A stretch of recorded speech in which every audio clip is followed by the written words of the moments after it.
Hello, everybody. How are we doing? Let's get some music bumping in here. Let's get.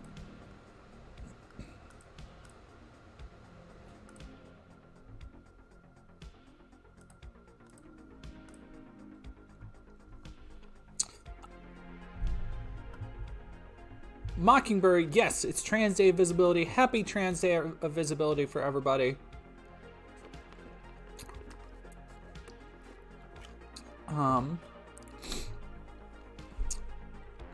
I'm gonna put out a quick alert on Twitter.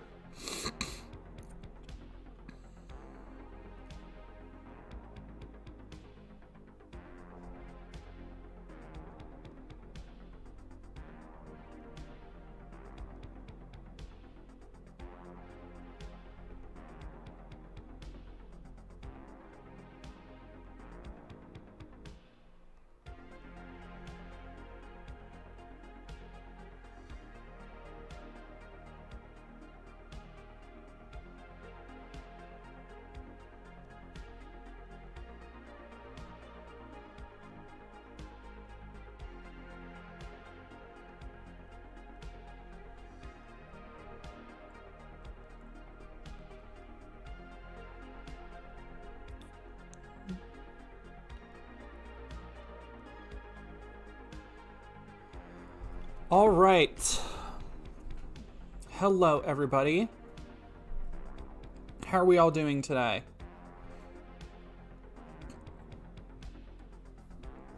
Tea with Goblins. Hello, my gorgeous gays, delightful degens, gender traitors, and useless sapphics. I am glad that you're all here and visible. Remember, every day you're unapologetically yourself as a queer person is a thorn in the side of the conservative movement. I completely agree.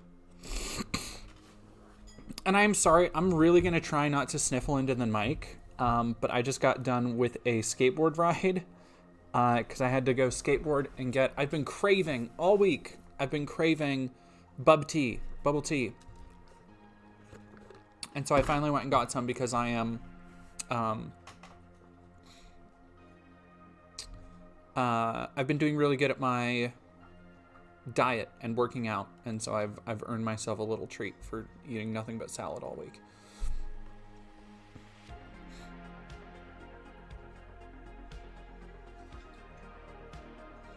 Can you do a big sniff? Tay, I will not do a big sniff on purpose. I accidentally do big sniffs. And the way you asked that made it sound like a fetish thing. Speaking of fetish thing, I think I'm going to start... I was watching Riverboat Jack's stream, and I think I'm going to start doing channel point redemptions for, like, having me say stuff that people might like, oh, daddy, and stuff like that. Tim Rogers, you work so many looks for these undercover gigs. I do. I try and mix it up.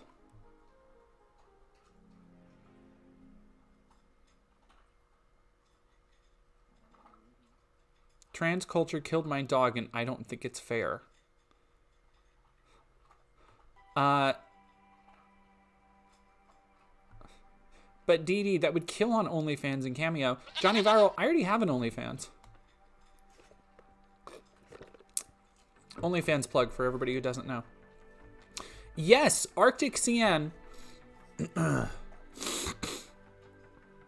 Z Webster 74. How much for an uwu? I see. Here's the thing. I feel like uwu is Surus's thing. Like I feel kind of bad. I would feel kind of bad taking uwu. Uwu. Which I guess saying uwu. I guess it's not infringing on Surus until I start calling people degenerates. Oh, well. Also true.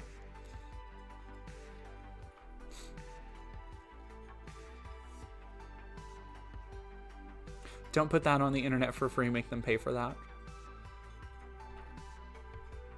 Ovo, it's an owl. Ooh, Krenna, that's smart.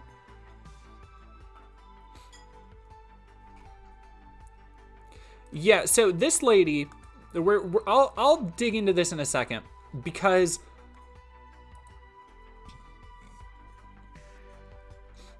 wait. Adekins, you look like you lost some weight. I was at my heaviest during CPAC for a while.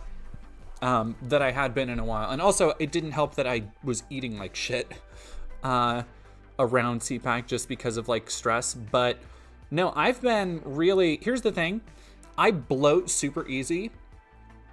And it makes it look like I have 10 extra pounds. But in the last couple weeks, I've cut out all alcohol. Just about all sugary drinks. This is the first like sugary drink I've my 2 bubble teas. I got 2 bubble teas. My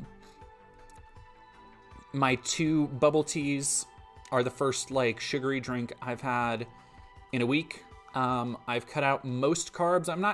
I'm not good at like keeping a stringent diet. And so I'm really trying to kind of like freestyle a diet. So I'm just going like low carb instead of no carb because I don't want to keep track of every little thing I eat. Like I need some carbs. But what I am doing is I have been eating a lot more fish, a lot more greens, fibers, fruits instead of like snacks and desserts. So it's been a lot of just trying to get in a better, healthy place. And I'm trying to mostly do it for my cloud cosplay. Because I want to lose some weight, and I'm actually, like I'm getting a little bit of a 6-pack poking through, which is very fun.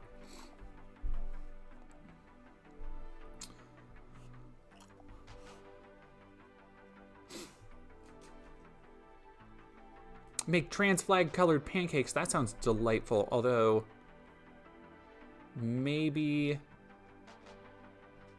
is the fish for Lent? No. But I guess it kind of coincides. I don't observe Lent.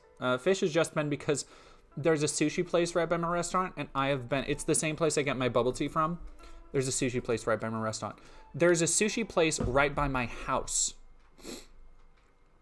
And I have been going there to get, they have the sweet, it's not actually, it's a little sweet, but the most tender, delicious cut of yellowtail, and I just get like yellowtail sashimi and a sushi roll, and they're really well priced too, so it's not like a sushi roll is like $15-17 or something. It's like $8 and like $6 or something.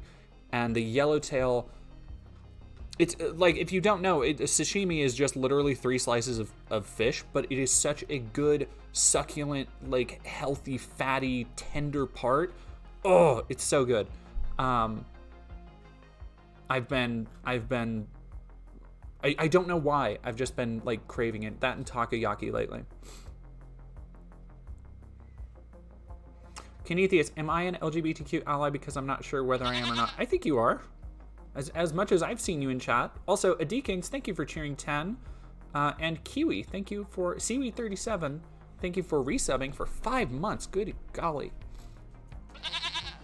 How do I keep track of all the diet stuff? I don't. Like that's kind of the other thing, is that I don't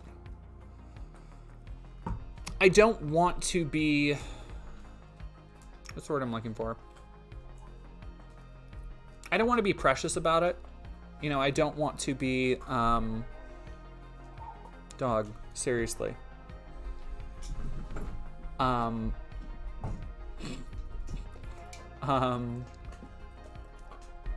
Like, I don't like Weight Watchers and Adkins and keeping track of every little thing. I'm just like, okay, what have I eaten today? Should I allow myself, like, did I exercise enough today? Because I've been working out a lot, and I've been trying to track my workouts by different days. And so I'm like, okay, today's going to be an arm day. Today's going to be a leg day and a core day. Today's going to be, I'm going to go for a run. Like today I went for a 3-mile run with my dog. And I'm shocked that she's up and about. She napped for a couple hours, but I'm surprised she's not more tuckered. But yeah, I don't want to micromanage it. Like that's not what I've ever wanted to do.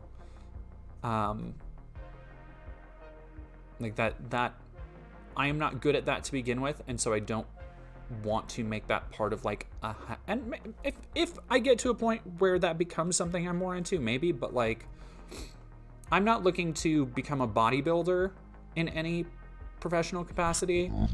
I just want to cut fat and get leaner. So it's about just like, what have I eaten today? Have I exercised today? And just trying to be like more conscientious of that. Thank you so much, Mikhail Croder, Lily, and Arcticin. Thank you, Arctician, for subscribing with Prime, by the way.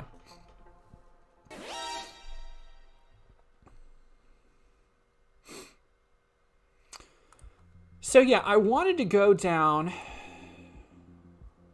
Let's see if she responded yet. God, Instagram on desktop is dog shit. Okay.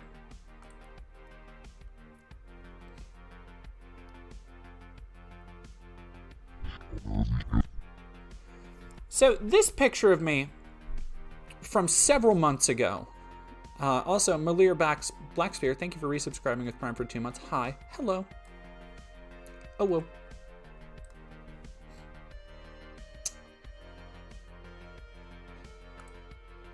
I got a notification today from somebody I didn't recognize calling me evil, disgusting fraud. And this was interesting to me, not because I'm getting hate. I get hate on the internet all the time, especially in the last couple days, especially with Trans Day of Visibility. It seems like trolls are literally going down every possible like comment they can find that is hashtagged and just responding and like saying the same shit, even if it doesn't make sense. Now, this, however, because it was on Instagram and because it was from a post from several months ago, November 21st, it caught my attention in a different way. To which I responded, this is a post about a candy cane lady, because I thought it was like slightly ridiculous. Also, are we on a hype train already? Universal Queen Fern, thank you for resubbing for 4 months. Goodness gracious, thank you guys. So this is going to lead to the CPAC post, everybody. This is going to lead to the CPAC post. So I say, this is a post about a candy cane lady. And she says, lady, question mark, which is a weird, that I don't know why she asked the question there. Allow me to introduce myself. At all, you did feature me in your video, Trans Person Infiltrate CPAC Part 2. Try to fame our organization. You really liked our jackets. I was the one being interviewed. I was the one who thought the camera was off when I was showing your pathetic excuse for person who is capable of giving interviews for Patriot Northwest. A bunch of us who attended CPAC have actually gone through your videos and found at least 38 lies, intentionally misquoting people and more. Also, if you really want to do a deep dive into parents' rights in Education National, I'm volunteering myself to help out. Sadly, your ego wouldn't consider what we only share the truth. Everything can be proven. You have propaganda and an agenda.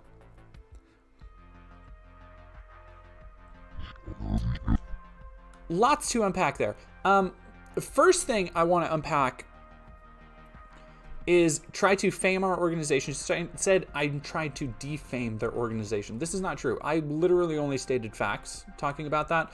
And if you go back and watch the CPAC video, she is not the lady I actually interviewed on camera. She was the friend of that lady who, as we'll see, was taking pictures of me when I was interviewing that lady. Very weird.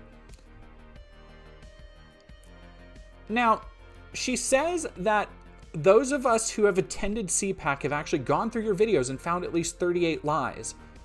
This had me very curious because I would love to know. Honestly, I am always trying to improve upon stuff, and if I'm spreading lies, I obviously don't want to be. I would love to know if something's wrong, and I can come out and either correct it or cut it out or, you know, do something about it. Which was really the only response I had.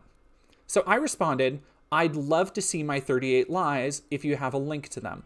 Because I figured, like, okay, maybe they put it in a Google Doc. Maybe they said it because they have a podcast. The Parents and Rights in Education have a podcast. To which she responded, Oh, no. A link to them. I have the YouTube video. I have the lies written down. Do you still want to consider doing that deep dive into Parents' Rights in Education National? I could always let our national director know, and I'm sure you guys could set something up. So, this is a very weird thing, is that she's very friendly and cordial, and then just abruptly goes into being very rude and nasty. Like, she's like networking, but also trying to dunk on me. And here's where it takes a turn. However, your YouTube channel is literally nothing but crap, and you having your fake media, BS, infiltrate patriotic events and conferences like CPAC and apparently even churches. Not sure why, but I really don't feel like listening or watching any more of your material. Also, the little boy who interviewed people was not discreet, and he was very much exposed. You might want to use someone else next time. Just saying, when I posted about this on the CPAC Facebook page, after cropping 2 different photos that I had of him on my phone, because I was recording his interview with Ginger, because I thought something was really off about him. Hundreds comments of people saying they interacted with him, spoke with him, and when he was asked questions, that went even slightly past what he's doing with your fake BS news media outlet. He was rude and shut them down. He exposed himself. Malir Blackspirit, does this woman think you are multiple people? Yes. She has apparently seen my video, and I can't imagine she watched it for any amount of time, or at least I think what she probably did was saw part 2, so she didn't see the setup in part 1, because she and her friend were featured in part 2. First off, calling me, which in this video, granted, I've been on estrogen, so like my features are softer, my skin is softer, I look younger when I present as a man, but calling an almost 30-year-old mask-presenting person a little boy, very weird. Very weird. Incredibly weird. So weird. Second off, and some of you saw the earlier part of this, and so don't jump the gun yet, but you may have noticed the part where she talks about sharing this with a Facebook page.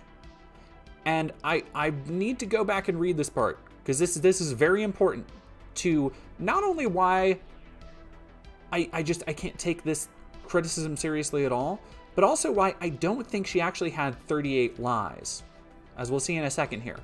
I have a method to this, because they said something was really off about me, which, like, maybe there was. I have a hard time telling. It sure does seem like a lot of people at the time don't say anything about something being off, and then later, when they realize they've been tricked, they were like, I knew it. Because this happened with the hate church too. Did they actually know at the time? Like, maybe. Who can say? But it sure does seem like they certainly know after the fact. But the most important part here is where she said 100 comments of people saying they interacted with him, spoke with him, and when he was asked questions that went even slightly past what he's doing with your fake BS news media outlet, he was rude and shut them down. Now, I have no idea what she's talking about, because I show it in the video several times. I show in the video me stopping and talking to people who literally just flag me down. Like, people who are literally like, hey, do you want to take a minute to talk about this? And I'm like, yeah, sure, because I tried to remain as open to every possibility, as open to every encounter as I could be when I was doing the CPAC video. So I don't know what she meant by shut them down. 100 comments, very important. Very important. Remember that she said there's 100 comments. And then also, BS news media outlet.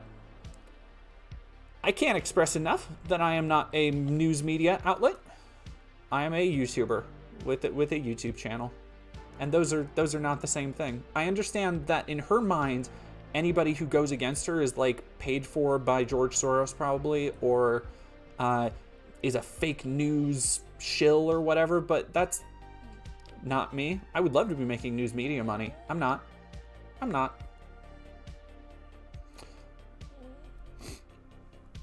She's probably talking about the fake podcast you made. Maybe. She hasn't mentioned that at all. in my looking. Yes, really quick. A non-cat, can someone recap what happened? So a lady from CPAC, one of the two people I interviewed who were for parental right, quote unquote, their organization is Parental Rights and Education, found out I was undercover as Keith. Except she seems to think that me and Keith were different people, just judging by the way these things are worded.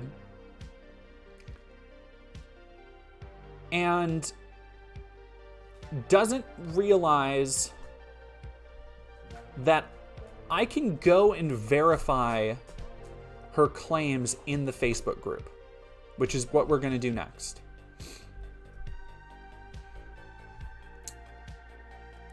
Because here's this post that she made, and I've searched for several other Facebook groups. Dog yawn. Sad I missed the goat plush. What goat plush? Oh, it's not my goat plush. The goat plush is, yeah, the goat plush was from Emma Thorne.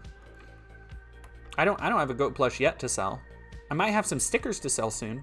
We'll see. I think I get my prototypes in tomorrow, so very excited about that. Dog.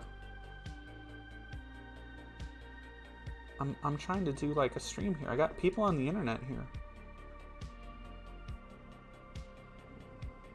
People on the internet want to hear me talk, dog.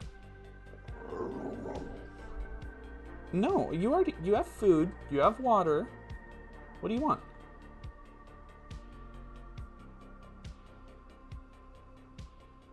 I love you. She's just staring at me with her tail wagging.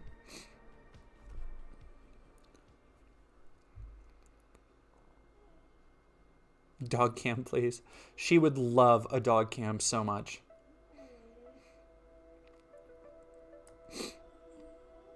Yeah, I watch Emma Thorne. I'm friends with Savvy. Like, Savvy's done collabs with Emma.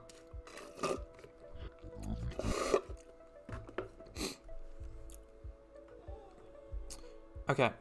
Doggo. Alright, I'm gonna go put Doggo in timeout real quick because I don't want her whining all through this next section. No, the dog is named Lady. I just call her Dog. I call her a lot of things. I call her Ladybug, Goofball, Lady, Low Bug. Her head's just like, why? That's my name. Oh my goodness. Thank you all for subscribing. Ansia. Way to Sugoi, Mantua Maker, Jimmy is Jimmy, Strawberry, Burkwab, Lexi Bowen, and Krenna. Thank you very much for using 100 biddies for Choo Choo. Thank you, Kenethius, for subscribing at Tier 1. Universal Queen Fern, I already got y'all. Salty Llama, thank you for 100 biddies. I like how right-wingers get so butthurt when they find out the person they're talking to isn't right-wing. Like, if your ideology was correct, it should be strong enough to hold up any argument, so why the fear? Yeah, like, we're gonna see here, she is big mad. She real big mad. Epsilon 1 and Nightmare Taco. Oh no, Nightmare Taco's in chat. I love you, Nightmare Taco. I'll be right back. Thank you for gifting a tier 1 sub to Primus19052. I'll be right back. Puppy agenda down our throats. Puppy agenda down our throats. What? I don't have anything for you. I do not have anything for Bubba. Come here. Come here. In. No. You know the rules. Kitchen. Good girl. That's a good lady. That's a good kitchen dog.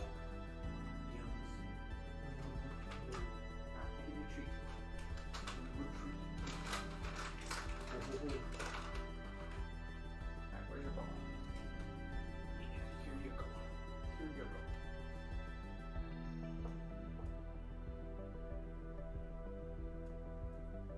Oh, there you go.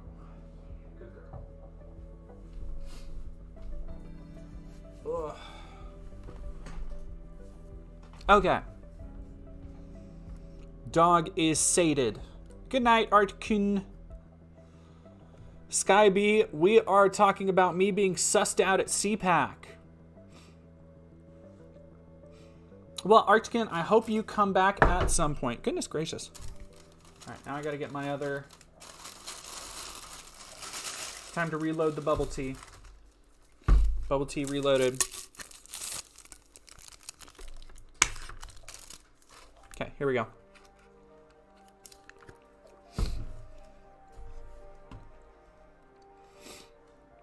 So, in the post on the page, remember,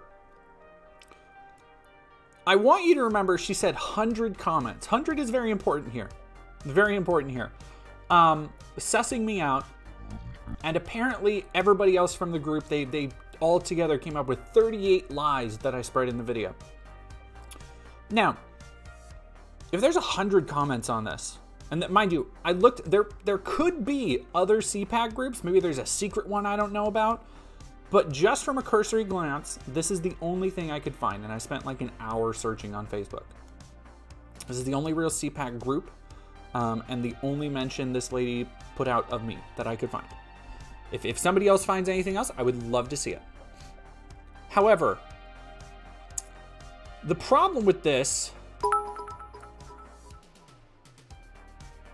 is that there's only 7 comments on this 100 comment.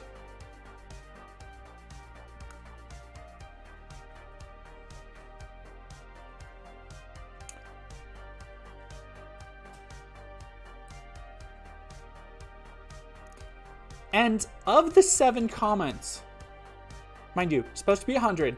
Of the 7 comments, half of them are just her responding to people.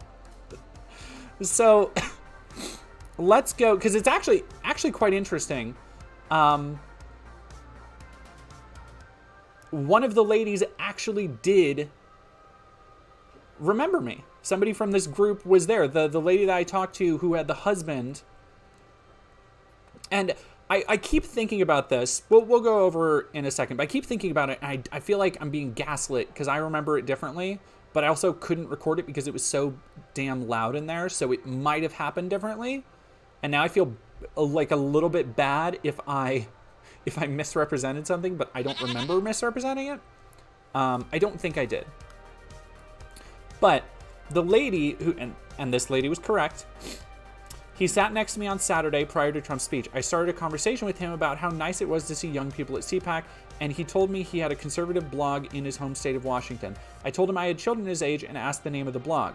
He gave me a weird answer but refused to give me specifics. That's when I knew something was fishy. I didn't refuse to give specifics. I didn't refuse to give specifics. I told her my blog was Patriot Northwest, and I lived in Washington. She asked me where I was from. I said Washington. I don't know why she...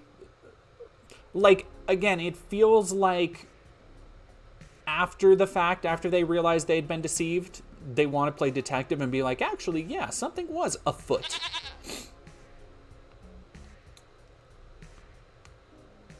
Yeah, exactly. Kenny Pence, I specifically recall you saying making a blog just for this reason. I literally made a blog. It was a podcast, but I said blog. So that when people asked, oh, do you have a blog or something? Yes, I do. Patriot Northwest. That's what I told everybody. Oh, excuse me. I'm so sorry for the sniffles.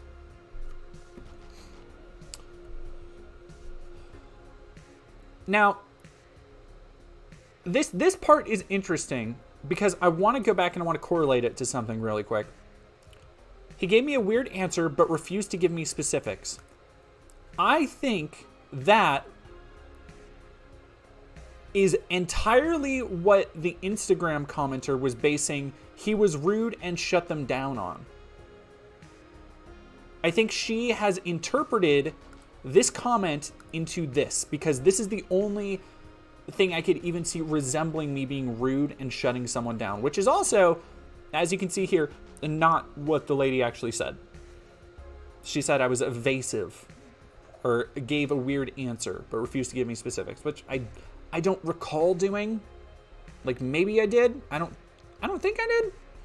Again, this one was hard because I didn't have a recording of it. Kim Marie, and then so they went and watched my video because, thank you very much, by the way, for providing a link.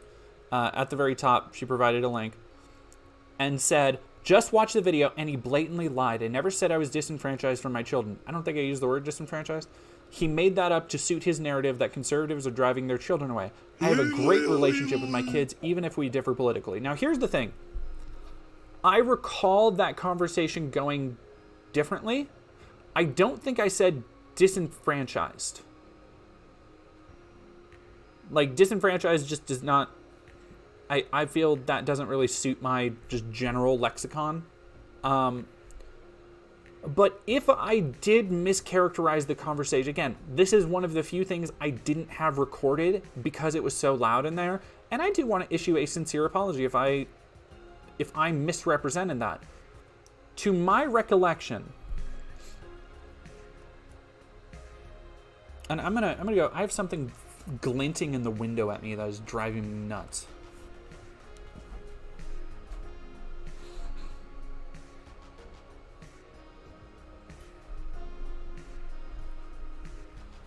The cover of my Godzilla Valentine's Day special. Okay. So, thank you for the Cat Munism sticker. Tea with Goblins, thank you for gifting a tier 1 sub and saying, I love that you say, goodness gracious, my very English granny used to say it, so it's delightful to hear in a totally different context.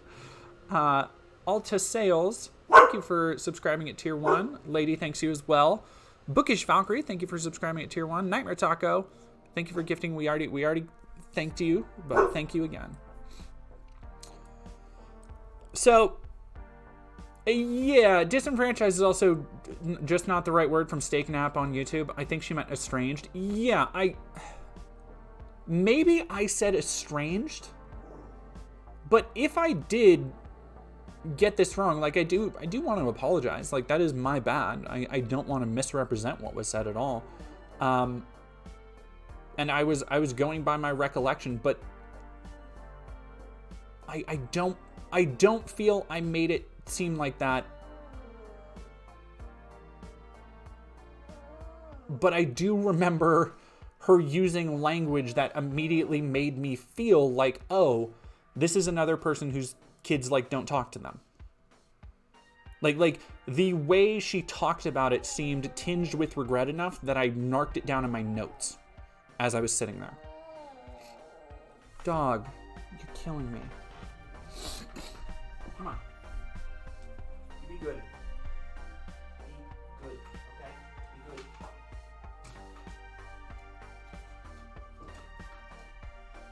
Be good. Just chew your ball. Okay.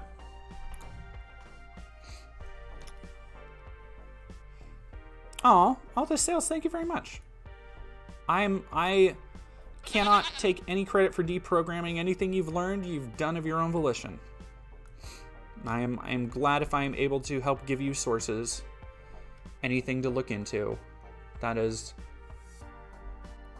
choosing to better yourself and to learn is all on you. I cannot take any credit for that.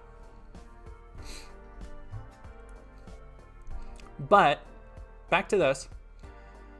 I have a great relationship with my kids, even if we differ politically. And if I depicted our conversation in any way that wasn't truthful, that is my bad, and not at all what I wanted to.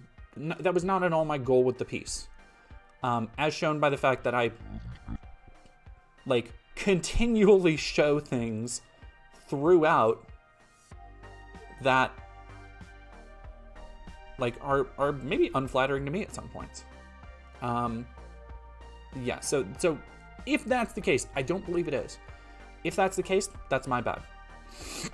Oh, excuse me.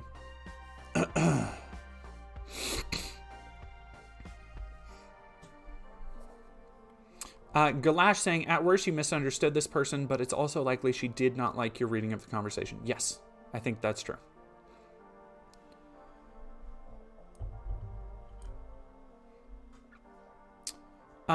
And then, so the original poster who hit me up said, that YouTuber is a sick human, as is anyone who pretends to work with Patriot Northwest. It's pathetic, but maddening at the same time. Again, she didn't actually watch the first video, I don't think. I think she just watched part of the second. Because Patriot Northwest isn't an outlet. It's just me. Lar Ann. This is a good one, because not only is she lying about something that I show she's lying about in the video, but Michelle completely misunderstood, like did not understand the assignment at all, like does not know what the conversation they're having is. She says, Lar Ann says, this guy lies a lot. CPAC has always had the gay community attend their events. They are not on the DL, they have a booth. Lar, I was all up and down the show floor for 4 days. I didn't see a single booth for gay people. Like, they might have had a sticker at the College Republicans of America booth. There was not a gay Republicans booth at CPAC. Like, maybe there has been in the past years, not this year. And more than that, as I show at the beginning, there are so many people who are on the DL and ashamed to be out. So don't give me this, oh, the gays love CPAC. Lar. It's not true, Lar.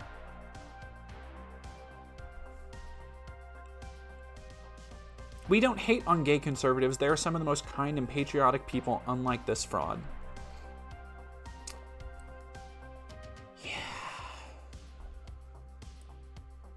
The gay people, Two-Face Place, the gay people booth was on Grindr. So true.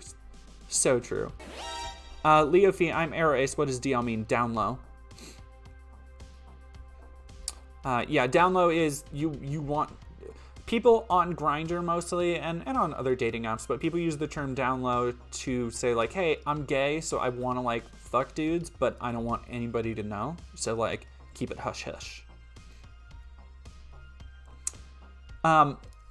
So Lar is just, and I realize it's probably lore, but Lar is, I just like saying Lar. Lar is just kind of lying about this. And Michelle comes in and does not understand the conversation that's taking place at all. And says, Patriot Northwest had a booth? How? You would think that event organizers would be checking the legitimacy of these people and their media outlets, etc. Which is not at all what Lars said. She didn't say at all that I had a booth. So, here's the thing, Michelle. I personally, because Michelle is with the Parents' Rights in Education, and is a big old fan of saying what kids shouldn't be able to read and what books shouldn't be in schools. And I personally, this is my take. I don't think somebody who's so bad at reading and writing should have a say in those things. That's just me. That's just me. Bobby Lawrence, and mind you, this is the 100 comments. Remember when on Insta she said there were 100 comments where we all sussed you out?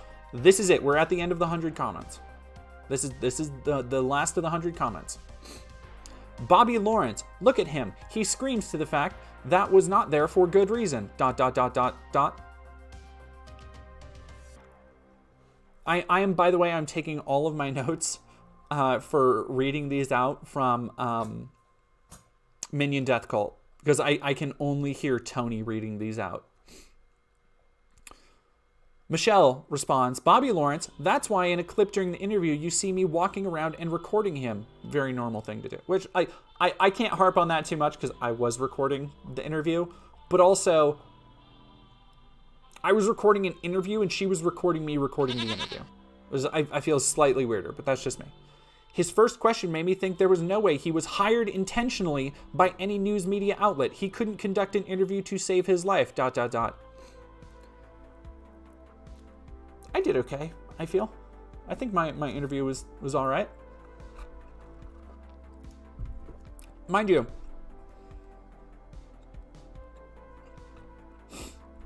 Mockingbird, I mean, both of the first video is almost to 300,000 views, I think. So, when you think about it, after a certain amount of time, it's just statistical probability that somebody either related to them, or somebody who knows them, or somebody who just knows that they went to CPAC is going to see it, or come across it, and send it to them. And then, of course, if they see my face in the thumbnail, they're going to be like, oh, sacre bleu. And go and click on it. So, like, I have no idea. At a certain point, it doesn't really mean that, like, it doesn't really matter how they found it. But this is the end of the 100 comments, by the way. This 1, 2, 3, 4, 5, 6, 7, and 4 of them are the original poster. I need you to go back and read this. 100 comments of people saying they interacted with him, spoke with him, and when he asked questions that went even slightly past what he's doing with your fake BS news media outlet, he was rude and shut them down. He exposed himself. And I exposed myself so bad that you can see it in the video. She talked to me after. After what she says was apparently the point where she was like, something's off with this. She talked to me for several minutes. I had my phone on. As she forgot the books that she thinks should be banned, that she thinks are peddling pornography and smut to kids, which I show and disprove in the video. So, really, just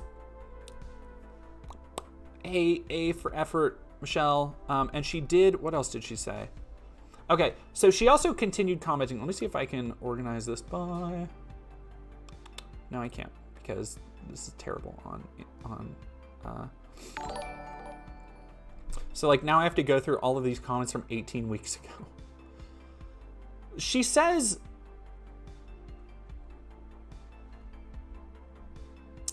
because I called her lady. How dare you call me lady? Isn't that just assuming my gender? Hypocrite. I mean, you assumed my gender correct. I am a woman, but the fact is that I doubt you can even tell me what that means. I don't know what you are. That's very clear. I don't think she understands that what she thinks are 2 separate people is actually one person. Like, that is what I believe.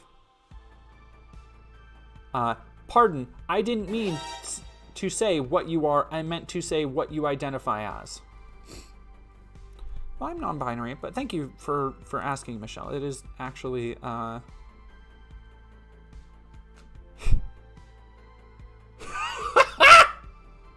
Oh wait, no, that's somebody. Okay, that's somebody on my end. I thought that was her for a second. She was threatening me with being shut down. Oh, that's so good. Yeah, she hasn't responded anymore, which I think is very, very funny. I want to go back really quick and read the very beginning of this, which also very unflattering pictures of me. How dare you, Michelle? It's not, I don't mind that much because like the whole event was very unflattering to me. And like I said, I was eating like garbage. You can see right here, I have a tummy. This tummy, gone now. Don't have it. You cannot find that tummy anymore. And I was just eating. God, I was eating so bad. This is pretty good food at the hotel though, so I can't be too blamed. Malir Blackspear, unrelated, but your hair goes crazy good in that candy cane image. I know, I was so thrilled. That's, if you get like 2 drinks in me and my hair is okay, I will take the most fire selfies in the world, and I don't care who watches me.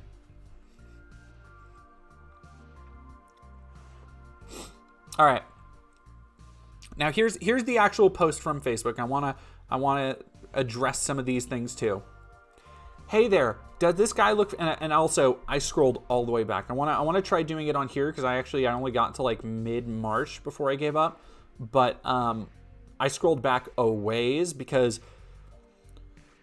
we when we first started streaming and whatnot, we would go back, and I have a Facebook burner account that is just conservative paranoia. Like, it is just the worst dregs of conspiracy theories and conservative groups on Facebook, and it's a nightmare. It's terrible. And I forgot how bad it gets. So we'll go through that in a second. But let's read through this post from Michelle. Does this guy look familiar to anyone who attended CPAC? He is from a fake patriotic news media outlet. I said blog. Like, you know, somebody else said blog. Like, a news media outlet, and asked to interview my friend. Parenthetical, we were both there representing Parents' Rights and Education National. No parenthetical ending, but another parenthetical beginning. Oh, okay, I think she just did the wrong bracket. The people wearing the jean jackets that had the logo on our... Nope, it's not, because she starts another parenthetical in the middle of her parenthetical. The people wearing the jean jackets that had a logo on the back with our tagline, "Stop messing with our children." End parenthetical. My friend who is on our national board of directors as well as other positions agreed to do a short interview. It quickly turned into a focus on the books parents don't want in public school libraries. By the way, that was her interjection. You can hear it in the video. If you go back and watch the interview, she was the one who started giving specific books. That is Michelle saying that in the video. Specifically, genderqueer, and this book is gay. After he appeared to end the interview, he started talking with me, and I decided to show him photos of pages from these books. I did end the interview because I was talking with the other lady, and then, like, Michelle just kept talking, so I was like, okay, well, I'll record this too. Parenthetical, I forgot the name of the book, This Book is Gay, which the person in charge of the scam and YouTube channel seemed to find funny. Can you blame me? There are so many of these books. Excuse me for forgetting the specific name of the book. That is a chapter teaching kids how to get on and use the Grindr app, even though it's an 18+ app. Here's the link to the second video this YouTuber put together called something like Trans Person Infiltrates CPAC Part 2. Part 1 is above it on the page. If you're interested in getting a new look into the kind of these LGBTQIA+ recruiters and activists, look no further. It's creepy, even when you have seen the darkest of the dark from these people. God bless you all.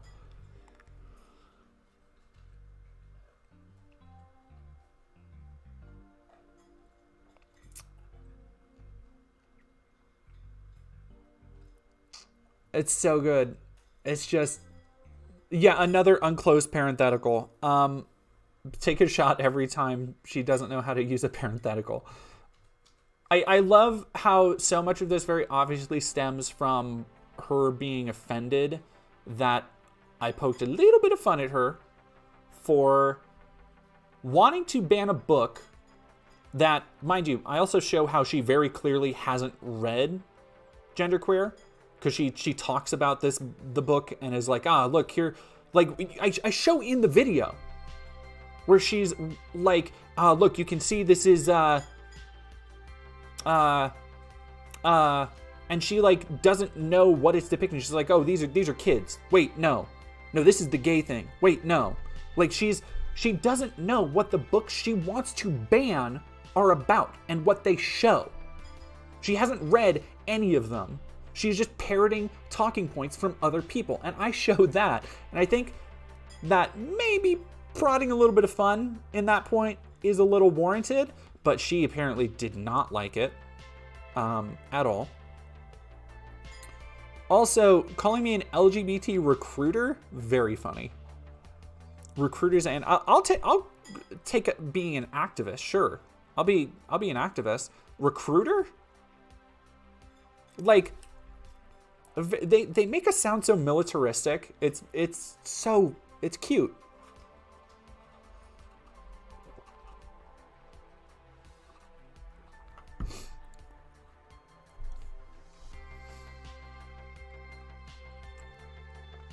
Do you have an affiliate code for LGBT recruiting? I'd like to order my membership card.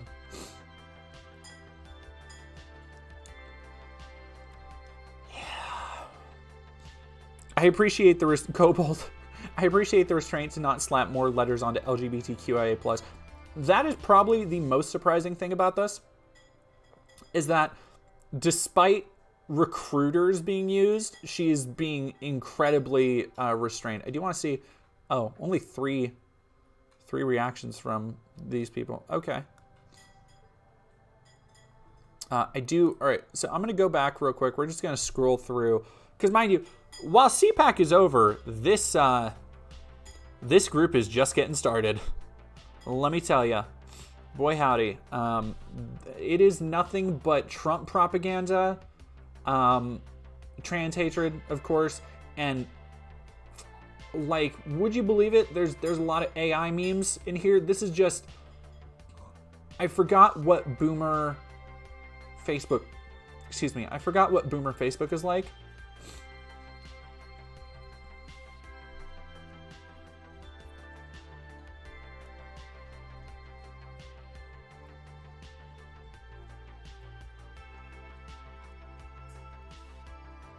Happy Trans Day of Visibility to anybody who wants to be visible.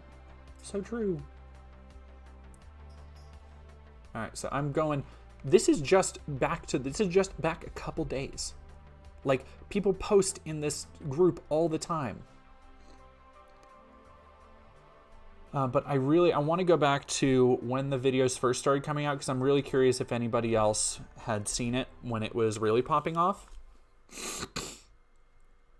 I know, also, sub 2-digit likes for a group with 3.2K members. Dang, CPAC 2024 attendees group fell off for real.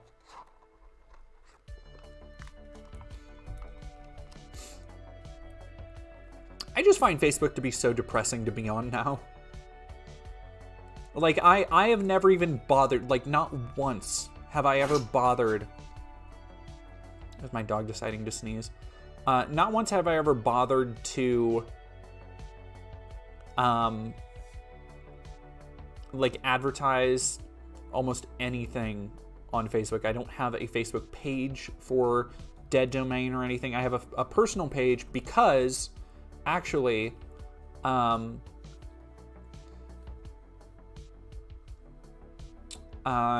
because I still interact a lot with my local comedy scene, and local comedians post on there and set up event pages. So, like, Facebook is good for local stuff, but, man. Oh, goodness.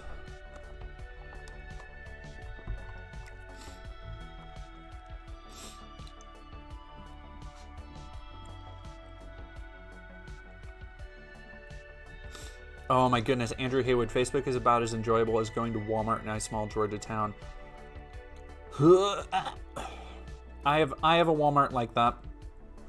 Not a small town Walmart, because I live in a city, but I do have a Walmart that I feel probably sums up the vibes pretty good.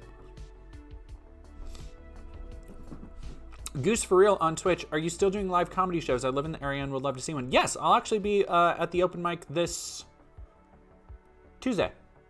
Yeah, in a couple days I have a spot on the open mic. And I am, I took about a month-long break, and it's been very spotty over the last couple months, but I'm looking to get way back in the next month or so in a big way. So there will be plenty of chances to see me, and I've got some material I think is funny, but what I think is funny is not what everybody else thinks is funny, as I've learned. So I have to figure out what works and what doesn't, but that's what open mics are for. I had a joke. God, I wish I remembered exactly how I did it, because I had a joke about Waterworld that one week at open mic, it was like a month or so ago, usually what I do is I'll come up with like punchlines, setups when I'm writing a new joke. Come up with punchline and setup, and I'll kind of ad-lib it when I actually get on stage. Like, I know where I want to go, and I know how to get there. And I don't have it, written in stone how to perform it. But it killed so much. Like, it was just a great joke. And then I tried to do it. I studied the footage because I recorded myself, and I tried to do it similarly, and I added stuff onto it. And the next week, fucking crickets. And I was like, what? I don't, why?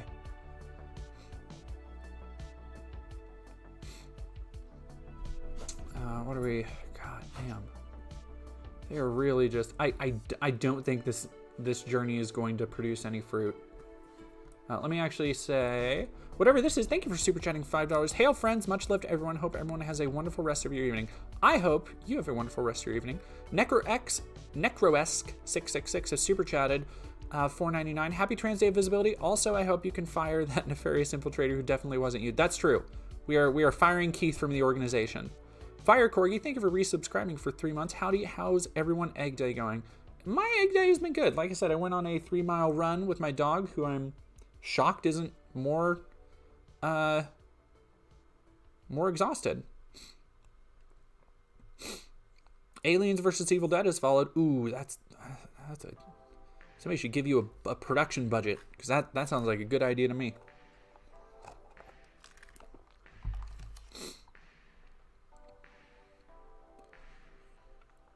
It's just like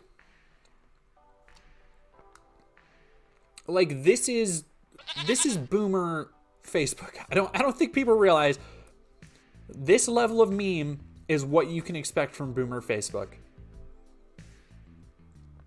It's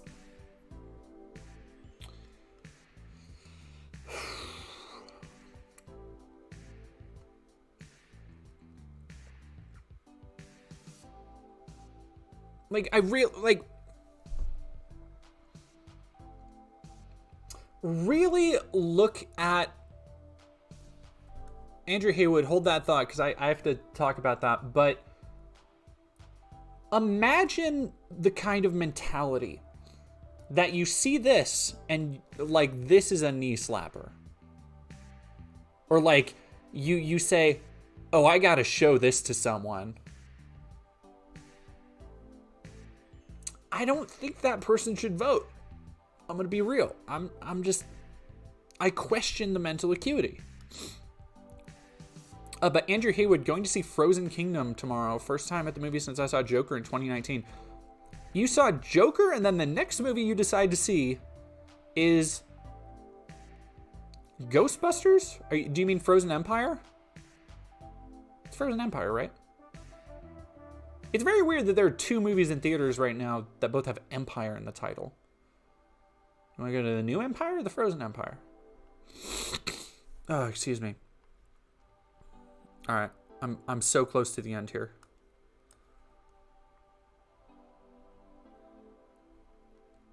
God, Facebook is such dog shit.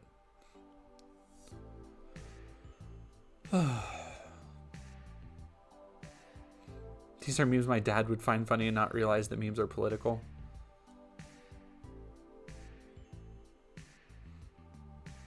Oh yeah, Mockingbird. I've seen GXK twice. I saw it with one partner, and then I saw it with another one, and then I may or may not be seeing it with another one. And well, not really. He's not really a partner, just a person I've been seeing.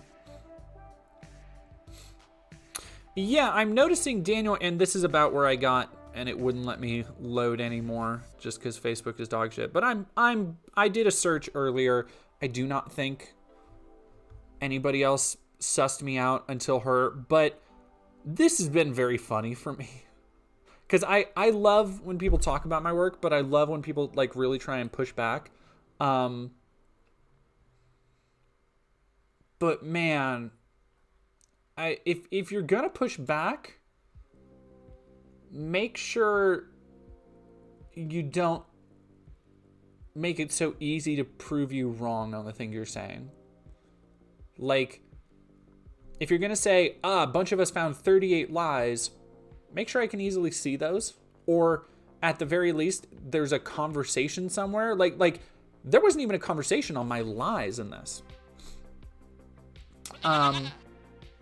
Or when you say there's 100 comments, make sure I can't just join a public Facebook group and see that there's only 8. Just a skosh of advice, just a little bit. Anywho, several cats in a trench coat. I must go now. See ya. Have a good night. Several cats in a trench coat.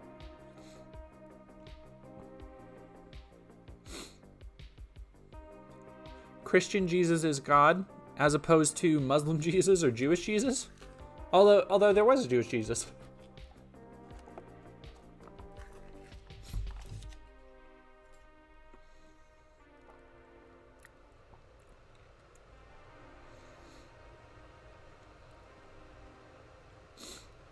Noise Day for Cats. I'm going to see GXK a third time soon. I think so far it's the biggest benefit of polyamory. Multiple excuses to watch Godzilla films. True. I saw, although like I was going to see -1 on my own. That many. I put it this way to my partner as we were walking to it. Like don't make the mistake of thinking that I'm taking all of my partners to go see Godzilla movies. I was going to go see those anyway.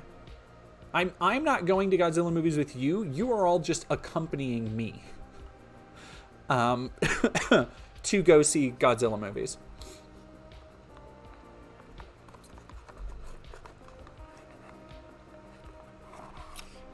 It's funny you should say that. Neutrosis. Walsh is a very narcissistic looking wallpaper. He's a very narcissistic person. Malir Blackspear very locked in here with me, coded. True, but they are locked in here with me, but instead of violence and Rorschach, it's Godzilla movies. Which I like the new GXK. I think Adam Wingard is cooking. He has such a deft understanding of what, like, the man is a kaiju fan. Like, you can taste it in the film. And I know a lot of people are already like, oh, it's dumb, mindless fun. But there's more craft and history to the genre than that. And, like, to find somebody who understands how to construct dumb fun in a way that evokes 40, 50 years of film history is a skill. It's a talent. Like, the man knows what he wants to do. It is not just like, you compare something. If you look at films as these quote unquote kind of like these large, what some people would call dumb fun, big action blockbusters, and you compare any of the Michael Bay films, Michael Bay Transformers films, because I like some other Michael Bay films, but you compare like Transformers 2 through 5, I think he made, and the first one, but the first one's solid. But you compare Transformers 2 through 5 to any of the MonsterVerse films, MonsterVerse clears every fucking time. Every time. The characters have actually realized arcs. They're perfectly identifiable. There's actually good decipherable action. They pay homage to a long legacy of cinematic history. Like, I'm just saying. Oh, goodness. Juliana, thank you for gifting a tier 1 sub to Mockingbird. KG, thank you for tipping $10. Happy Trans Day of Visibility. Former Trump voter here who is sick of the hatred on the right and will be voting all Democrat to push back, especially here in the state of Florida. KG, I appreciate your support, especially in Florida. Thank you very much. I appreciate it. Loud Jacobin, thank you for following.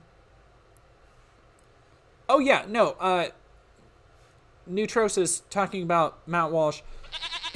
So, if you guys haven't seen my videos on Matt Walsh, go watch them, because I do a deep dive into the psyche of the man through work he's done, through, like, his own words over 10 plus years. I've read through hundreds of blog posts. I watched upwards of 70 hours of his videos.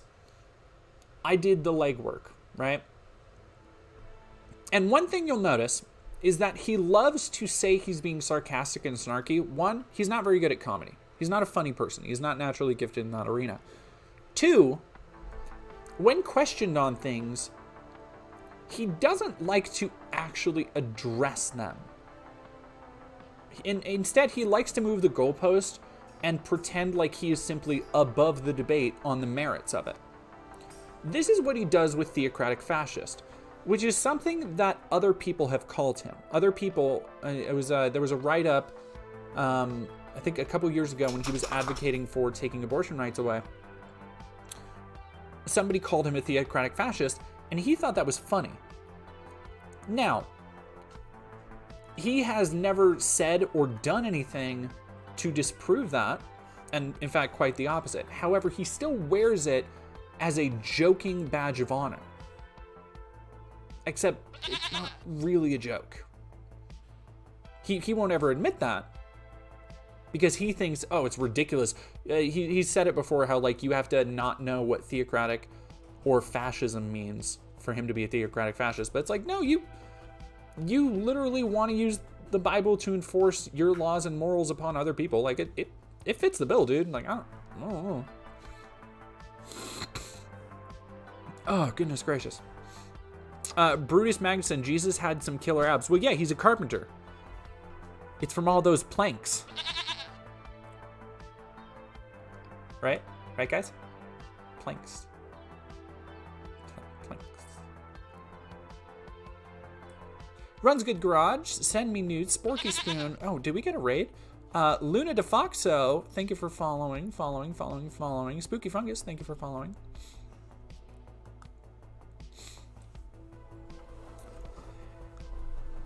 Jenny D, thank you very much. Happy Trans Day visibility to you. Oh yeah, and Mockingbird, Matt Walsh isn't just a theocratic fascist, he is a racist. He is so ridiculously like, the man has grown emboldened by his popularity after the What Is a Woman success, but he is cartoonishly racist against indigenous people in a way that it sucks more people don't call him out for that. Because honestly, the stuff he said, like, he says horrible, degrading, dehumanizing stuff about trans people all the time, but the stuff he says about indigenous people is beyond reprehensible. Like, he basically says that they deserve to be wiped out. Like, that's basically the position that he takes. Pyrex Dev, thank you very much for following.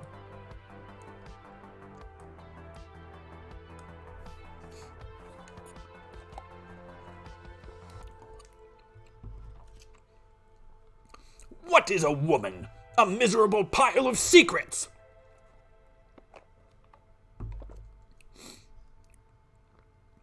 I also, I was so pissed. I got the remaster, or I guess the re-release Konami did of Symphony of the Night, and I think it was Rondo of Blood on PS5. It was like $5 or something on sale, and I was like, yeah, you know what? I can fuck with some Symphony of the Night. I love Symphony. But, they changed the opening lines.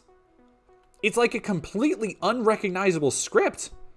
Like, why would you change one of the most iconic? I don't understand. It's befuddling to me. Like, it's, ugh.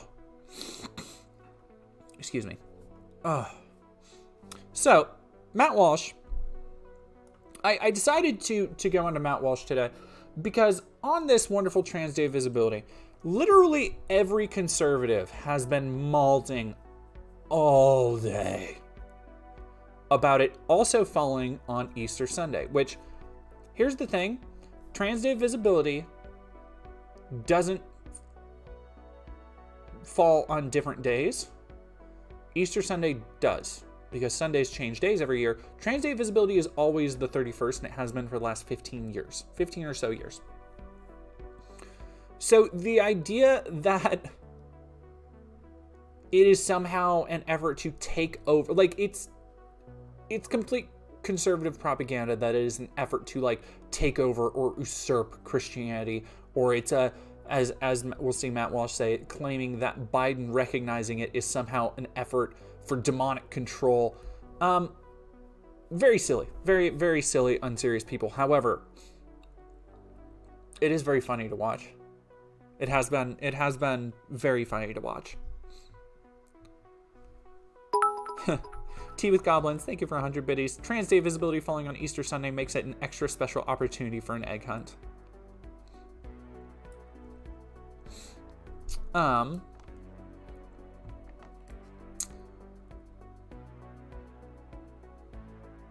He's also done this. This is going to be his new fun tact to take.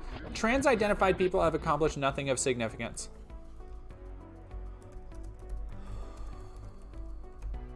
Inventors.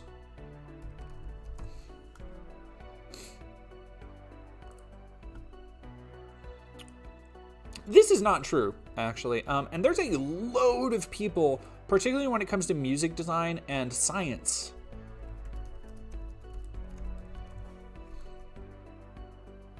Oh, here you go. Yeah, scientist, transgender. Here's a whole bunch of them. Focused on interaction between neurons and glial cells. Evolutionary biologist. Canadian astrophysicist. Received the Point of Light Award from the UK Prime Minister's Office for volunteer work raising awareness. British engineer and material scientist. British polar explorer and botanist who specialized in the field of lichenology. Astrophysicist and one of 4 curators/professors in the Department of Astrophysics at the American Museum of Natural History on Manhattan's Upper West Side. Comparative exoplanetary scientist. Transfeminist books. Scientist, management professor, and management consultant. Notable for emphasizing the importance of the intangible aspects in organizations and business strategies. Australian physics lecturer.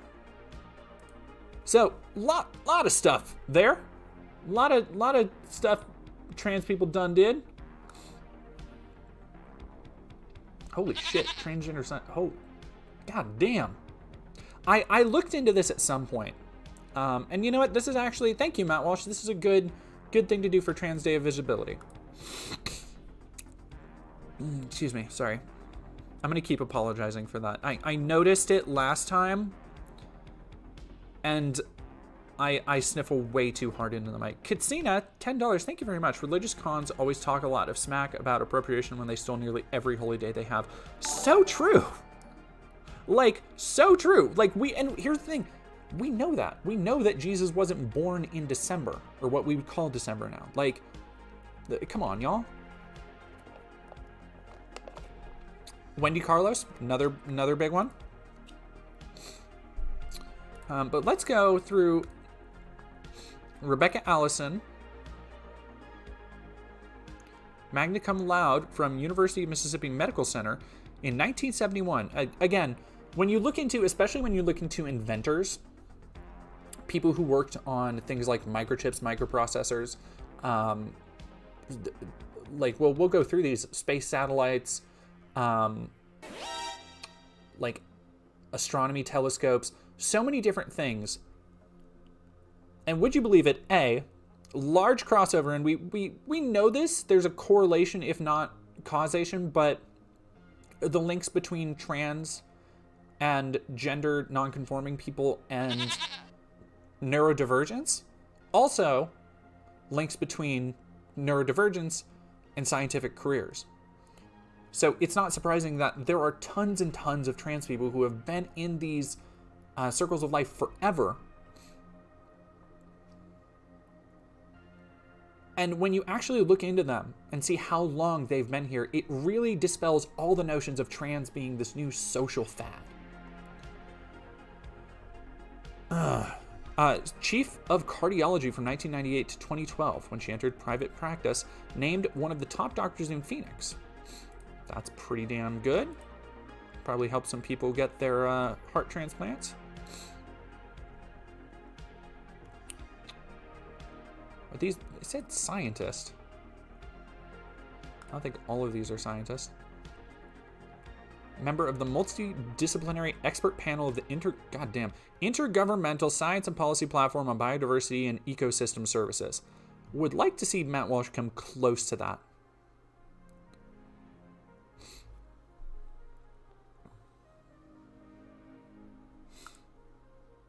Also, a number of these also dispel the idea of, like, trans being a Western thing, because guess what?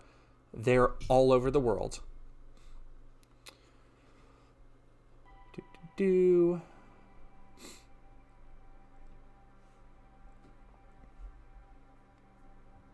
We talked about Clara.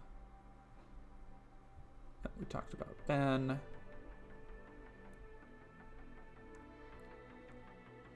Internationally known physicist working in the fields of nuclear criticality, safety, and health physics. Thank you, Angela Clayton.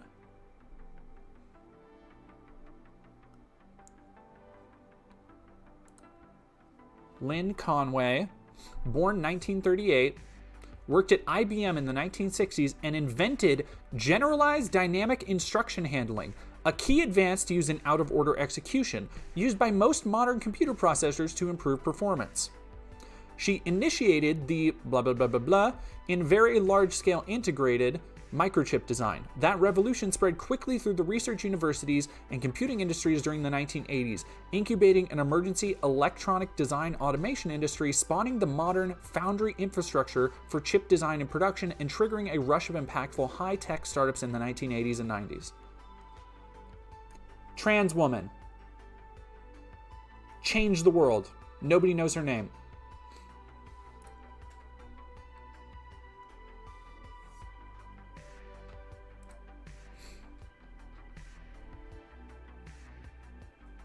Oh, no, Leofee, I didn't mean to say we shouldn't reduce autistic people to good at mass computers. I'm not...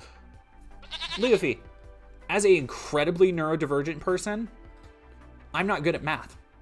I hate math. I suck at math. I'm not saying that at all. I'm saying that there is correlation for some people between being neurodivergent and being brilliant in some fields.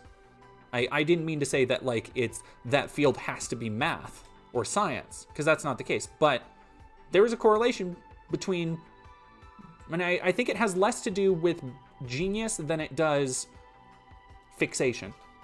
If I'm being honest, and that's my personal opinion. But yeah, Leofee, I did not mean to.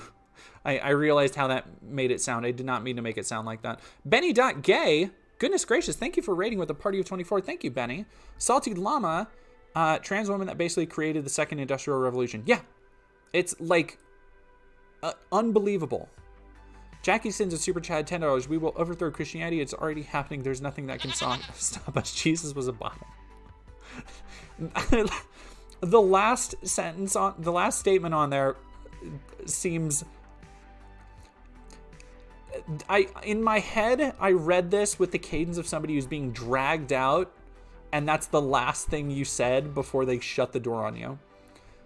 Icky the Eggy, thank you for tipping $3. Happy Trans Visibility Day. How many monies will it take for you to read the opening bit between Richter Belmont and Dracula from Symphony of the Night? I'll do it for $10. I will look up the script because I know the cadence of everything, but I want to make sure I don't actually mess it up. Because there's the whole like opening bit where he's like, humanity ill needs a savior such as you. Like, there's all that stuff. Kitsana has super chat $10. Religious cons always talk a lot of smack about appropriation when they stole nearly every holy day. I read that one. That's true. Epsilon, $5. I know Lynn Conway's name. I'm in tech. Well, I mean, that tracks. You do. Matt Walsh doesn't. Ugh. How much for steamed hams? I don't actually know steamed hams. I'm sorry. Simpsons is such a massive blind spot for me, which is crazy because I love Futurama. Like, I love Matt Groening's other work. But I've been meaning to sit down and watch. Maybe I'll do that soon because I've been watching The Shield, and Shield's real good show. God damn, is it rough. It's real good except for the way it treats autistic people, which I might make a video about because it's awful and very funny in equal measure. Like, it's awful, but very funny. Paisley Cura. And, oh, sorry, for the Raiders, we are just looking through, Matt Walsh said trans people have never done anything of note. So we are looking through a list of trans scientists who have made changes in our lives that we might not even know about on this Trans Day of Visibility.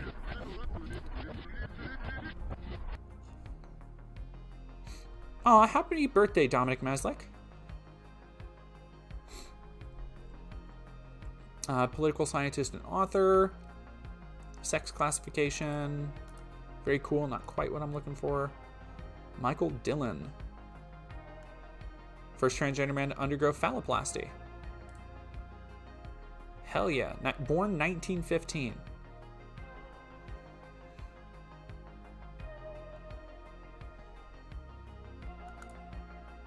My man. Theoretical astrophysicist based in New Zealand. Eldridge is the head of the Department of Physics at the University of Auckland and co-author of Structure and Evolution of Stars. I'm sure that's very impressive if I knew anything about stars.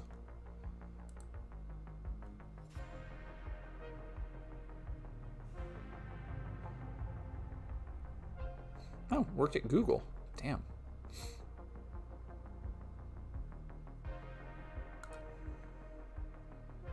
Emily Gorsinski. I know Emily. I don't know Emily, but I'm aware of Emily. Data scientist. Shauna Haley was an American computer scientist and philanthropist. She was among the creators of the HSPICE program, which many electronic design companies worldwide use to simulate the electronic circuits.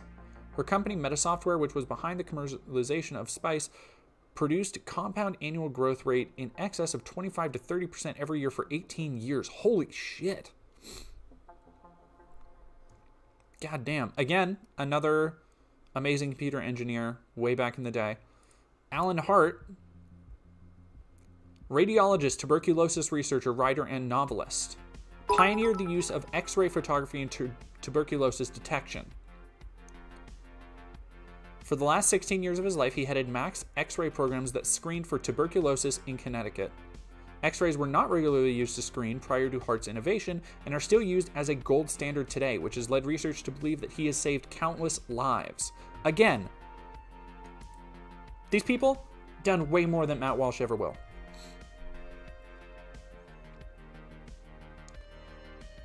Is a Usenet and internet pioneer. Horton contributed to Berkeley Unix, including the VI editor and Termininfo database, created the first email binary attachment tool, Uencode, and led to the growth of Usenet in the 1980s. And for those who don't know, Usenet was basically the predecessor to the internet. In many ways. Autumn Kent is an American mathematician specializing in topology and geometry.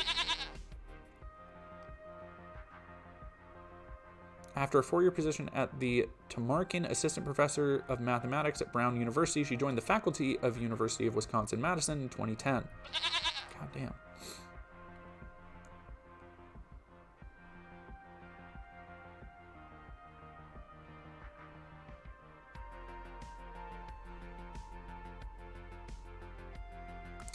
This guy is cool, actually.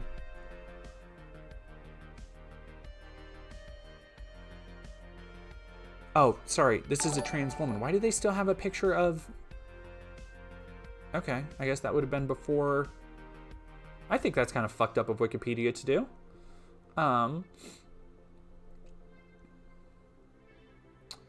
1971, Mackenzie transitioned, renaming herself to Elk Mackenzie, and faced institutional prejudice as a result. After retirement, her later years were marred by poor health. Despite facing adversity, her legacy is preserved, and the names of 2 genera and numerous species named in her honor. Mackenzie's contributions to polar exploration earned her polar medals from both Britain and the United States. In the 2 years she was involved in Operation Tabarin, a covert World War II mission to Antarctica, she identified and documented many lichen species, several of them previously unknown to science.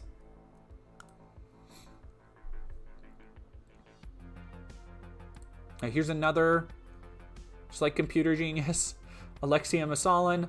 American computer sciences programmer, she pioneered the concept of super optimization, designed the synthesis kernel, a small kernel with a Unix compatibility layer that makes heavy use of self-modifying code for efficiency.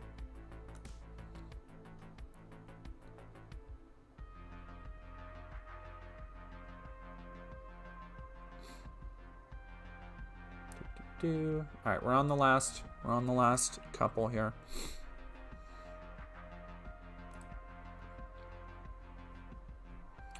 A.W. Pete is a professor of physics at the University of Toronto. Pete's research interests include string theory as a quantum theory of gravity, quantum field theory and applications of string theory to black hole, gauge theories, cosmology, and the correspondence between anti-de Sitter space and conformal field theories. God damn. Pete is non-binary, based, and uses they, them pronouns.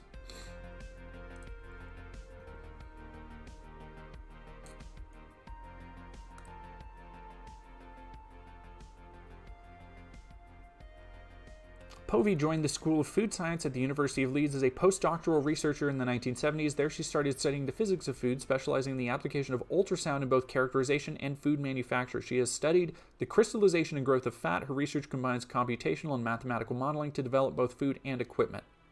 Again, I need to remind people, Matt Walsh has, if you haven't seen the videos that I did on him, go watch them. But Matt Walsh has gleefully talked about how he did not go to college on purpose because he thinks only stupid people go to college. Do you want to guess how many of these people went to college? Because I'm willing to bet all of them. Willing to bet all of them.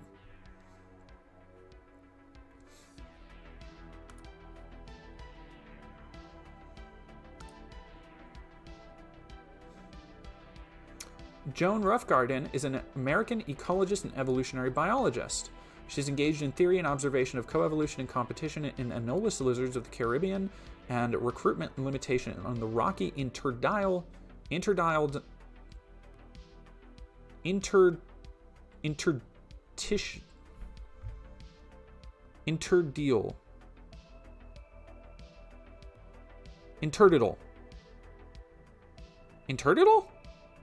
I guess. Shit.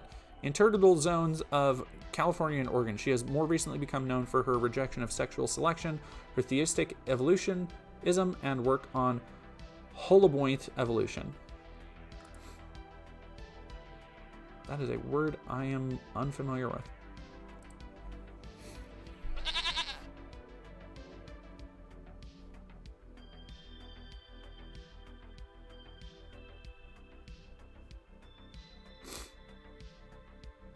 Intertidal, God.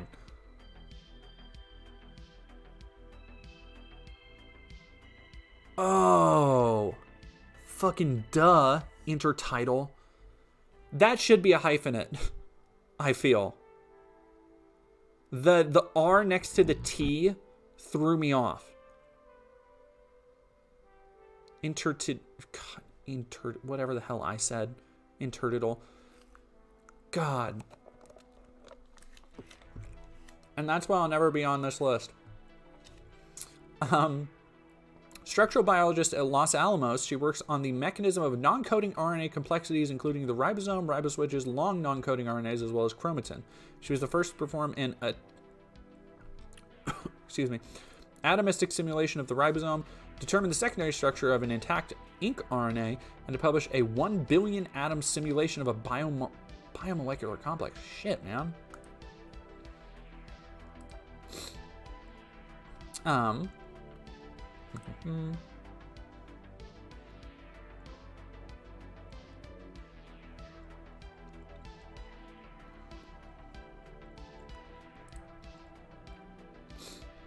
Professor Emeritus, their interest includes oceanography, geology, hydrology, numerical modeling, and geophysics. From 1995 to 2007, Sivitsky was director of the Institute of Arctic and Alpine Research at Colorado, where she was also awarded professorships in geographical. God, my word. Now I'm getting tripped up because I'm getting self-conscious about it. Geological sciences and geophysics. In 2007, Sivitsky became executive director of the Community Surface Dynamics Modeling System and professor of oceanography. In 2009, she was appointed professor at Applied Math. Fuck.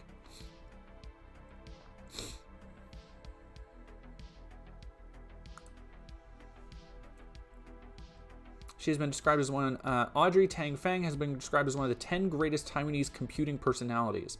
Tang was invited to join Taiwan's executive yuan as a minister without portfolio, making her the first transgender person and the first non-binary official in the top executive cabinet. Tang is identified as post-gender and accepts whatever pronouns people want to describe me with online. Based as hell.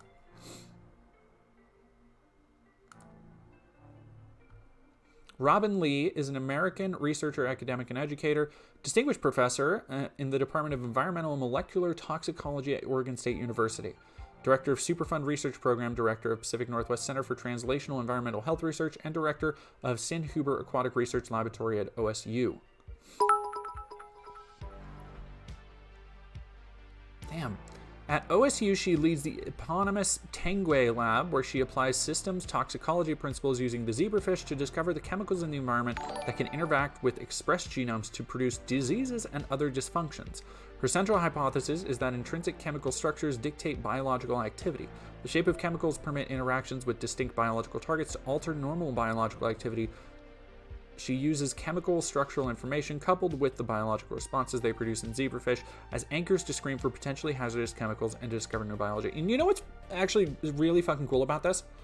Is that when you think about how many of these people are scientists and are still working today, or who are discovering new things using these advanced modeling systems and computers, is that not only are trans people making a difference in still discovering new things about the world, but they are doing it using things that were pioneered by trans people.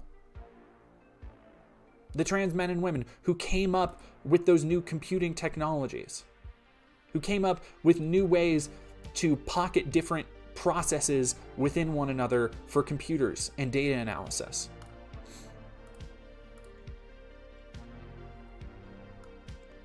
New Zealand chemistry researcher, university lecturer, and author of several books. Oh God, struck by a train. Brianna Titone.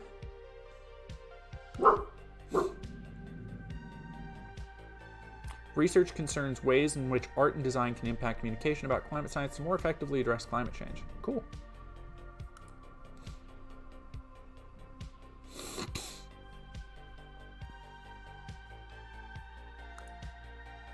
Good evening, Alex the Floofy Gamer.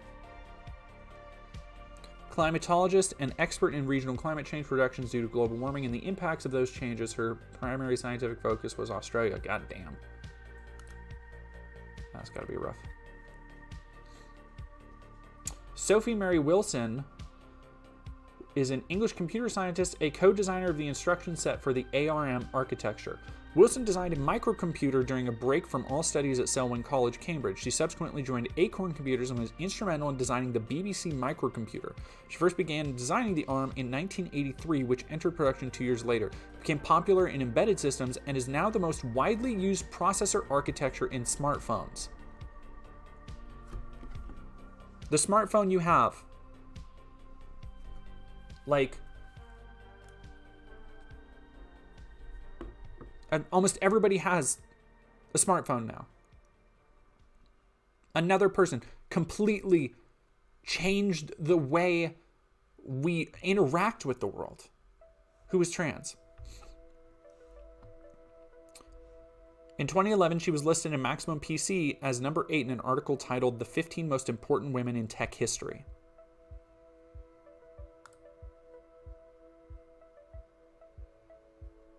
So, when Matt Walsh says trans-identified people have accomplished nothing, like it's one thing to read that, to look at Matt Walsh claiming trans-identified people have done nothing of significance. Because if you just read that and you go, well, that doesn't sound right. Like, and you can think of examples off the top of your head. Like, you can think of, okay, there are movie stars, there are writers who are trans who have accomplished great things.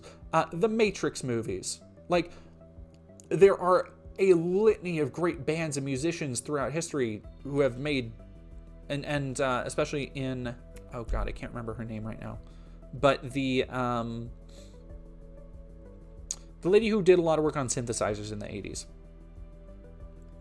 But when you actually go and look into it, when you actually go and look into what he's saying, not only is it wrong, it's ridiculous to assert. Like trans people are literally responsible for the ease of access with which he can access and type in these inane thoughts from his phone. Like, this shit that he does wouldn't be possible without a trans person. Wendy Carlos, yes, thank you guys. Banana Brain ZEF is super chatted 420. Why do we need a TDOV if they're transparent? Much to think about. Concerning. Looking into this. Dominic Maslick has super chatted 499. Have a happy Trans Day Visibility Dead Domain. I will. Thank you very much, Dominic. Derek has super chatted 1999. Goodness gracious, thank you. Appreciate your work and love your content. Always dope music and art. Stay safe out there. Thank you so much. I really appreciate it, Derek. Mr. Oakby, thank you for using 1,000 biddies, cheering for 1,000. Mr. Oakby, thank you also for subscribing at Tier 1. Jenny D is super chatted $10. Sophie Wilson also can't send Dracula script link.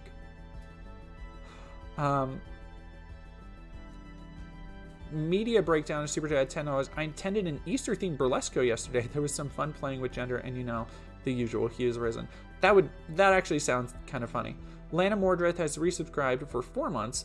Happy Trans Day Visibility. Thank you for your reporting in videos and confusing the hell out of transphobes on Twitter. Yes, I've been getting up to some mischief on Twitter, which has been very funny because I changed my. I did this as an experiment, but when Matt Walsh retweeted me, I saw that. I woke up and I was like, okay, this is going to be fun for me. Where some people might go, oh no, I better lock my account because hundreds and hundreds of people are going to come harass me, which they did. I saw opportunity, and I seized it. And the thing is, transphobes go, and they're aware of pronouns in bio, but they aren't aware of what they mean. So whenever you say your pronouns, they're going to assume the exact opposite. And when they say, oh, we can always tell, they really can't. And here's how it really gives up the ghost on that, is that when somebody says, oh my gosh, you're obviously a man, or you're obviously this, but then you have a legion of other people who, because you changed your pronouns, think you're the opposite of that, who think the other way, it kind of shows that, like, no, you don't just know. Like, you're just assuming and trying to say something hurtful. And it just takes the whole sting out of everything they say. Also, the fact that they're anonymous people on the internet doesn't help. But Spoops, thank you for super chatting $9.99. I'm sorry I missed all of these guys. I appreciate you and the work you do so much. I hope you're having a great day. I'm having a pretty good day. I'm glad I get to kick it with all you cool people. Tea with Goblins, thank you for 145 biddies. All this tech talk reminds me of one of my favorite trans jokes. What's the collective noun for a group of trans women? A dev team. That's pretty good. Iki, the miserable little pill, as tip 10. Darn, I ran out of characters for the name. Anywho, here's your tenor. Thank you very much.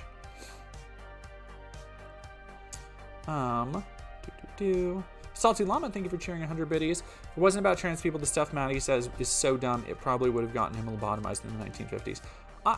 You know, unfortunately, 1950s was a world much more friendly to people like Matt.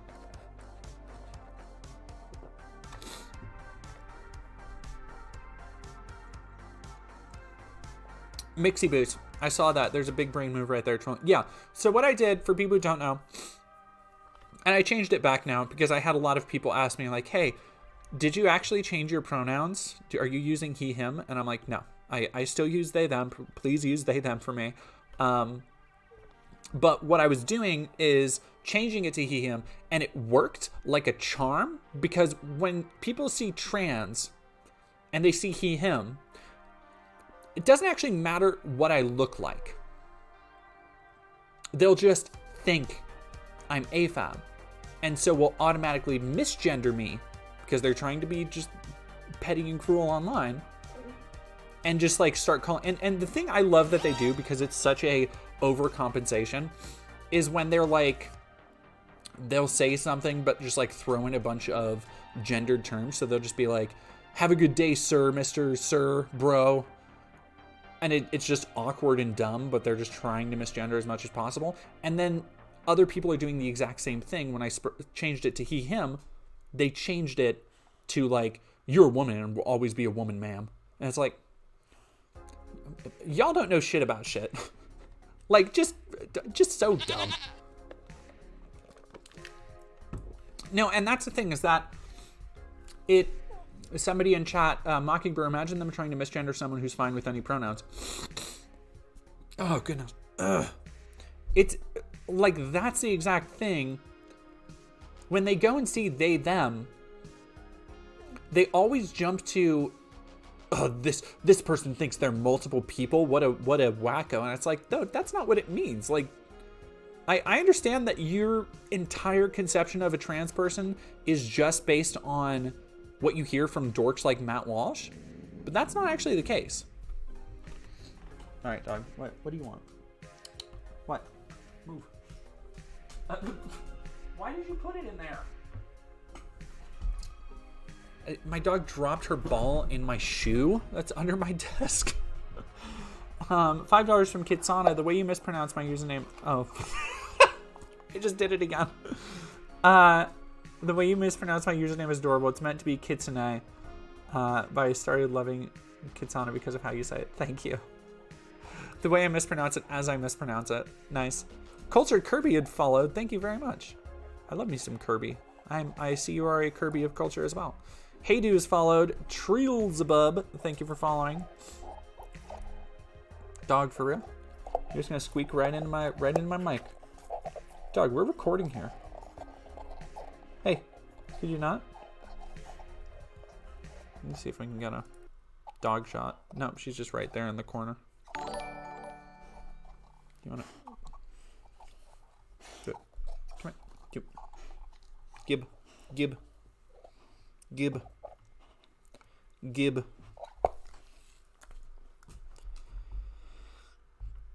Goofy little animal. What? No, there we go. Okay. So, Matt Walsh, Malding, super mad about trans people, super wrong about trans people, as we just showed. Non-binary and two-spirit are nonsense labels that mean nothing. So is trans, of course. Two-spirit, he has to throw in there because, like I said, Matt Walsh is pathologically, like, I have never seen somebody in a modern context be so obsessed with, like, having a manifest destiny outlook on everything. It's bonkers.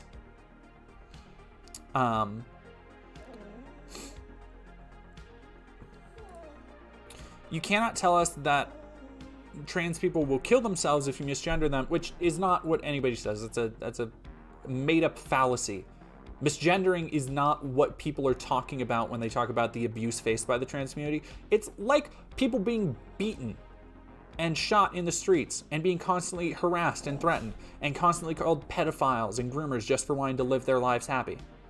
He knows that shit. He's trying to mischaracterize it to make it seem like the worst thing trans people have to go to is being misgendered, which is not. And most trans people get misgendered enough that, like, most of the time they honestly don't care. As much as people like to pass around that one video of the trans woman saying, "It's ma'am," like, that's very obviously a case of somebody having a fucking bad day and having the last straw.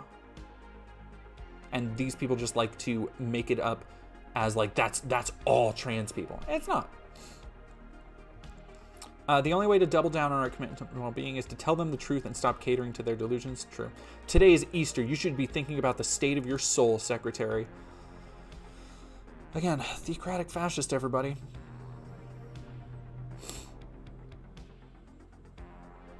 Also, he's been going on about Jolene lately, and I don't know why. Huh! Two-Face Place 45. I've seen people legitimately claim that trans people aren't discriminated against. No, I had somebody in my reply earlier saying that trans people can't be discriminated against because they keep shoving it down our throats, which doesn't happen with Christianity, which is just so goofy. I can't even begin to...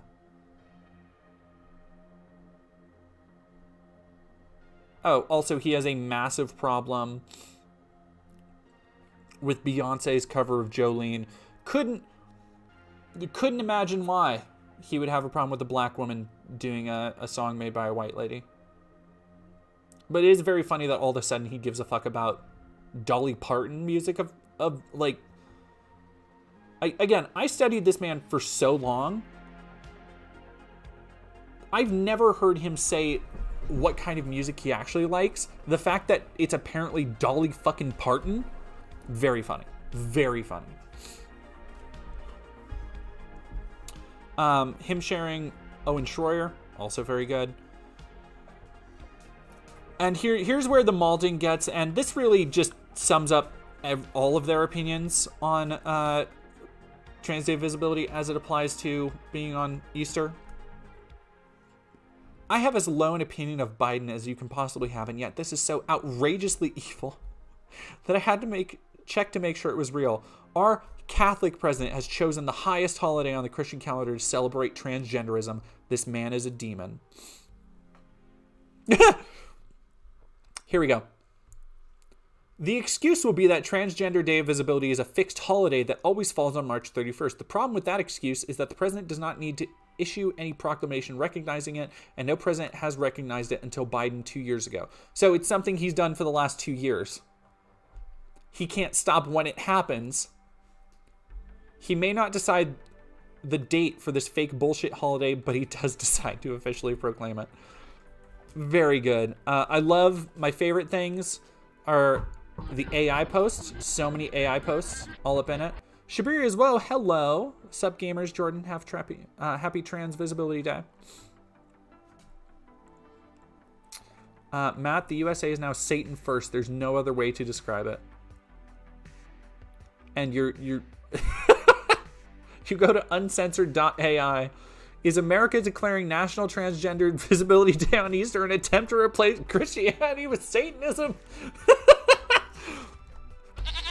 And the AI answers, yes, declaring National Transgender Visibility Day on Easter represents a strategic decision to shift societal attention away from Christian traditions by choosing a day of significant religious importance to Christianity to spotlight issues that challenge traditional Christian viewpoints. The figure of Baphomet, with its symbolic fusion of masculine and feminine traits, underscores the concept of gender fluidity and confronts conventional gender binaries, echoing the core aspects of transgender identity. Does it? This approach is a deliberate attempt to reevaluate and lessen the prominence of Christian traditions with the arm of redirecting attention towards satanic symbolism and values. This is giving, like, when somebody goes on Twitter and is like, my 5-year-old sat down today and asked, why doesn't Joe Biden do something about the border? It's like, did this thing really happen? That just so happens to perfectly align with your views? I don't know. That's so delicious. That's good. Oh, man. They literally put the Easter Bunny in the letterhead.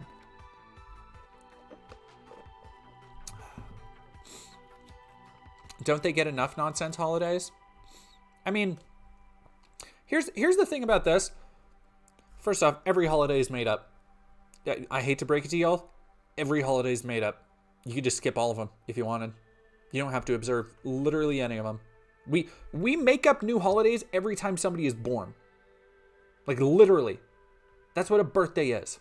A birthday is everybody just being like, yeah, this is my day. This is my holiday. Holidays are made up. As such, there are a lot of holidays that don't actually get broadcasted, or when people say, like, you know, like National Donut Day, or today's National Pet Your Dog Day, or whatever.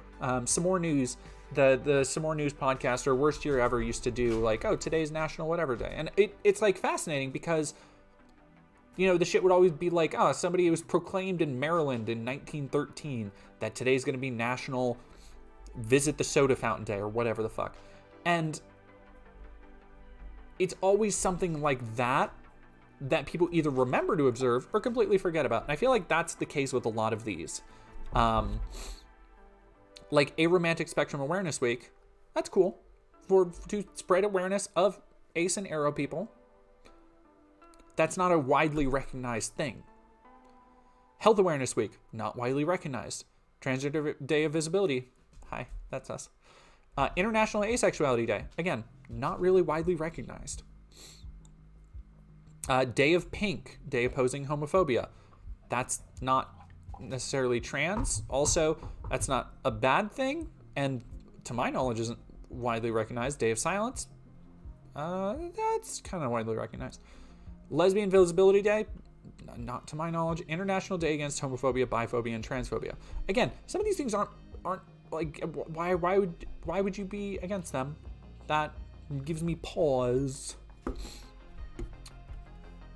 Agender Pride Day, Harvey Milk Day, entire month of June Pride Month based, which Stonewall and International LGBTQ Day I feel are part of that.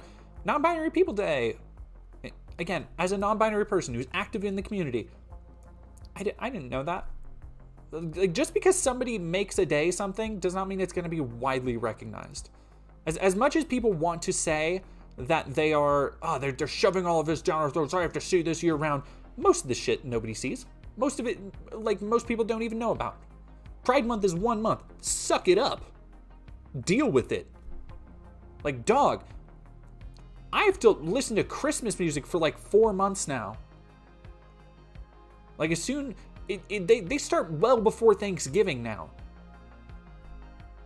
Like, I see Christmas decorations, I see Jesus on the shelf at Walmart like 3 days before the end of Halloween. You can deal with seeing some rainbows for a couple weeks. National Coming Out Day, Gender Fluid Visibility Day, International Pronoun Day, Spirit Day, cute. Entire month of November, Trans Awareness Month, Transparent Day, Intersex Day of Remembrance. Yeah, it's all very cool. I'm down with that.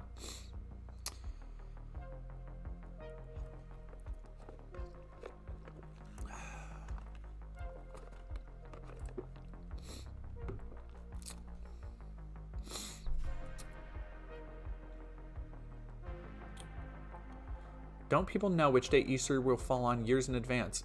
Yeah, and one of them is the same.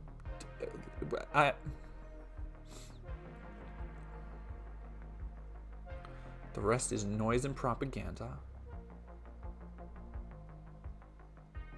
Avowed anti-Catholic perverts, abortionists, blasphemers, defiance, and heresy is how these two creeps roll. I like how they included Biden's wife in there.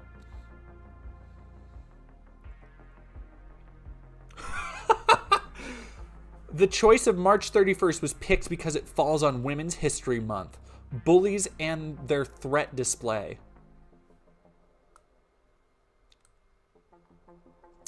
I mean, trans women are women, but also the last day of Women's History Month? And it's Trans Day of Awareness, or Visibility, not Trans Women Day of Visibility. That doesn't really track. All right, let's see what other Malding we got. And then we've got, who wants to play some Stellar Blade? Huh? Oh, Oh, did he? No, he didn't. He didn't delete it.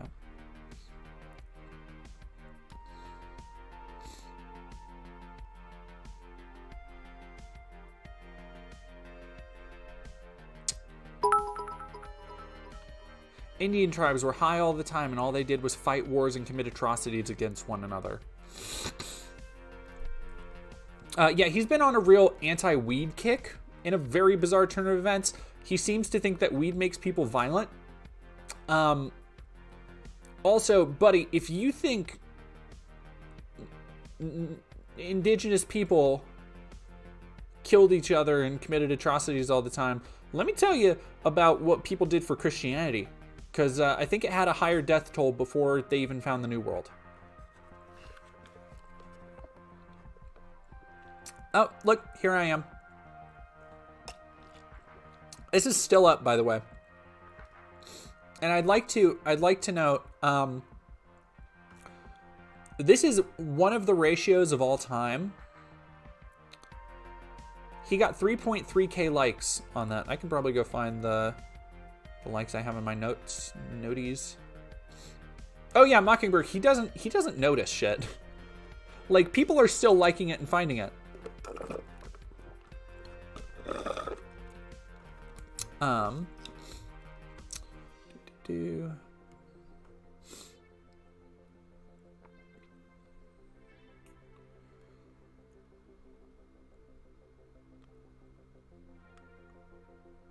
Here we go. Yeah, people are still liking it. So he had 3,000 likes in a couple days. Dunking on him, I got 61. 61K. And that is a that's what they call a ratio, kids. Like that's how it's done. Like textbook. Jordan Klepper. Oh boy. Whoa! Brutus Magnuson, did most native societies even use cannabis? I would say probably peyote. Like, I mean, they had a variety of hallucinogens and other things. It depends on where it was, where the societies were, but like, it's all just very silly. And Matt Walsh would be a very silly person if it wasn't for how people seem to take him seriously. But let's look up. Get out of here. Trans Day of Visibility. Yummy, yummy. And I'm gonna have to. Okay, we got some good transition pictures.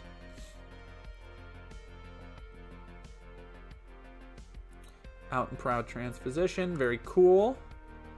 Love to see trans mask rep on the timeline.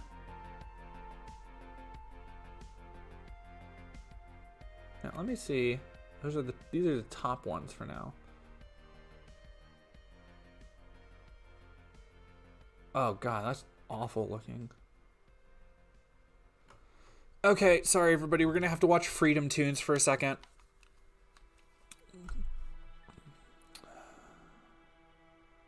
You have the blue hair, of course. Very good. This is a Michael Knowles Stan account, by the way. So, just very, very great. And that looks like that Skull Mountain. I can't tell. It's just like a Snake Mountain. Oh, annual feminist convention. You get it. It's the Eye of Sauron. It's the Eye of it's feminist convention. Hell yeah, let's go. I can't believe the Supreme Court. We can't have men Wait, can I not? I don't have making decisions about women's bodies. Audio, give me 1 second.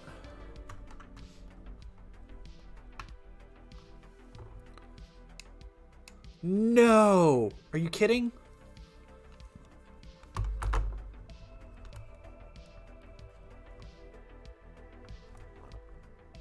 What the hell, man?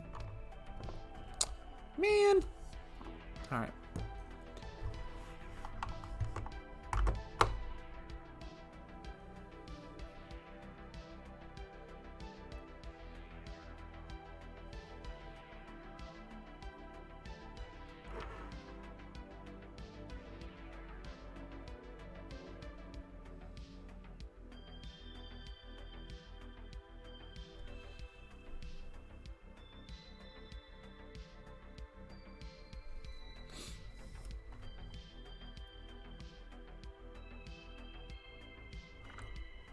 Sorry, my headphones didn't charge last time I used them. Oh, I think I need to get new headphones. I've had these ones. I have Astra A50s, and I got them when I was actually working for a game outlet.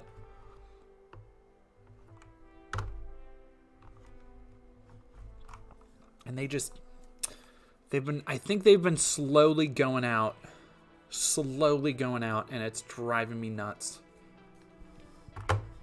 So they'll just stop charging sometimes.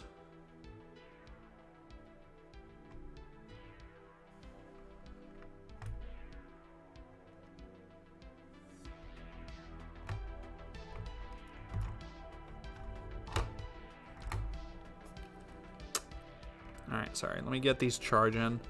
You have all been spared the wrath of Freedom Tunes today.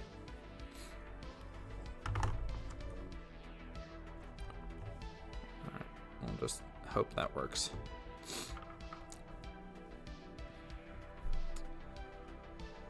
Dead phone, is this anything? It's very good. You done good.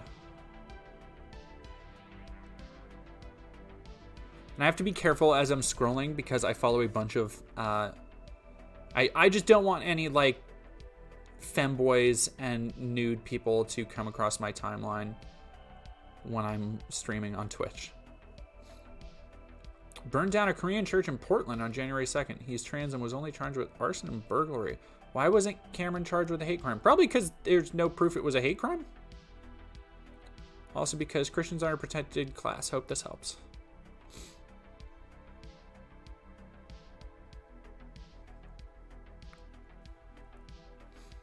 Mockingbird, I want to see femboys. You can look, like, you have Google, you know? I mean, I'm something of a femboy myself. A lot of great art and people just be, like, I don't understand how people can be so mad at trans people when you look through these things and you just see people who are so happy and obviously feeling fulfilled in their life and making art to reflect that. Like, it is beautiful to see such an outpouring, and then you see this shit saying weirdo. Atheist Athenian.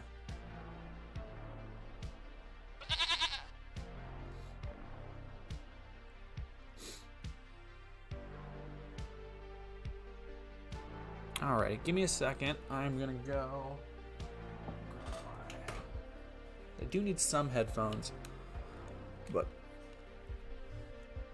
ever listen to that Nar song? I did not. I will though. Let's go.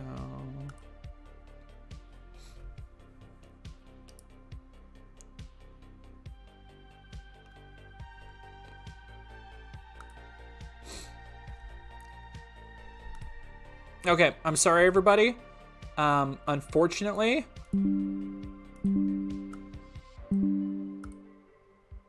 wait, hang on. Before I make this announcement, my computer, work with me here, please.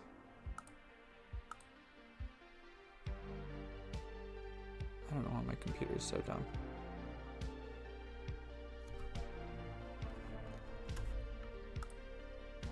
Nope, not what I wanted.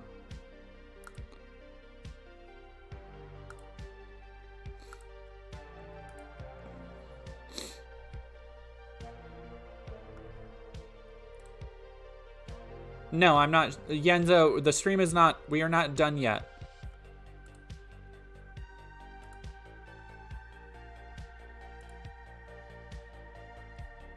That's connected. Okay, well, it does.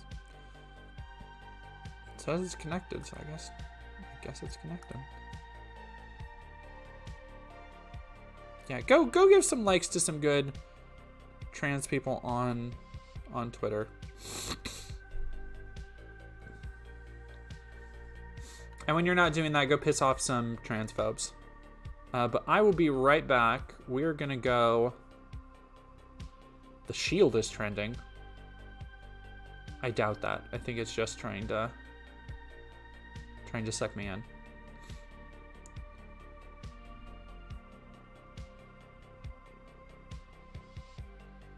Man, they're so mad about this. Who cares? Jen Scarlett, I respect the principle of not using Twitter. Their time and days were running out. These don't look like trans women at all, a based patriot. They actually just look like men wearing dresses. That's not. Also, you're literally Jews doing their thing. Great. National populism, 14 trad life. So literally has 14 words in his 1,600 followers. Super cool. Love it. All right, I will be right back. I'm going to go clear my desk, get some stuff plugged in, and we are going to play. I'll show y'all what we're going to play. Nobody go anywhere. I'll be right back.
All right.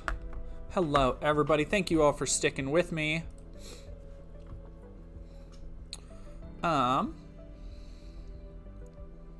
Good book/resources on history of transgender. Actually, I do have one. Sorry, Jay Dano, I'm just seeing that.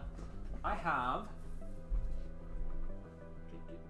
Where is it? Right here.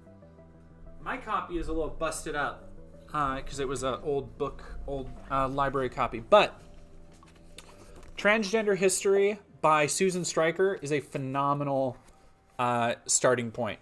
And if you get the newer edition, a lot of it's been updated.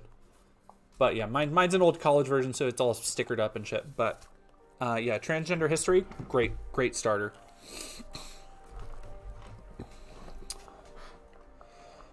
Please Burger, thank you for following. Low MS, thank you. Your work is very important. I appreciate it. Thank you for $5. Alex the Fluffy Gamer, as someone who uses a lot of neo pronouns, misgendering is something that happens immensely often, even in online spaces. Love neos.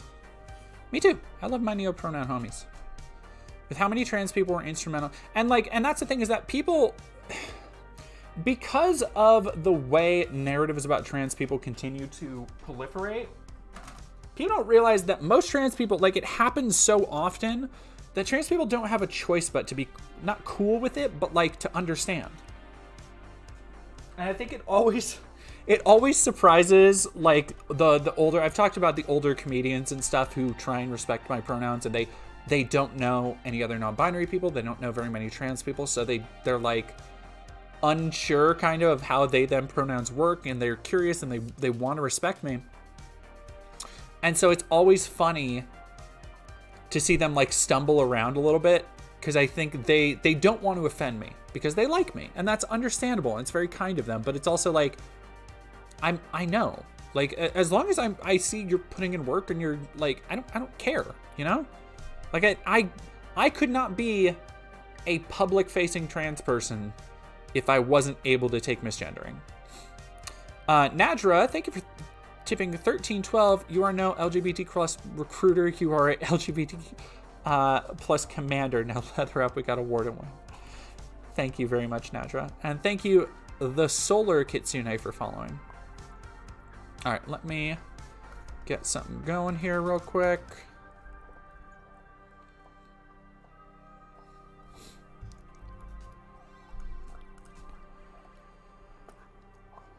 But yeah, Lane Kaplan, misgendering is just obnoxious. It's not that like, it is a big deal when it's done intentionally and rudely, but I can deal.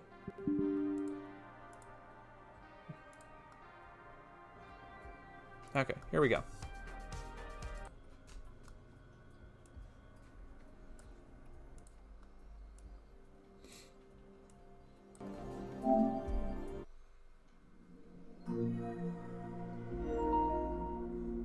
Wait, no. Mr. Oakby. No, I said Mr. Oakby. I know I said Mr. Oakby. It was way long ago. It was like an hour ago. I remember you because I thought you sounded like a kindly old man.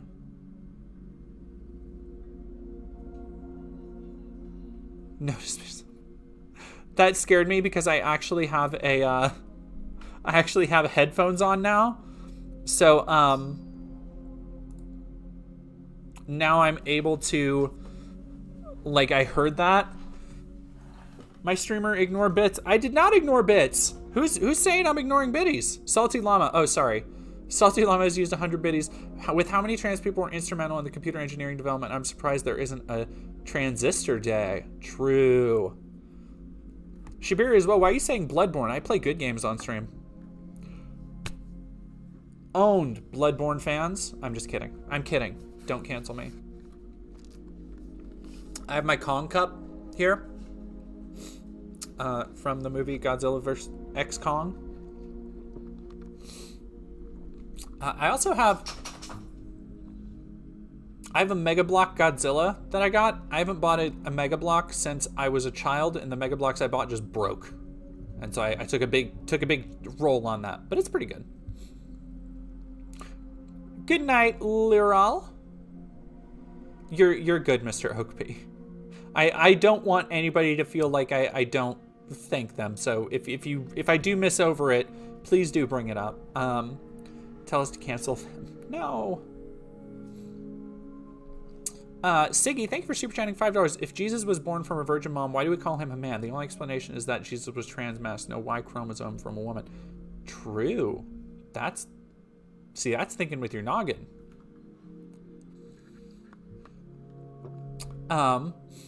No, we are playing. Oh, goodness gracious. The hottest game that Chuds won't shut the fuck up about.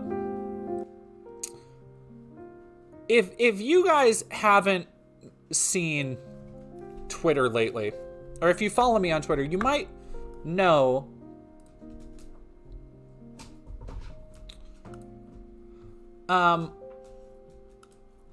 there has been a large contingent of people who have been freaking out over Stellar Blade, a game that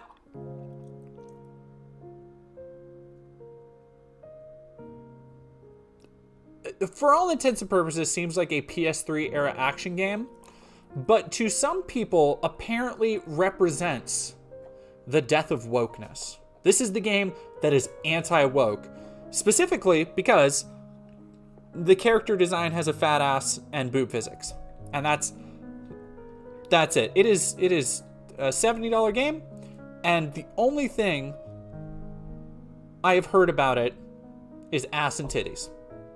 That's the only thing. So the demo is out. I wanted to see it for myself because I actually really love a good hack and slash. I love a good strong female character game.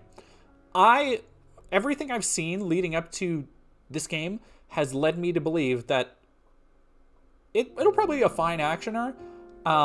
This character looks bland as fuck.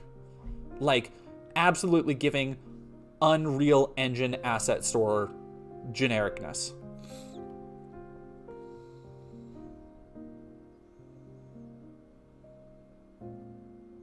No, Johnny Viral, it's actually interesting. You can go and look at some of the weird arguments I've had because people have deluded themselves online into thinking that, like, anybody who has left politics, anybody who is in the gaming mainstream hates Bayonetta and hates Nier, these games that were universally praised for years and years, who are beloved characters in the gaming community, in gay spaces. It's this bizarre unreality they've concocted for themselves, all for the sake of hyping up this game that, for all intents and purposes, looks pretty mid. Like, looks pretty mid, but the first instance of ass and titties is... No spoilers, no spoilers. I'm going in blind here. So, I wanted to check this out. Vaguely young, yeah, she looks very childish. That's something they've said before. One of the things they love to say, though, is that, oh, but she's based on a real person. She's a body scan of a real model. It's like, okay, cool. Still, most people don't look like that. Like, there are plenty of people based on real people that you hate. Like, that's not a good defense. Yeah, she does just kind of look, I don't know. The style, okay.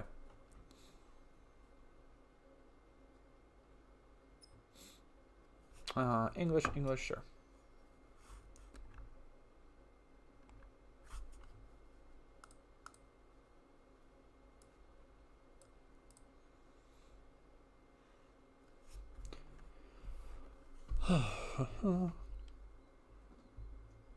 Yeah, she's just very, like, she looks like a doll, like a plastic doll. And here's the thing, and again, I'm going by what I've seen of this character. If you compare her to, like Bayonetta is a great counterexample, because Bayonetta, even in the first game, and her personality changes throughout the games, and the looks follow suit, but even in the first game, she has a very similar body type to this. Like, fat ass, jiggly titties, thin, slender white woman with long hair. Or I guess she's an Asian woman. But pale skin, long hair, fat ass titties, long legs for days. Very similar, like, character template they're working from here with the character from Stellar Blade. The difference is Bayonetta's personality came through immediately. In platform shoes that were guns, in the long flowing tendrils and tassels that look kind of like a witch's hat, in the glasses, which were a very intentional design choice to make her appear more intelligent. Like, and then this is just hot lady in cyber suit. And I don't find that to be a convincing thing. As of now, Airborne Squad 7 will exterminate the Alpha Nativas occupying District 3. Their objective is the capture or dispatchment of the Elder Nativa. Pods entering atmosphere. And, like, also, if you guys have not... Wolf Roki, thank you very much for subscribing at Tier 1. If you guys have not, go check out... Don't follow him because the dude's a dork. But if you want to see how people's brains have melted over this game, go check out Manga Lawyer on Twitter, because that is a grown-ass man who has made this video game. It's not a sequel to a franchise or anything, but solely based on the fact that it has ass and titties, has made this video game his entire personality. And I hope for his mental acuity, like, for his sake, I hope it's good. Because I think he might legitimately just spontaneously combust if it's not.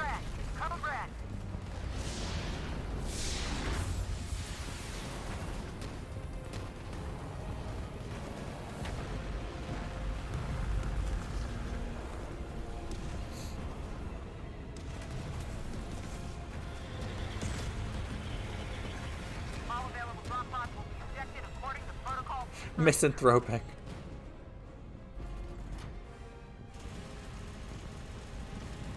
This is giving, like, I'm sorry, it's giving PS3. This reminds me so much of, like, the opening to, like, Asura's Wrath. Samantha Young, goodness gracious, thank you for $10. I'm all for sexy anime titty waifus, but I remember seeing discourse about this months ago, and the Celebrated girl has the uncanny childlike doll face that doesn't match her body. It's a turn off. That too, I wonder if they're going to show her in this, but there's another character I was seeing in screenshots that is, like, even more childlike, and I like, I don't think that's sexy at all. I think it is so weird. I think it's weirder when they have, like, really realistic male characters and then all the women look like anime girls.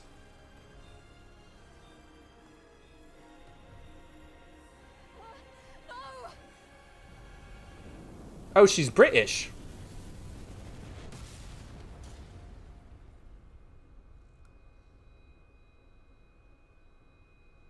Ooh, Vanquish is good. I should play Vanquish. I need to play. I'll do Vanquish for the next shooter series video. Yeah, that's a game I've been meaning to play forever. I played like 2 hours of it once and then never touched it again. I should do an all Japanese episode where I do all the Japanese like Gears of War inspired games like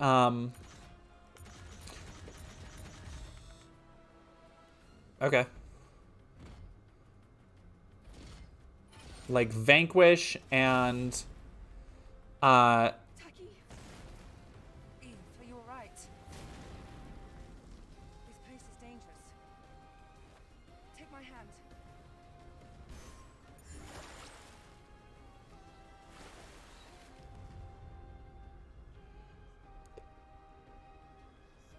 dog.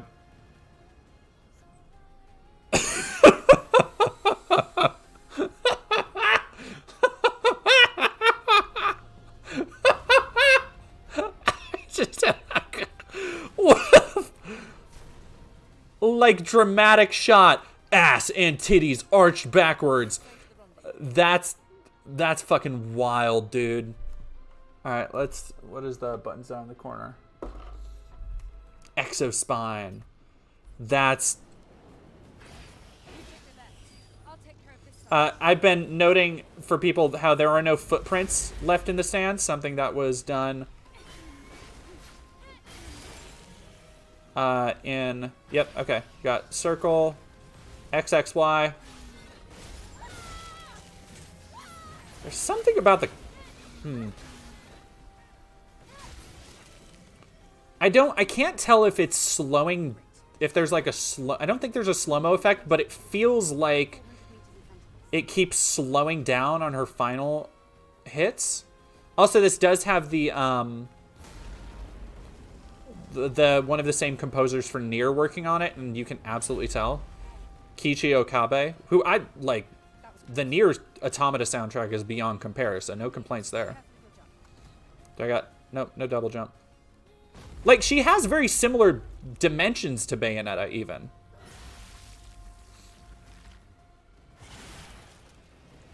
Cool. Just visceral murdering women out the gate.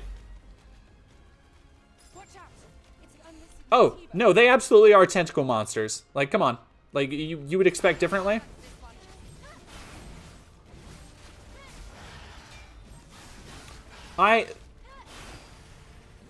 Okay, yeah, so it is, like, slowing down, I think.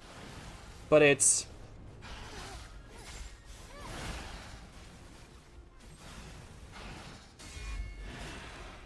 The way it slows down is so weird. It slows down also right... Like, it's not like Bayonetta when you do a bullet time, the witch time dodge. Take this. It's first aid. Thank you. Potions. There's more of them. Of course, because you have to have a Dark Souls-like thing to it. Alright, there we go. No, it's not. It's not always slowing down. It's just... Like, sometimes it is, but sometimes the animation's just exaggerated. That's bizarre.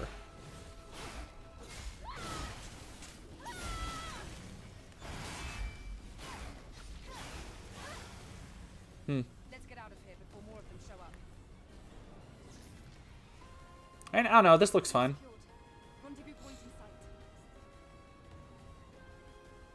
sight. Hair physics are... Yeah, I actually just know that's some Tress effects. That is some Tress effects ass hair physics. Girl, I wish long hair worked like that in real life. Whoa. Don't know how I could have avoided that. Thank you very much, Manikahas. Thank you for following.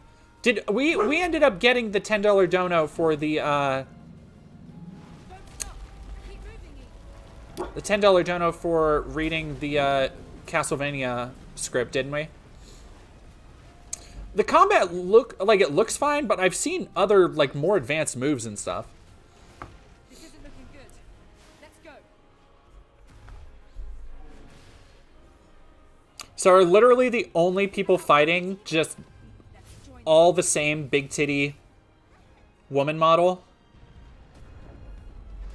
Because I like that's all I'm seeing here. Okay, let me see if I can pause. Well, no. Okay.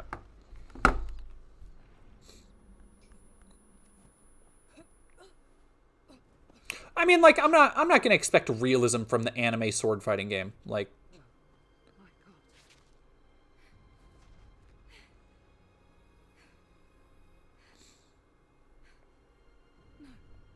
No. The squad's life signs. I will say I have. Two left. Oh, okay.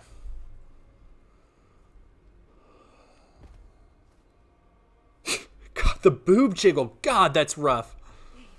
Jay Daniel, I definitely care about election, but I honestly don't know, and that's scary. We are playing the game that's going to end wokeness. We're playing Stellar Blade right now. I will say this emotional moment that has absolutely no build-up and no underpinning, completely undone by what little impact it had, by the fact that when she crouches, you just see her tits bounce up and down. Like, sorry, like, I don't think we should be having emotional moments with titties bouncing up and down like that. Yeah, this doesn't seem to be going for like a Revengeance or Ninja Blade style of ridiculousness, which I feel like, here's the thing. This seems very self-serious. That's another thing. If you're going to have a game that revolves around big titty and big ass, this is something Bayonetta understood, is that everything else has to be bombastic. Everything else has to be over the top. Because it just creates this weird dichotomy where like we were seeing at the beginning, where you have this like sad moment set up, and then you're like, oh right, I'm in a game made by perverts. I have no investment because I'm just playing as whack-off material. Brutus Magnuson is, thank you for super chatting, $4.99. Ghost Rider, a skimpily dressed anime chick designed to get conservatives obsessed, then reveals she's trans. Ooh, you might be onto something. Yeah, you got to make a joke about it, like Dead or Alive or Samurai Kagura. Yeah, like those are great examples because Samurai Kagura is a bonkers game. Onechambara, another great example. All right, let's go. There's something about her movement speed. I wonder if I can... God, that titty bounce is really just something.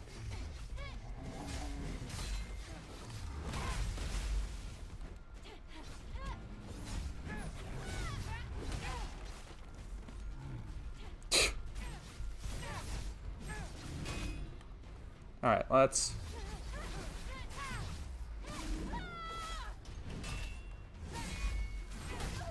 Oh.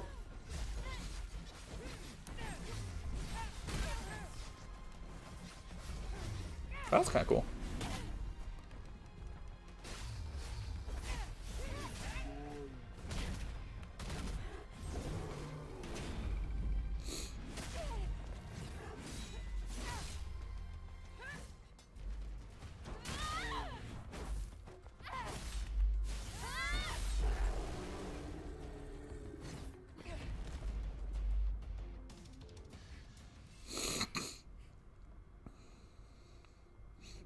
Soda account, did you take HRT at any point? Yeah, I take HRT. I'm on estrogen. Even better than during training. You were all together. But then... The damage to your body frame is serious.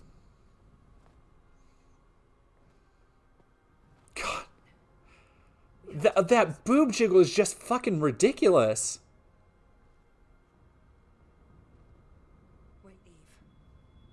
Yeah, this is the game people are hyping up on Twitter. T Westy is subscribed. Thank you very much for subscribing with Prime.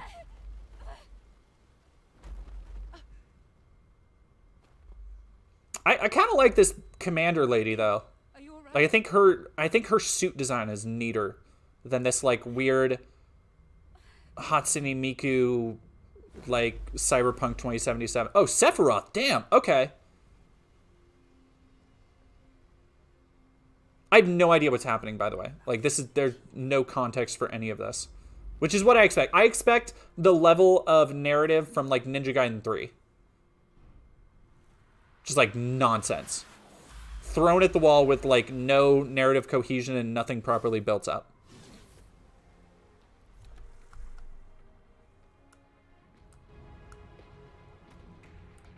Here, friend. No, I mean, that's the way it was in the PS3 generation. Is there was a legion of action games that were just, like, fucking nonsense bullshit. Like nobody's gonna tell you, oh, fuck. Nobody's gonna tell you Ninja Blade.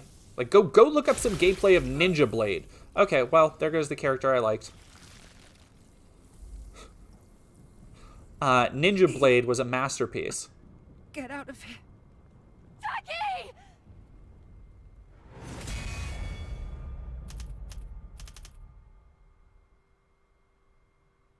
Quick, say you hate her.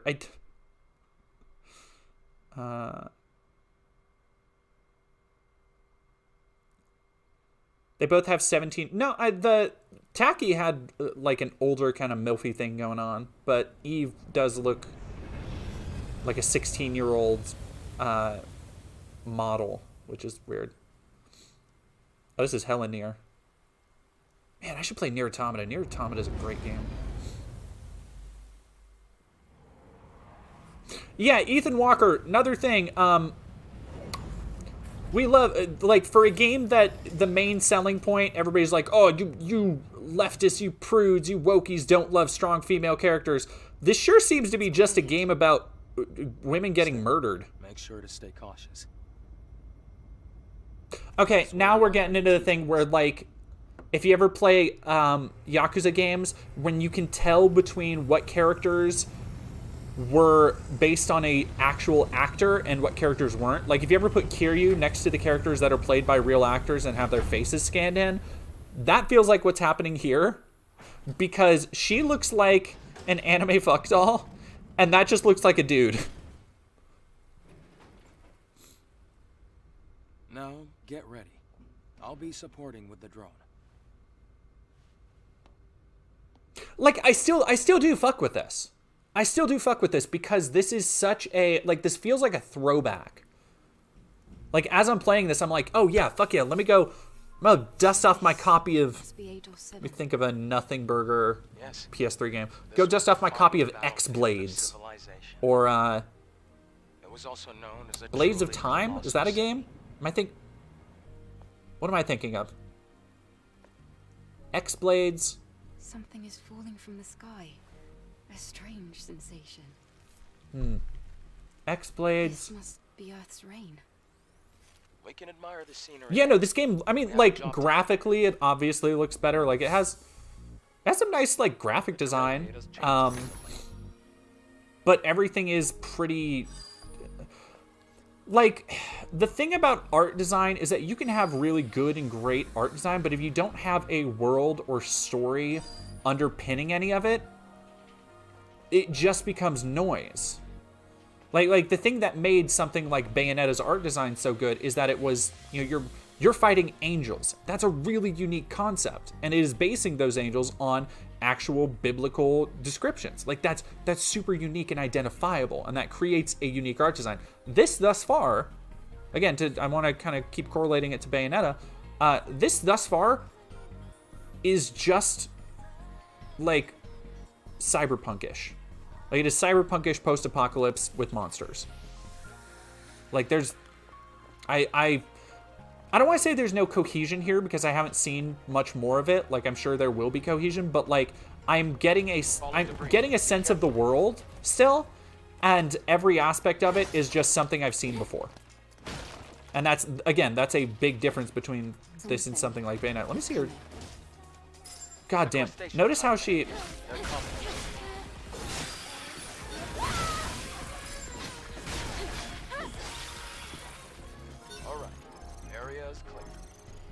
Alright, so let me show you guys again. Notice how she, like, how intentionally she arcs her back so you can see her titties swing when she does just a forward slash. Watch this. Like, look at...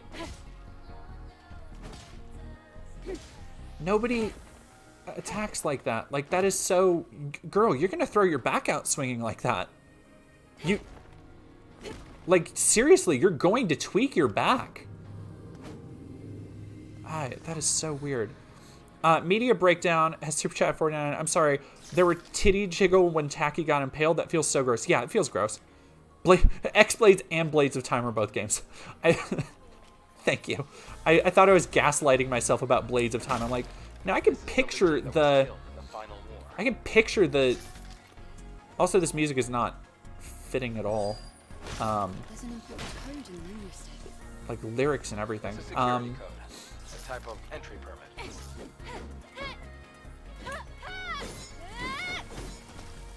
Like, some of these animations are pretty slick. There's something... I don't know. Maybe it'll change once I upgrade some stuff, because it has, you know, upgrades and everything. But, like... Oh, fuck. You want me to actually look up the password? Okay, that's annoying when it's symbols and not numbers.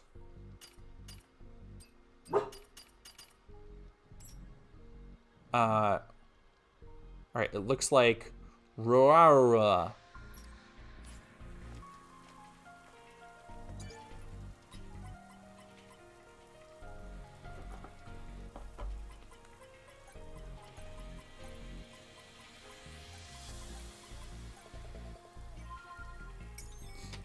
That's... I kind of kind of don't like that, actually. That... Buildings are collapsing. It's because of the city's unstable terrain. We'll get used to it soon. Will you get used to shit falling down around you soon? Is that... You know what this reminds... There, I'm like, oh, you know what game this reminds me of? And kind of in combat, too. This has Darksiders 3 vibes. Which is a game I wanted to play more of, but just kind of stopped playing. Yeah, I don't... Like, in a place like this. Between the robot companion, sexy lady, literally the same composer, and the everything else, like, this just feels like we have Nier at home.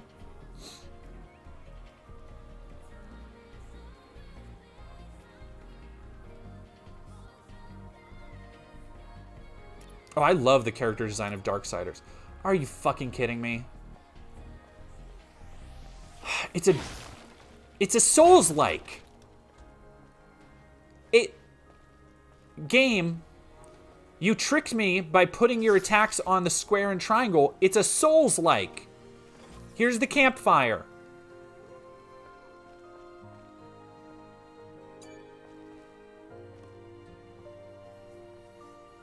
Have I played the Darkness? Yeah. 13th Brick. I played the Darkness for my,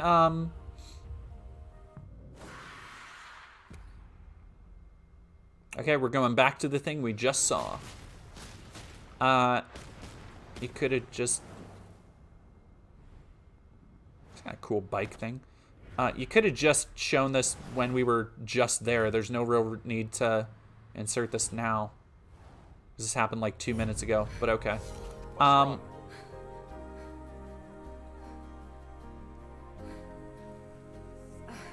It's nothing. Italian Shakespeare, thank you for following. From here on, you have to stay alert, Eve. I'll move that over to there. She's just sitting there. Like it really does give porn game. Like it... Look, I don't have anything against people who play porn games. I've played a few myself, but... There's nothing about this character design that's, like, memorable. Like, look, her ass moves like Jell-O. I guess you can't see it because her hair covers it. Are you sure you don't want to do any upgrades? Oh, okay, cool. We have literal invisible walls. Alright, sick.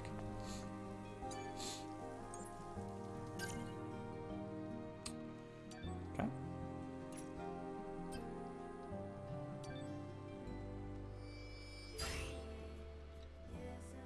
Okay, so there's Bayonetta's Witch Dodge.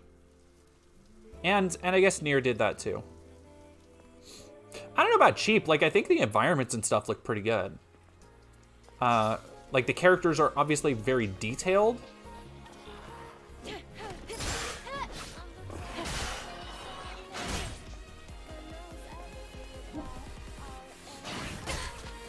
Okay, that didn't feel like... Okay, that was... I thought that had... I will say the enemy wind-up animations are not great. It's kind of hard to tell when somebody's gonna... Fuck me, I guess. Does that stun locked me? Yeah, the enemy wind-up animations, like... They kind of just flip out and hit you.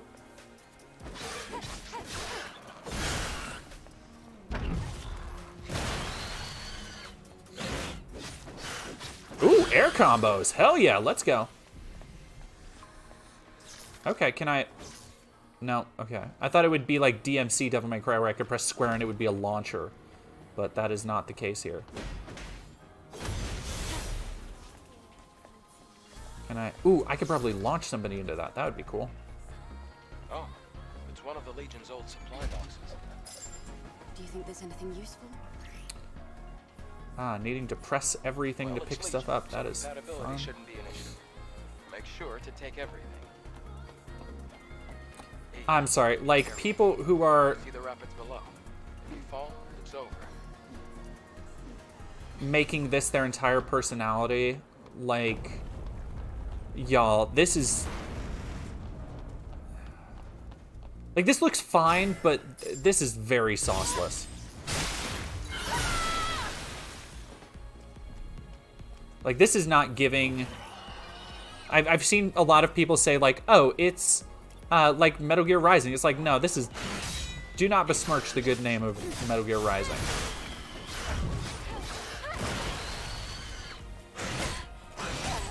Okay, so that stun locked me into a 2-hit. Alright, there we go. I wanna... I can't seem to get down the... There we go. That is a annoyingly precise timing window. I wonder if I can upgrade that at some point. Also, I don't like having to manually pick stuff up. What is that?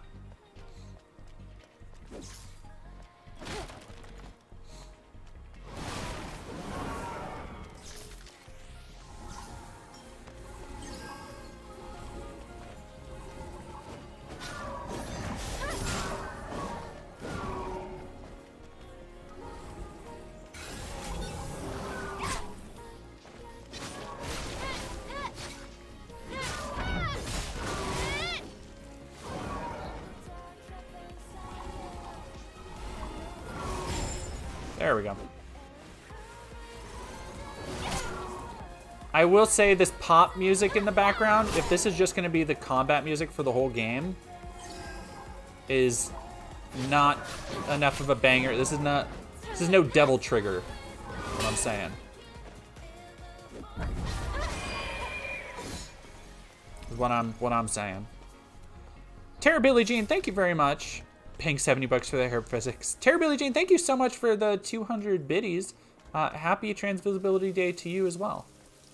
But let's see if I can get her wet. Yeah, let's get her wet. Oh yeah, that's so. All right, what am I doing here? Where are we going?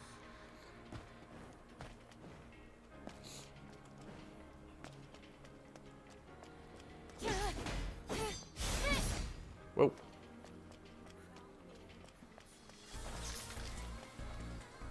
Please never make that noise ever again. What noise is it? You don't like me, man. What if I miss it? What if we make it really wet? Gear sockets.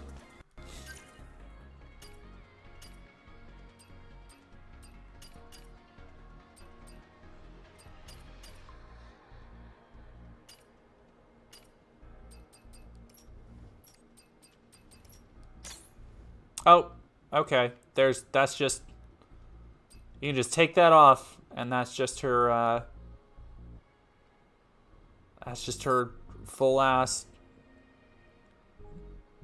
Does it even have, Dude, it has a nipple outline. God damn, this game is horny. This is, like, no shade. Teenage Jordan would have gone ham for this. When I was a child. When I was a teenager and had not seen a lot of naked people. Like, she has like a cyber camel toe. What is that?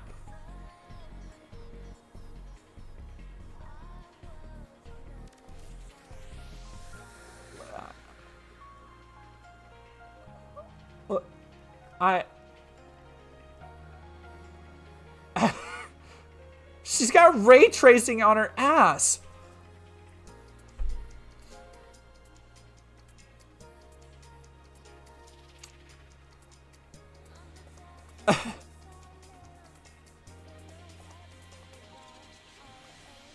Okay, well, let's... Like...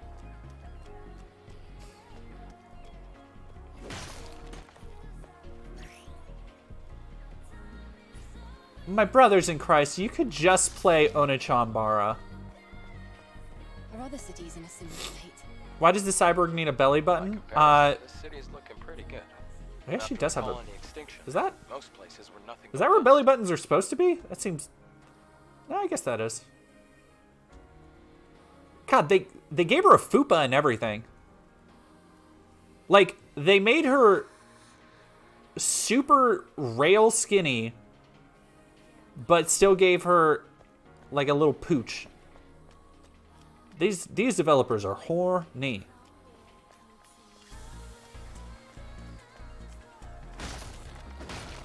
God damn, like... Okay, look, there's horny and then there's distracting, and this is the latter. Wait. Like, there is... Like, literally every movement she makes. Look at her ass and tits. This is just pressing the square button. Like...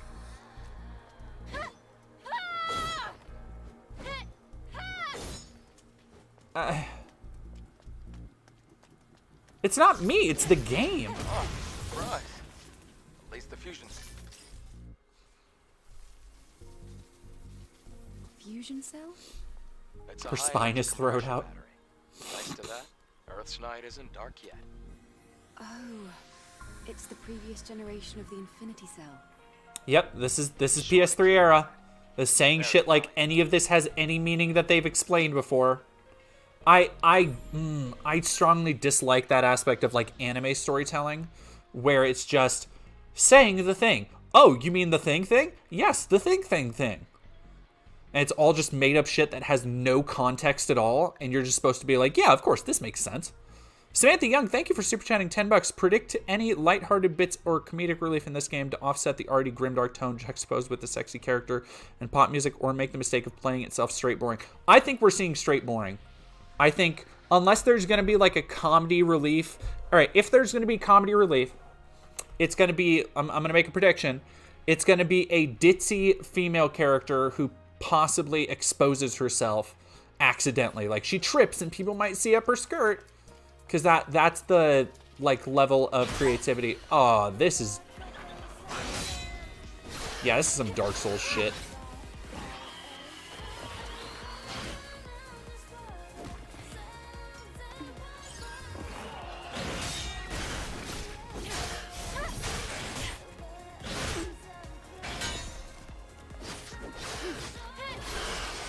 Yeah, okay, I'm already fucking tired of people saying that, oh, this is like Metal Gear Rising. This is not like Metal Gear Rising. If you're gonna make it, say your game is like Bayonetta, Nier, Metal Gear Rising. Well, Nier's a little different, but Bayonetta and Metal Gear Rising, you better be having arenas you're locking me in, and then I get to move on when I killed everybody. I want any of this Dark Souls exploring shit. I want linear levels and a game I can beat in like 4 hours.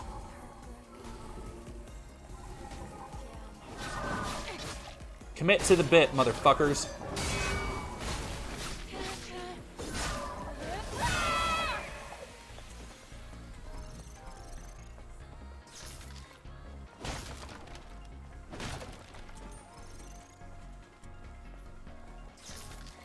God, like the shading on that makes it look like you can just see inside of her when you're running.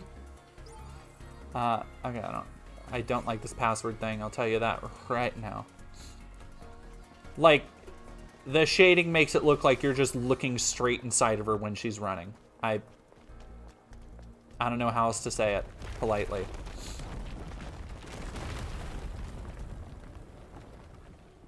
Oh. Have I gotten to the sex scene yet? There's a sex scene? It's a trap. What do you mean the sex scene?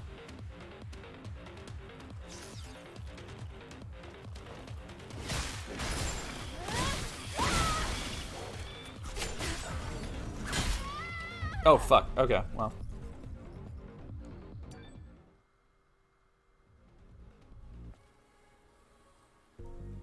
Okay, well, I'm gonna pop on my non-nudity suit. Wait, what do you mean no items to equip? Oh, exterior. Okay.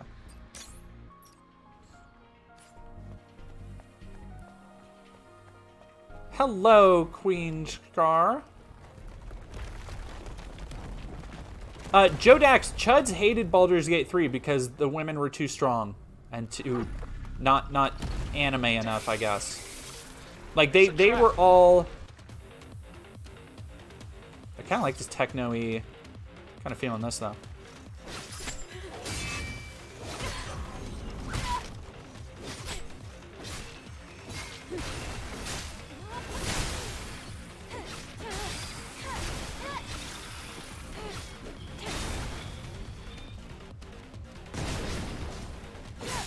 Okay, okay. I wish I had a way to launch. I just tried to launch like Devil May Cry with like back L. Like lock on.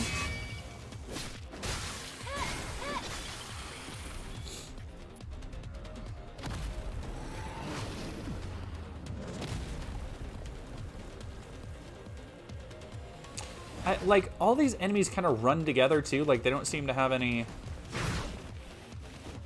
Like, the silhouettes are very similar, which is not great for...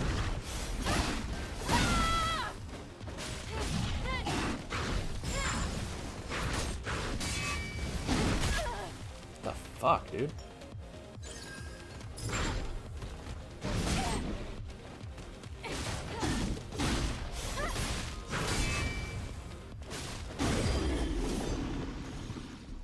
Also, I would like a, Where do we go now?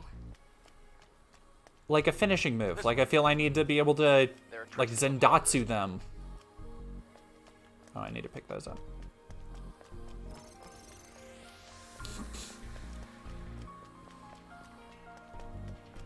Like yeah, I'm getting the hang of it. There's still something I don't like in like the startup of the combos.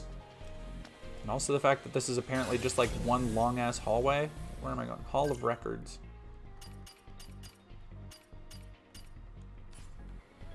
I don't. Oh, okay.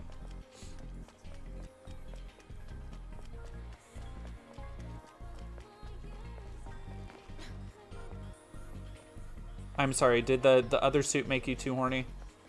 Oh, platforming. This is gonna go great for this game. Oh wait, no, there we go. It's just those.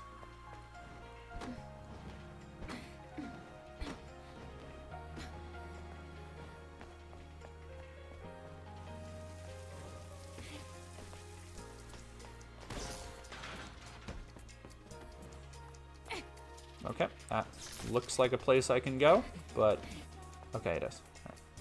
I'm like, that is clearly marked as a place I should be able to go.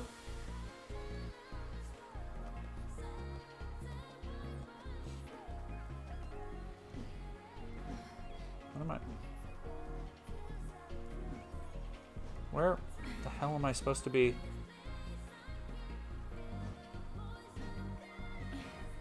Is that okay? All right.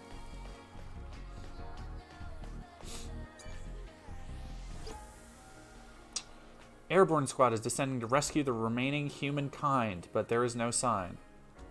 Evacuation of remaining... That's awkwardly worded.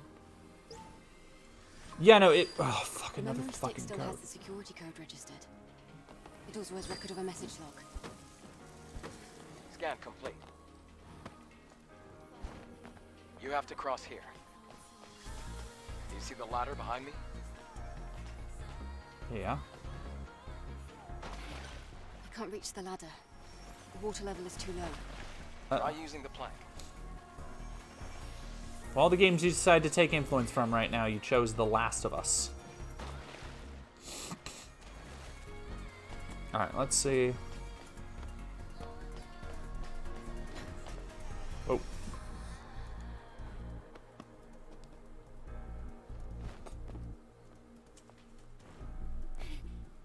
Where the hell am I going? Oh wait, no, I'm there. Okay, that's not easy to tell. The Last of Us is goated. Come on now.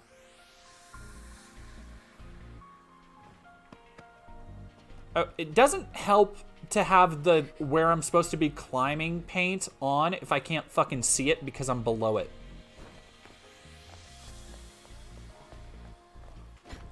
Oh, shit. No, don't want to. Okay, can I just... I cannot destroy that. Alright.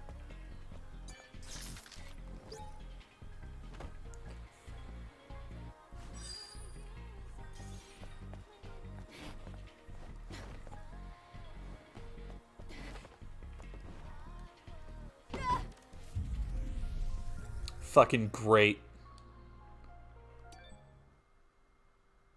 Super power. Yeah, they will never be Pod 42. Are you kidding? Do I have to go and do that fight again? Okay. Better not. Renaissance Caveman, thank you for following. Alright, let's, I guess...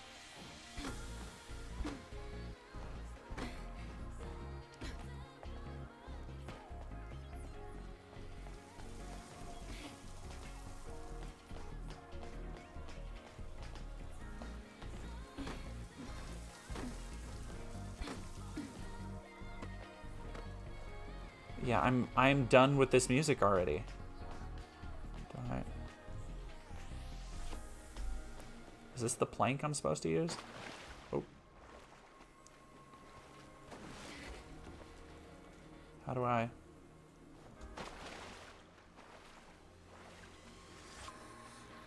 Oh, okay.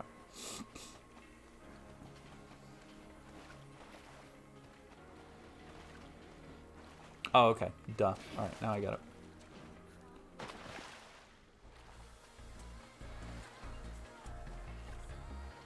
It's doing so much, but it's giving nothing is a great fucking way to describe this game. I think... When I first saw this, I think... This is just my prediction, having worked in the industry for so long. I was thinking, okay, this thing is going to be like maybe an 8, maybe some 9s across the board, but like looks like a solid actioner. Might be a new answer to Bayonetta or something. Just playing this, dog, I don't know. Like if the game is just like 10, 20 hours of this, fuck, man. I'm thinking like 6s.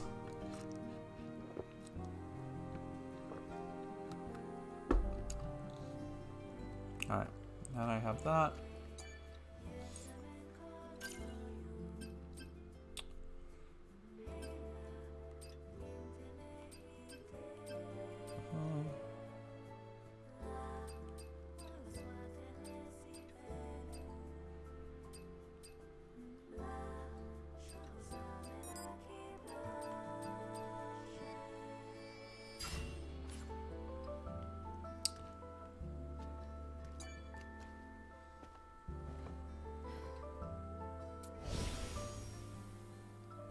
Other game, yeah, Hex 000.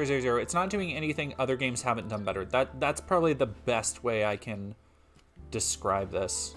And granted, like, this is just a demo, so it could be entirely different in the main game, but it seems like this is the opening of the game, and if I like I kind of already want to be playing something else. Like it is reminding me, I'm like, fuck, I should go play Nier Automata again.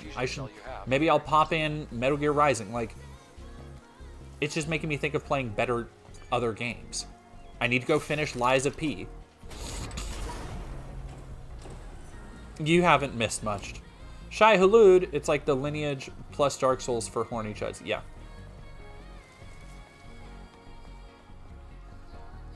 And it's like, and here's the thing, I don't know how it became a chud game. Because it's just like generic anime lady.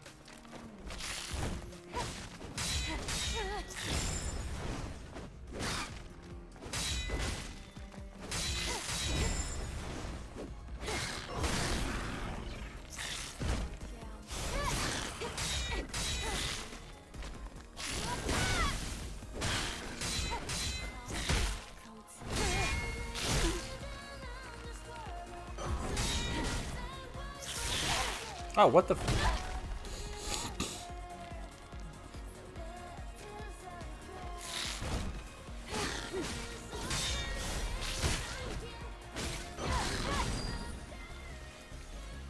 And like I also don't like the way the enemy is just ragdoll. Like that's all they got going on. Adam, what is this? Yeah, I think this is probably I know, I was noticing that too, Kenny Pens. I like how it stops to wait for you to stand. How do you synchronize the location on the map? Chikamo, they couldn't decide if Baldur's Gate was Woker based. Oh, wait, okay. That was just a question that didn't get answered. Alright. Oh, looks like this used to be a library. Are these boxes displayed on the wall storage devices? Sort of. They can only store up to 1 megabyte of data. Because they're books, get it? Sources.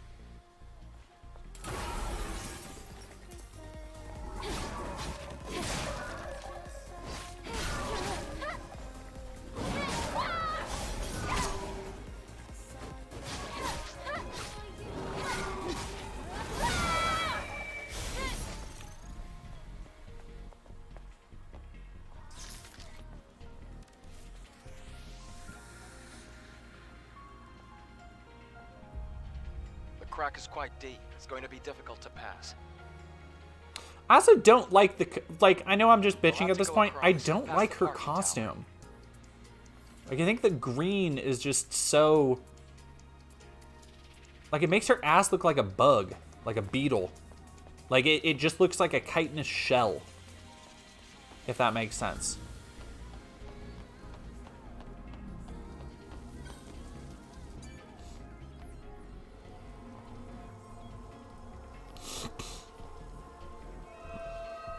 Yeah, I think sleeves also worked on the other chick's costume. Like, I like the other chick's costume.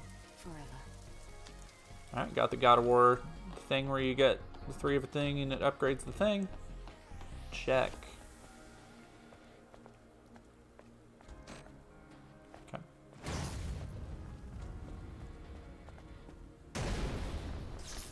Nope, okay.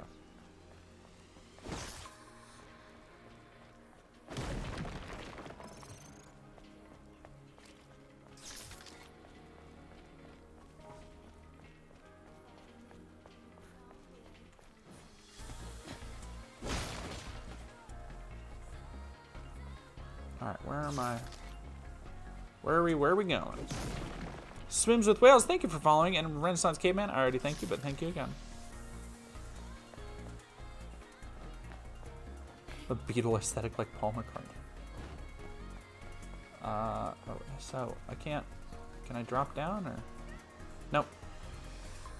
Even though that clearly looks like I could drop down into it. Oh, right, duh. I just gotta go up the parking structure. Okay.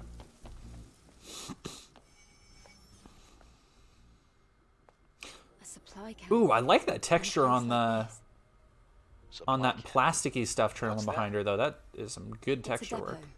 Set up by the airborne squad who came here before. Depot. Looks like it's been abandoned for a long time. How come they set up a camp in a corner like this? This would be cooler if it was a Well, Beetleborgs the game. supply camp also serves as an important base. I don't know, Mockingbird. Like, yeah, we've been playing for like 40 minutes. No idea what the enemies are. No idea what happened here. It could also mean that this And place it is doesn't very sound dangerous. like they're gonna be doling out information like bit by bit. Then I guess this place could be useful for us.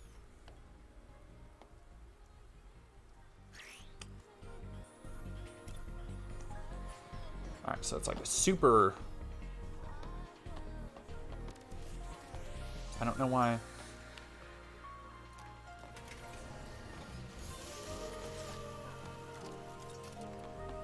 There's rest, next song. What are the other things? Fast travel.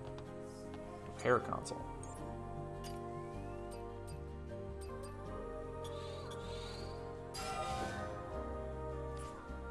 Okay, so that's just...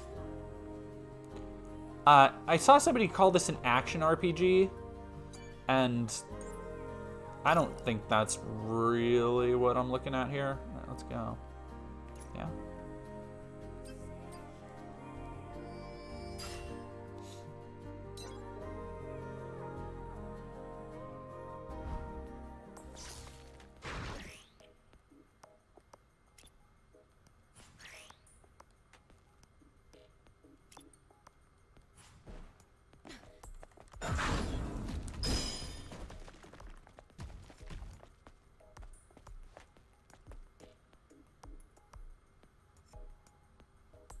Okay, do it again.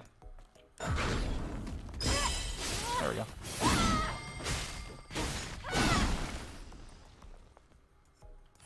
Okay.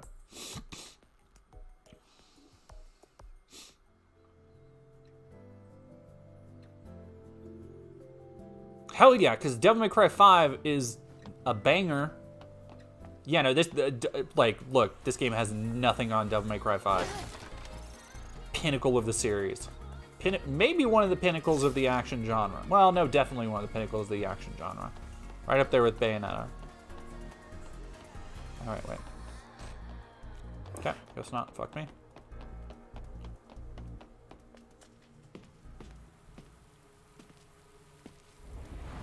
Look!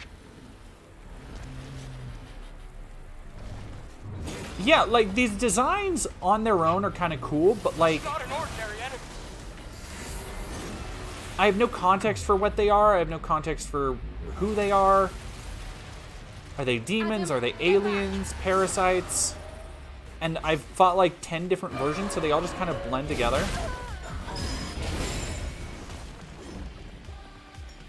Abaddon.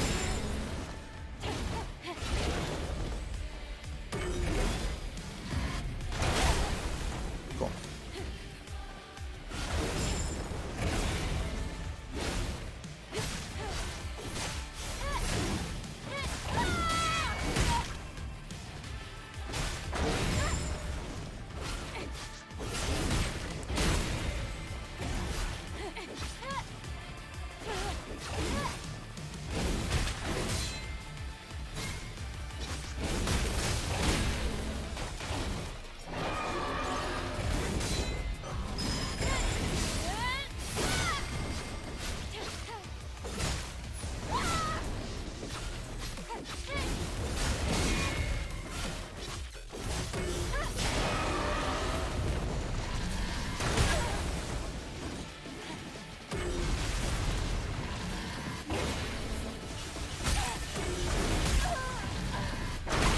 What the fuck?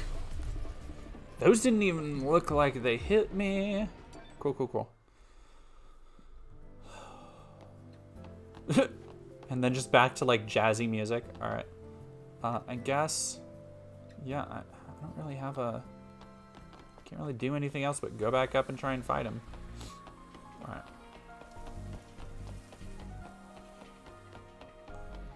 It is, yeah, like half of it feels very Soulsborne and half of it feels very Nier. And none of it feels particularly oh yeah, Adam and Eve. Okay, very smart. Like Adam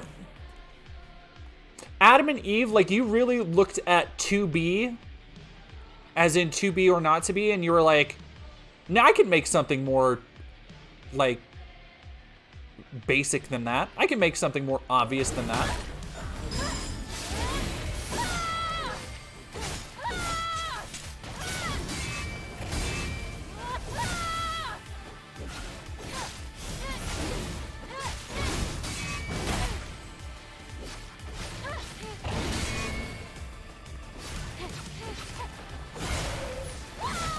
Okay, I'm doing better now.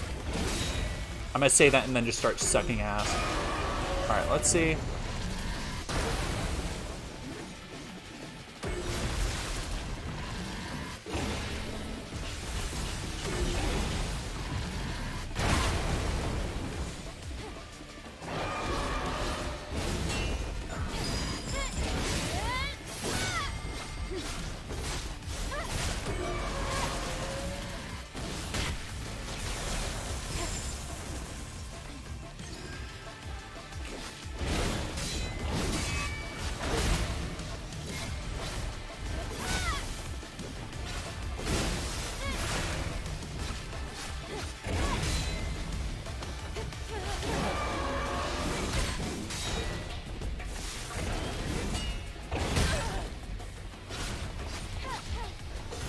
I also don't have a lot of variety in my... Yeah, no, like, they seriously recorded the 3 guns. Oh, God, this, like, dubstep is going hard. Oh, yeah, and Adam and Eve are also already in Eve. But, like, I don't have very many moves right now. Like, you'll see I'm just doing the same square, square, triangle, because there's not a lot of variety.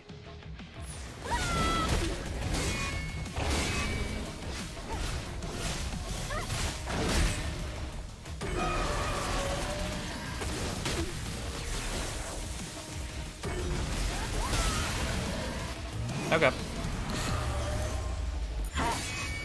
QuickTime events. PS3 is back, baby.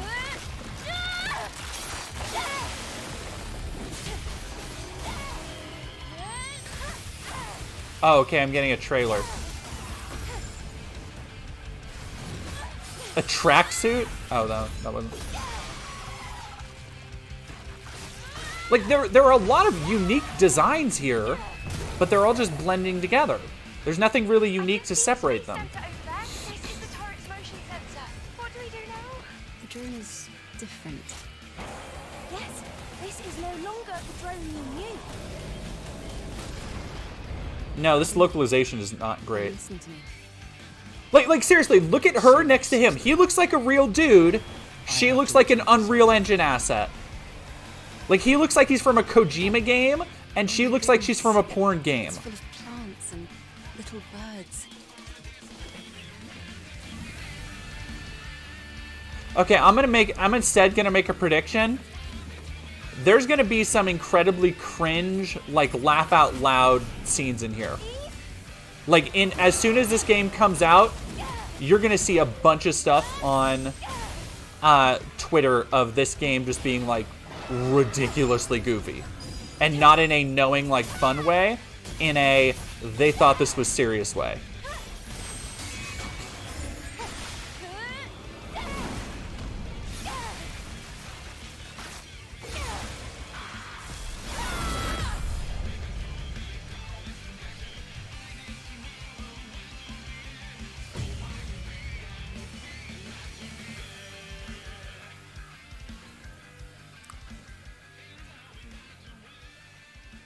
NPC main character syndrome. Wow, that...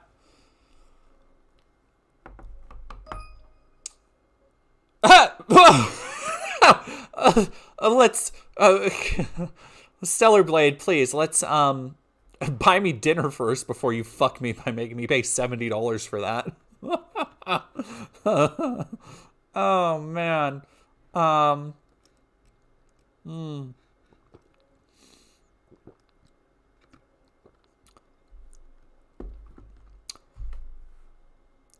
Stellar Blade, I'm gonna say, is one of the games of all time, maybe? Like, Yeah, B. Parker in an anime from 2007 trying to be relatable to creepy teen boys in deep way. Yeah, I think I predict there's probably I get big Ninja Gaiden 3 vibes. And if you don't know Ninja Gaiden 3 is a very weird game story-wise because it's trying to tell this deep story, but it does it in the dumbest and worst way possible. And it's also a game where you fight a cyborg T-Rex. And it's like, and then it'll have a late game scene asking about like the nature of war and sacrifice. And it's like, you have done nothing to build up to this. But a writer somewhere took a first-year philosophy class and wants to flex that. Samantha Young, thank you for super chatting $10 for that. I already said that. Predict any lighthearted bits or comedic relief in this game to offset the already grimdark tone. Yeah, I think there's gonna be a digital deluxe edition. I gotta know what the digital deluxe edition comes with. Diving suit, round glasses, ear amort earrings. Stargazer coat for Lily. After traveling from the colony, Eve's arrived desolate remains of our planet with a clear-cut mission to save humankind by reclaiming Earth from the Natiba, the malevolent force that has devastated it. Realize that her mission is far from straightforward. In fact, almost nothing is as it seems. Dog, any of that should have been in the fucking demo. Literally any of that should have been in the story of the game. Because none of that, like, came through. Literally none of it. A deep, unforgettable...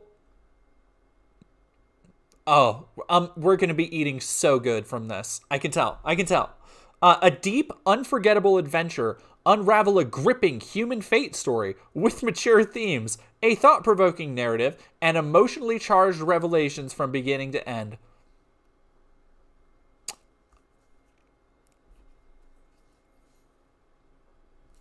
I'm ready. I'm so ready for it. I'm so ready for it. Oh, yeah. Let's go, chat.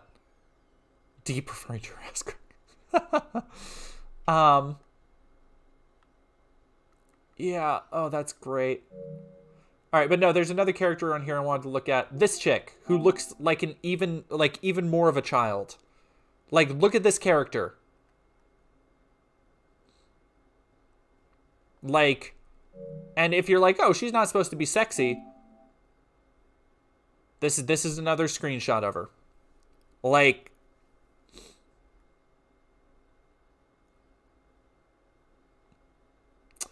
yeah, that, like, this is too much.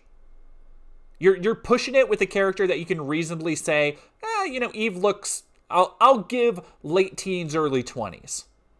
This is fucking gross. Like, and not even in a, like, you can make a cute looking, naive looking girl character. Like, if you look at Rebecca Chambers actually looks a lot like this character, except as an adult. But, like, she's so, like, her body is literally small. God. And then again, like, look at the juxtaposition here between this female character, this male character. This could be in any Tom Clancy game. This could be a Kojima game. This could be from The Division. Look at it. That's just a dude. That is just a man. And then female character. Deep story, mature themes.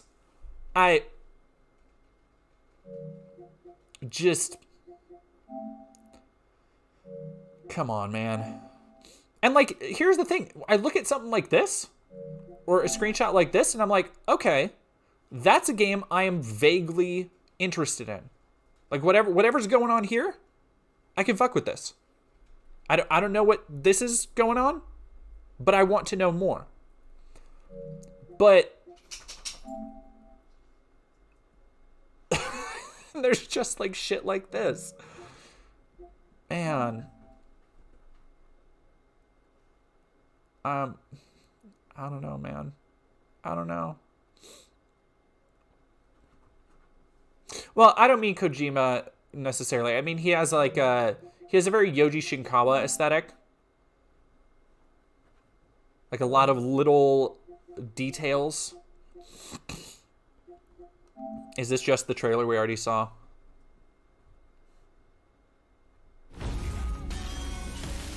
No, this is a different trailer. 고용의 천사여, 이번에는 우리를 구원할 수 있겠는가?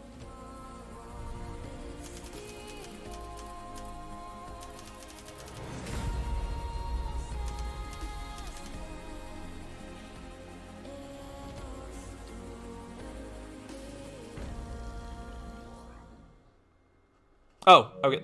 Again, told me fuck all. Man. No, and Hex 000, that's the thing. I fuck with the music. Like, don't get me wrong. Experience a boss fight with a wider variety of skills. Like,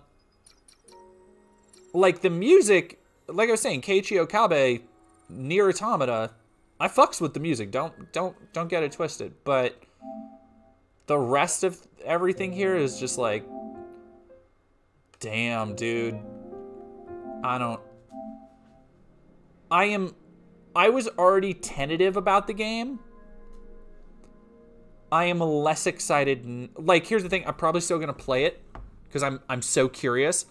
But man, I think it's going to be... Ugh. Samantha Young is super chat $2. I still need to play Bayo 3. It looks much better. I also still need to play Bayo 3. I think they kind of... Like, I think they kind of shot themselves in the foot by not releasing it. I mean, and they couldn't. Nintendo helped make it. But, like, not releasing it on other platforms. Because I haven't played anything on Switch. That's not true. I brought my Switch with me to CPAC, and I played a bunch of Diablo 3. Just to pass the time on the plane there. Yeah, Malir Blackspear, I don't fault the MC looking like a sex bait character. If she looked older, I'd be more comfortable with it, though. And maybe it's just me, but maybe it's just because I'm older, but, like, I don't find that kind of character design, the one that is obviously, like, masturbation fodder, I don't find that as sexy as, like, a character like, Karlach, for example. Like, I think Karlach is a way more hot character. Like, I find characters attractive based on their personality. And Eve has... That's another thing sorely missing from the demo. If there's a personality to that main character, it does not come through at all in any way.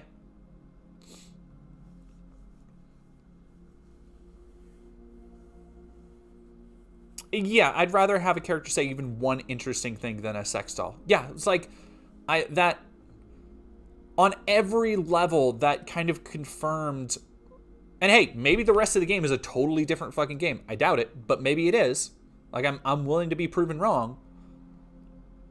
But everything about that was so, like, sauceless, but also just, like, it confirmed my fears of it being so generic and bland and putting its sex appeal at the forefront of everything else. Because I've been hearing people say, oh, the gameplay is great. The gameplay is great. Like, because it's very funny that a lot of people have been, a contingent has been championing this game as, like, the end of wokeness in games, and oh, we got to support this dev who's making girls with big ass and big titties. And so many people who are probably more, like, centrist about just these general things have been like, I haven't actually seen anything about the gameplay of this. Like, all I've seen is about ass and titties. I don't even know if the gameplay's good. And so it's created a lot of people who are defensive. Oh, the gameplay's great. The gameplay's awesome. And it's like, it's fine. It's it took a little while to get into, but it's fine. I think it's a perfectly, like, so far it seems perfectly serviceable. Towards the end of the demo, I was getting the hang, and that's how all action games with those kind of dodge mechanics and block mechanics go. I was getting a hang for parrying and dodging better towards the end of the demo. Like, I made pretty quick work of that boss because of it. But outside of that, I don't know, man. And the trailer does not fill me with confidence, because if you're looking at how generic the environments are, and you're just looking at it like, here's, you know. Oh my goodness, Raider Gaming. Holy crap. Thank you so much. Raider Gaming has gifted a tier 1 sub to Piro202, Squeaky Beaver, Memory Martin, Reclaimer087, and Graph System. Thank you so much, Raider Gaming. Spaceboy Digital, we were just playing Stellar Blade. A good God, Nightmare Taco. Gonna have to one up. Oh my God, Raider Gaming. Thank you, Nightmare Taco, for gifting a tier 1 sub to The Reverse Thread, Sao Grim, Minecraft, Gorozd, Mila Gamer Linux, Ergosphere, Cosmopolitics, Neuro Riot, Oh the Commotion, and Undyne Fan. Thank you two very much. Yeah, Mockingbird. I have so many fictional characters I think are hot, but none of them are blank personality-less sex dolls. In all fairness, they're men and aren't nearly as sexualized, but I still think it would be the same if they were women. Yeah, it's like, I just... Like, it's... You can almost... Like, a character like that, you can just, like, take her head off. Not literally, but, like, if you just show her body, and they're like, oh yeah, I love that character. It's like, that's not a character, though. That's just ass and titties.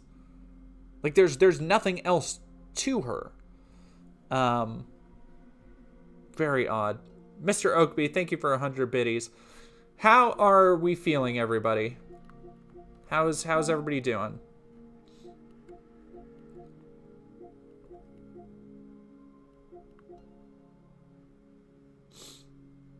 We should decapitate bland characters. Yes, that's exactly what I'm saying.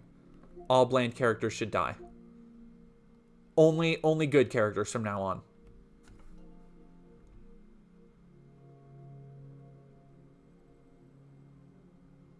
Yeah, and that's true. 3XO hit, like, hey, maybe it has the best narrative of the year. I don't know.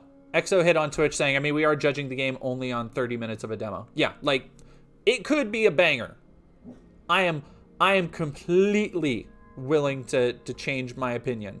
But, like, just based on that, as somebody who has played, and I cannot stress this enough, a fucking lot of button mashing XXY action games, as somebody who's played so many light, heavy action games, it seems fine. Like, it seems fine. The narrative seems like a fucking mess, and I'm kind of unironically stoked to see it. Like, I'm very interested to see it. Yeah, you see, I got Nun Massacre and Night at the Gates of Hell. I need to go finish Night at the Gates of Hell. I got both copies of Paradise Killer. I need to play Phoenix Wright Ace Attorney, because that is I'm actually working on a video for that. Or will be in the future. Yeah, Hyro, last Fatal Frame 5 had some weird horny problems. It wasn't as bad as some people made it out to be, but it was still weird. Although, and this is, alright, so this is a weird thing, but I understand putting sexy stuff in, like, survival horror games. Because I understand why people would be like, well, those two seem opposed. Yes, but for games like the Silent Hill series, for games like Fatal Frame, to unlock everything, to unlock different costumes, to unlock different endings, to unlock different weapons and all that shit, you have to play through the games multiple times. Multiple times. So I get, like, going and like adding more incentive for people, like Cynthia's, the Cynthia nurse outfit. No, Eileen had the nurse outfit. Cynthia had the lingerie outfit in Silent Hill 4. Have you heard of Wanted Dead? Yeah, I have. Wanted Dead, I got that confused with, God, there was another game what was it? It was Wanted Dead and it's like Zombie Zero or something that kind of, they're not at all the same. But Wanted Dead I've heard good things about. Same with, what's the other game? Wanted Dead and, there it is. What's the other game? Cat. See, like already this, like just looking at the art page for this, sauce. They're cooking with gas here. You got a woman holding up a cat. You got people in tack outfits. You got a lady with a katana who's hot and has tattoos. Like, cooking with gas. I fucks with it. Yeah, maybe I should check this out. This looks all right.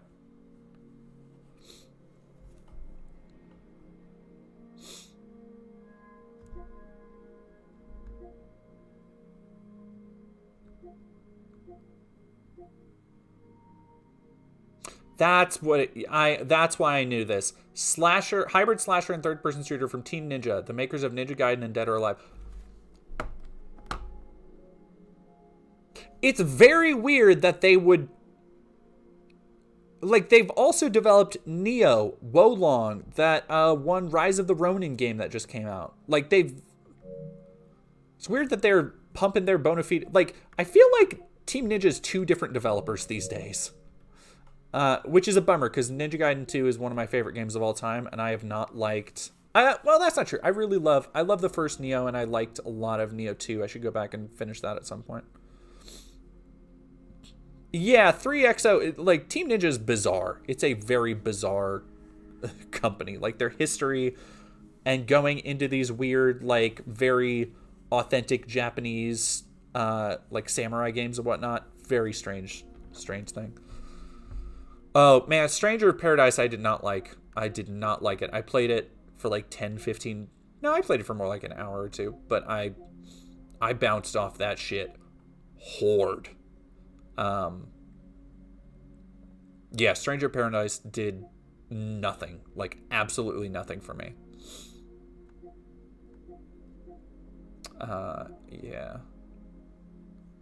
I don't know, what's on sale?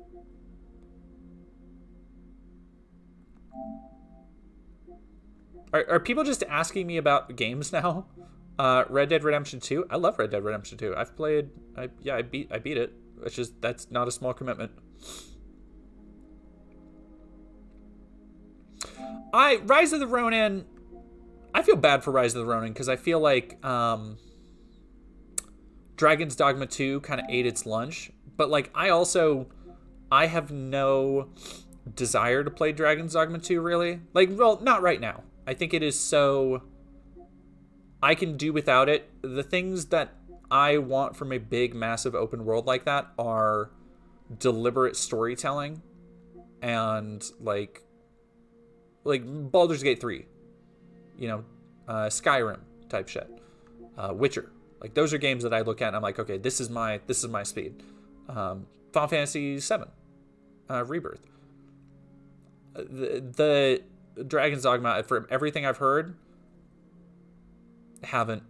doesn't really have that. I don't play Minecraft at all. Hiveside, what do you think of GXK? And Mockingbird, I don't want to go into it. Have you ever played Binding of Isaac? Yeah, I was on a Binding of Isaac kick earlier this year. I was... Yeah, earlier this year, I beat it a couple times.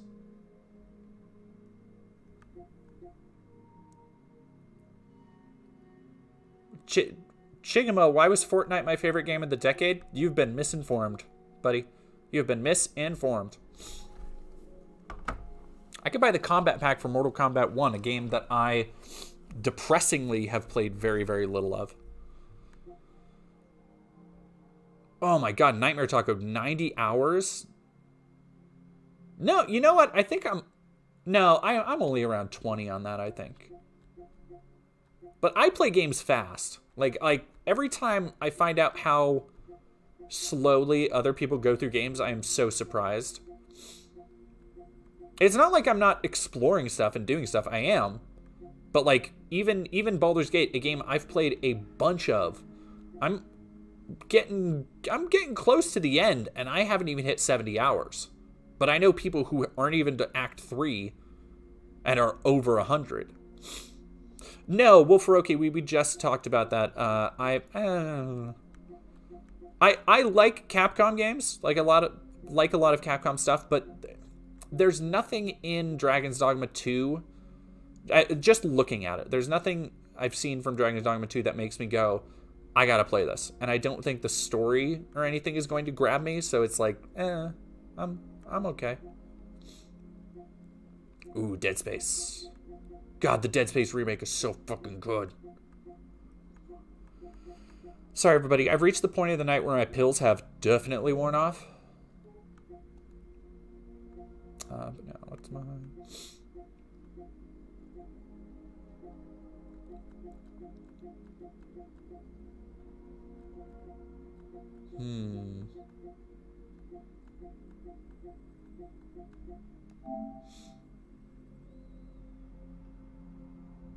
Malir Blackspear, have you beaten it? Because like that's the thing is I've made mistakes in my Baldur's Gate 3 run. I have fucked my characters up. Like I've completely missed any chance to romance Astarion and Karlach, the two people I wanted to actually romance. But I'm kind of rolling with it. I'm kind of going my character in a direction of like being more like turning into an evil, possibly power mad emperor towards the end. I don't know. I'm rolling with it. I want to push some things as far as they can go. Like I accidentally yesterday I spent like an hour killing everybody in the bank in Baldur's Gate.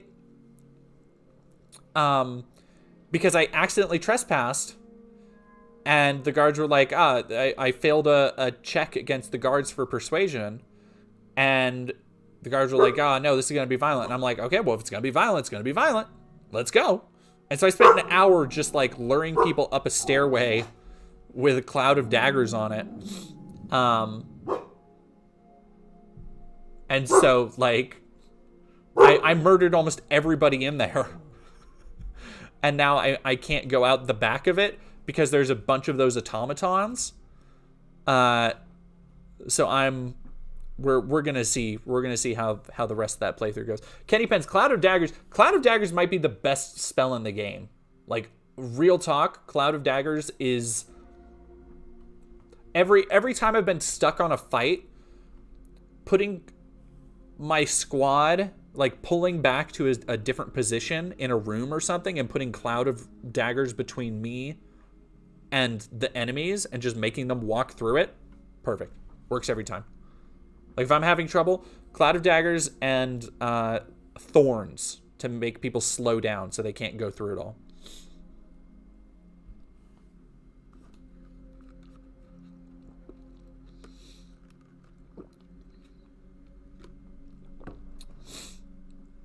I agree, Hypesci. I like the way they changed her. Big fan of the new design.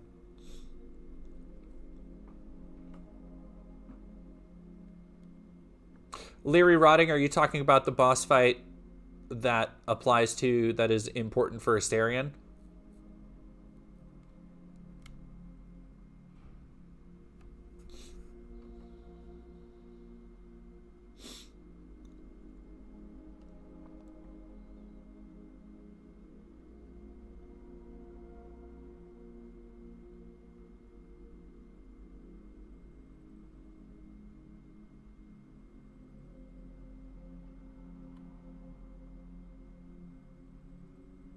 Don't have the time anymore. No, Quill Clock. Lizzie Siegfried, thank you for subscribing. You killed Astarion? What are you doing? That's okay. I killed Lizelle. Accidentally. Accidentally, though. I accidentally killed Lizelle. Yeah, it's fucked up. Kenny Pens, it's fucked up that you can't romance Jaheira. Like, I've had characters I didn't know I could romance literally throw themselves at me. Like, I had to, or I romanced Mizora. I didn't know you could romance Mizora. I had the Squid Man romance me. Like, but no Jaheira? What are they doing? You let Asterion get captured by Cazador? You are all monsters. Nightmare Taco, I still have 3 weeks left to recover, and I tapped out Final Fantasy VII Rebirth. What am I playing next? You could probably play Baldur's Gate 3. That game will fucking last you. Yeah, Malir Blackspear. That's I need to Mizora or no, Lizelle and Minthara. Minthara's another character I killed. I dropped her off a bridge because I was like, oh, I just need to kill this lady and the problem with the goblins will go away. So I said, like, yes, I'll meet you at the I'll meet you at the elf camp. And then as she was walking away, I slowed down time and destroyed the bridge she was on. And the game didn't know. Here's the very funny part about it, is that if you're clever enough with Baldur's Gate 3, the game logic does come back in at some point, but sometimes you'll kind of break the game logic. And the game will be like,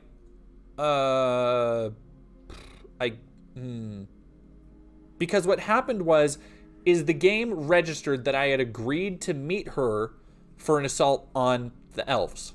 Like, the game recognized that I was turning bad and had done a bad thing and was on my way to attack the elves. However, the game also recognized, because I did not directly kill her.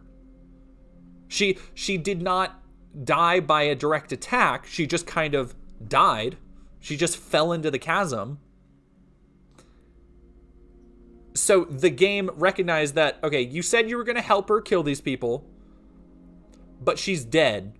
So not only can you not go and meet her there, but you also can't start the assault because she's not able to lead the assault, but nobody else is going to lead the assault. But also she's dead. So yeah, I was just like fucked for a while because I just couldn't start the next phase of that quest until I did other shit. I'm going to look up recruiting Lizelle and Minthara for the next game, because I totally missed Lizelle being captured, and so I accidentally killed her on the bridge, because again I was like, okay, well, I'm just gonna murder my way through this, I guess.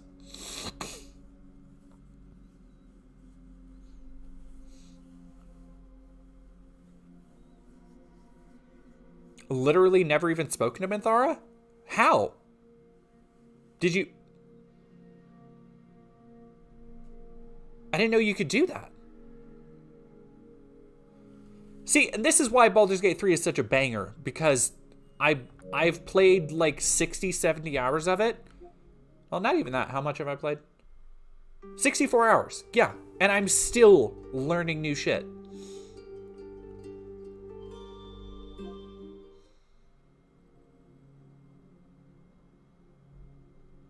It's a bonker, like the depth. And I think the thing I love most about it is that it's not just... It's a big game, like, to explore, and it's incredibly deep, but it's not big in the way that, like, when you play an Assassin's Creed or something and you're just, like, immediately overwhelmed. It's like, oh shit, there's, like, 200 hours of just wandering around and doing side quests to do. It's not that kind of game at all. Everything about it is so intentionally textured and authored in a way that I so rarely see. Like, every side quest matters. Everything ties back into main quests. And it's so... God, it's such a rich... like, everything feels like a labor of love in a way I haven't seen really since probably Witcher 3. Like, as far as, like, oh, fuck, they did something here. Yeah, probably Witcher 3 is the last like big open world game like that I was like, oh, okay, this is like doing something. Fallout 76. I played a couple hours of Fallout 76 when it came out, and then I've been meaning to go back to it because I've been feeling a little Fallout itch, just like a slight little Fallout itch, but I haven't been really going back to it yet. I haven't started it up yet. I have a lot of games I need to get to. My Battlefront Battlefront. My backlog runs deep. All right, what do we want to play? Do we want to play some... I need to finish Infinite Wealth. I need to start 15. I need to finish Rebirth. I need to finish Crisis Core so I can understand what's happening in Rebirth. But let's play some...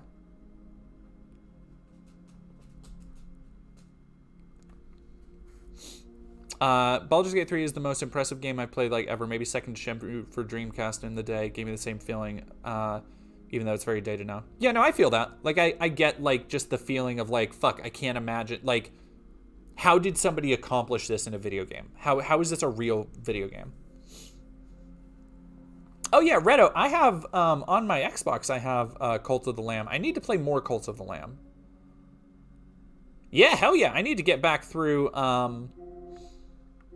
Do people not know the good word about Transformers Devastation?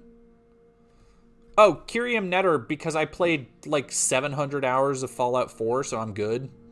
And that's the only other Fallout game on PlayStation.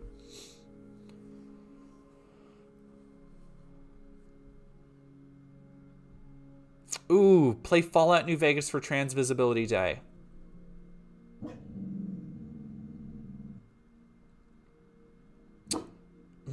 You might be cooking with that. Okay, what do we think? Fallout New Vegas?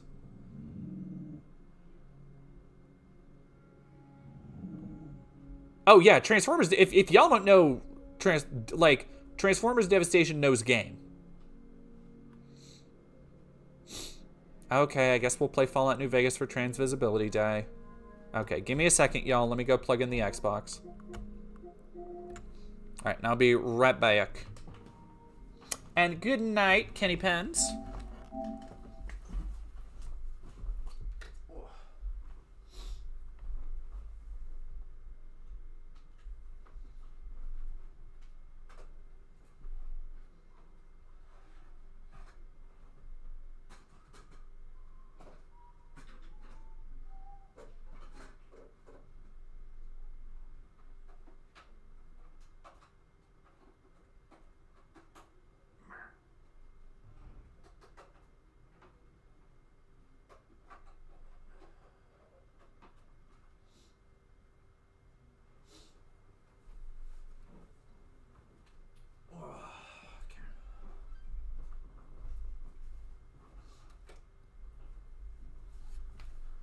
Okay, gonna go fill my water real quick while it starts up.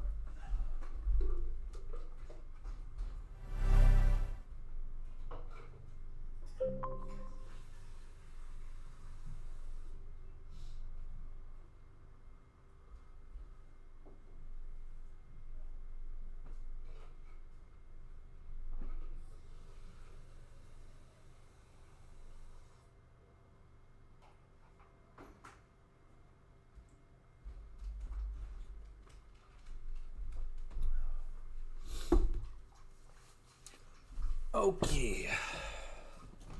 We could play some Dead by Daylight too. Yeah, I'm on the East Coast.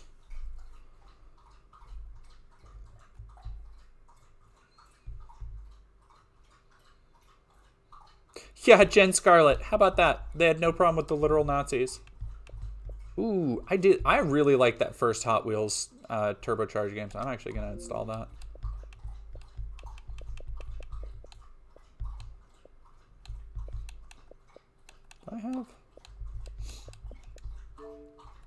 I've been actually hankering for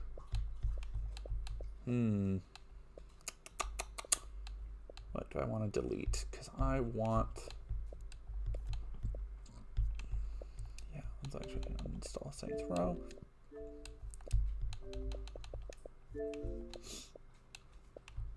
Oh god, that's an awful thumbnail. I hate that for Suicide Squad.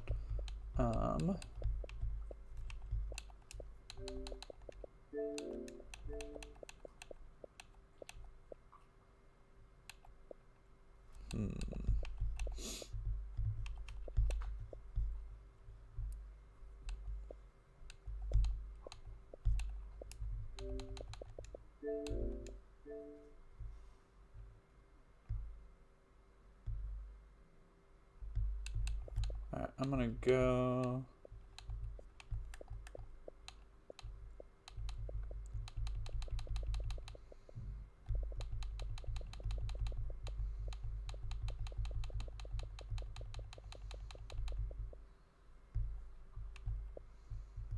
Why is this? This isn't in alphabetical. What the fuck?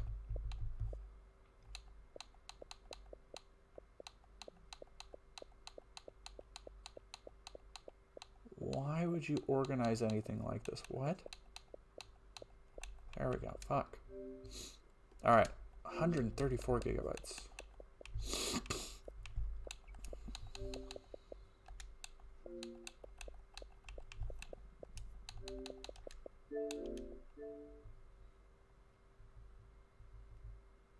Okay. That should be good. And then what were we playing? I think I have Fallout New Vegas already downloaded. I actually just went through a little Gears phase a little while back, actually.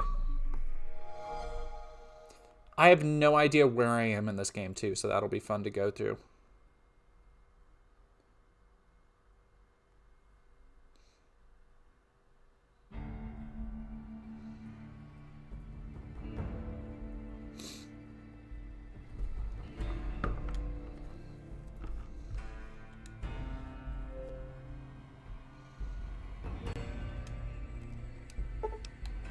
Alright, I'm just gonna hit continue and see what the fuck I was doing.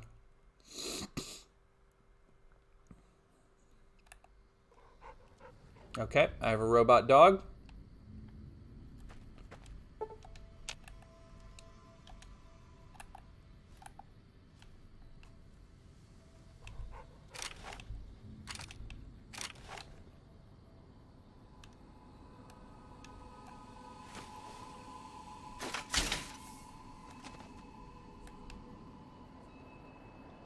Yeah, that tracks.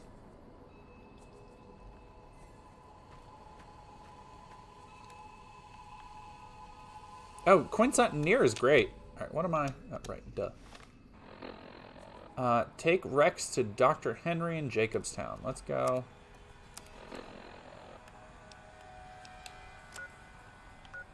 Oh, no. Okay, we're going to Jacobstown, I guess.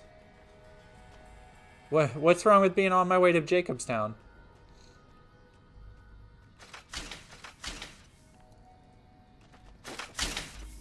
Alright, let's go.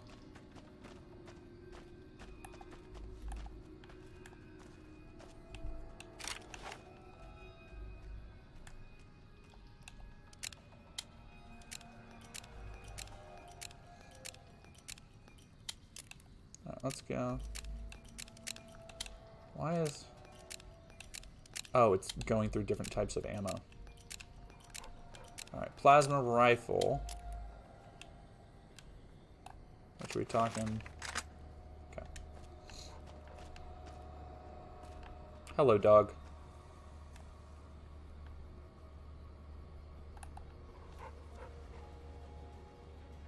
What a weird fucking game.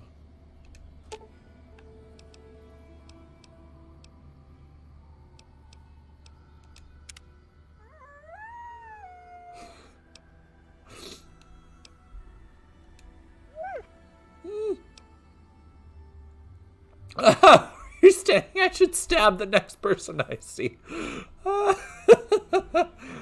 Oh, man.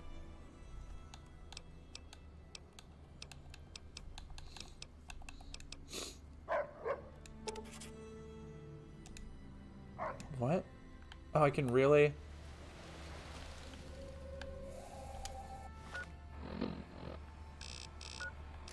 Oh, stop it. 22. Alright, was it? Okay, it wasn't giving me an actual marker. Okay.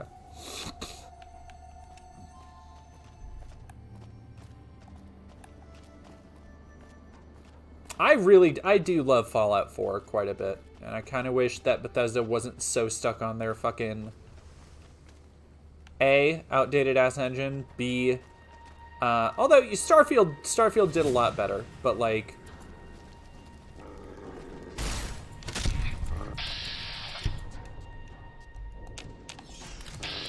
0 chance to hit, chat. Damn, dog. Oh, okay, I thought the dog got killed for a second there. I was gonna be like, shit. No, good boy. No, I should show off my bizarre, I wonder if I have to have that Fallout 4 data somewhere.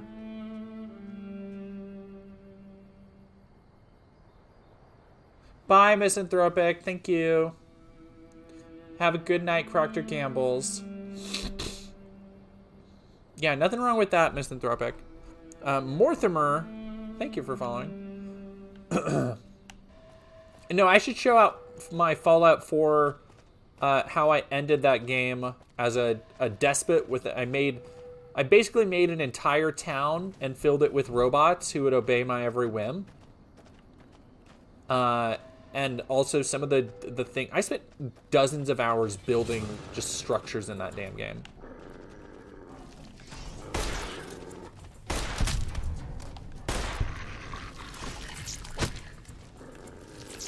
Nope, wrong button.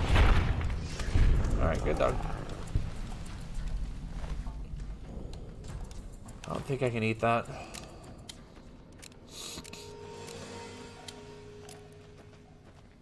Yeah, I really loved the settlement system. I thought that was pretty rad.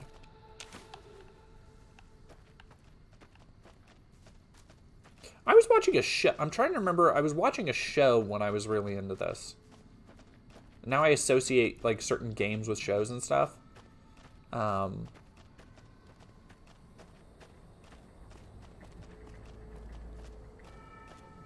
Oh, you're thinking of Far Cry Primal. I liked Far Cry Primal. I actually platinumed Far Cry Primal when I was doing my... Oh. Welcome to Jacobstown, human. You're free to walk around. Just don't stare at the Nightkin.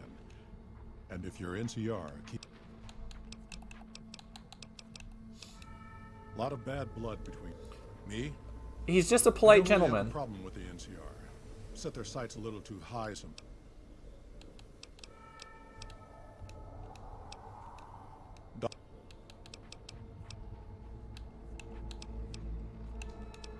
Same as any civilized town. See you.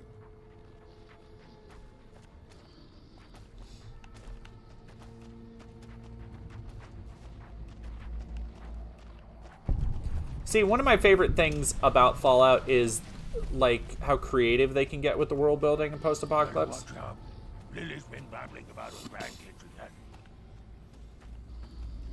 again. I should do Fallout 3. Oh man, I liked Fallout 3. Fallout 3 was my first Fallout game.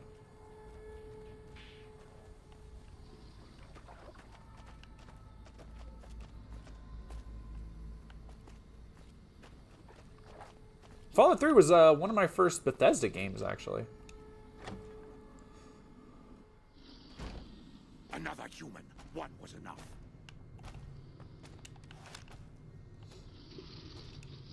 Bother someone else. I don't want anything. Damn. Humans are always staring at things. Stare silently at him. You. Oh, that's very funny.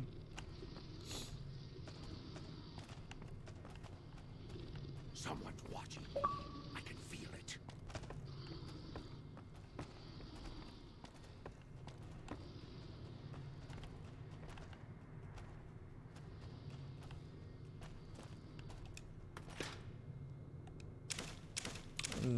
Don't mind if I do.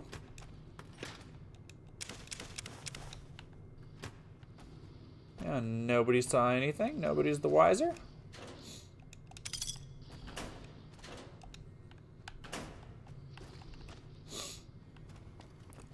Quinn Sutton, Fallout 4's graphics, I don't know. I think environmentally that game looked really good at the time, but those character models, even then people were like, what the fuck? Like those character models were rugged.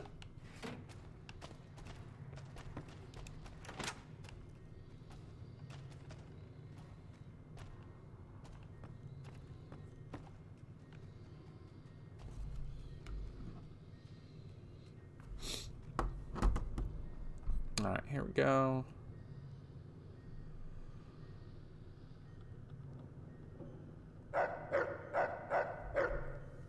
What is dog barking about?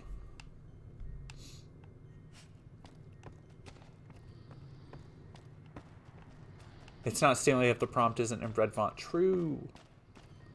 Oh, there's just a human doctor here. Okay. So I hear the honcho of one of the... I assume this is about something... It's neural degradation. Biomed gel.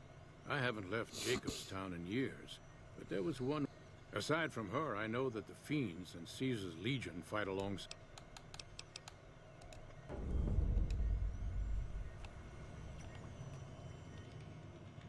From one of Lady... Wait. A new brain? That would be a different dog then. You can't... What?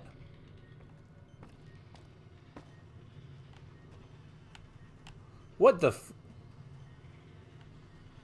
What in tarnation is this? I've never seen one of these before. That's weird. What kind of Dr. Moreau shit are you getting up to up here, Henry?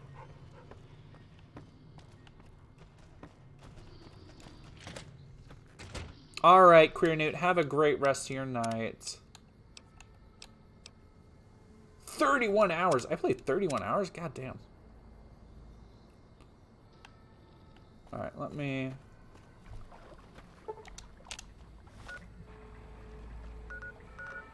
So here is...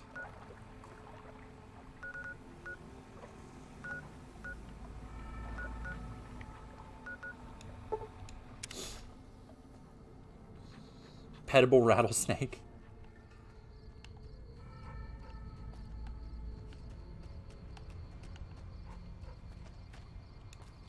I don't want to kill the lady's dogs to get a brain for my dog. That seems fucked up. Hey, wake up. So, you're back. Dr. Henry. Now, as for your request, it's a bit ghoulish. As for the price for this favor...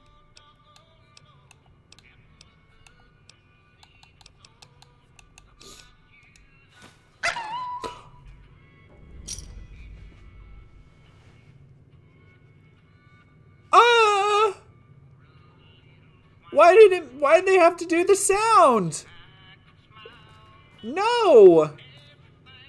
Q-Shinnok! That was fucked up.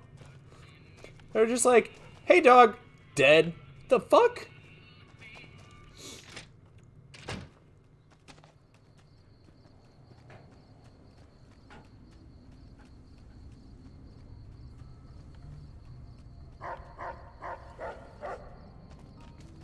Let's go.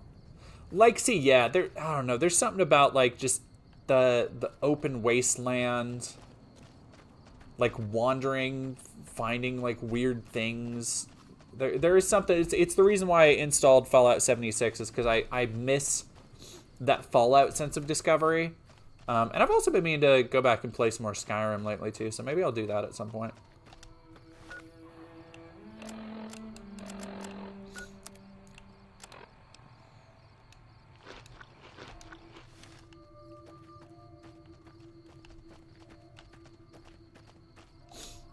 Do I need to eat more? Alright.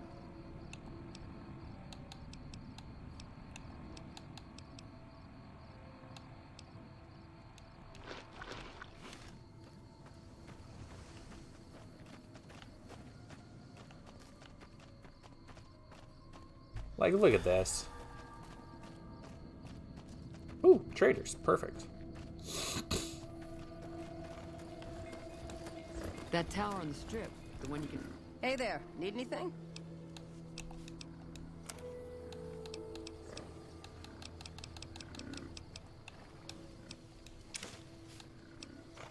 Wait, no. This is...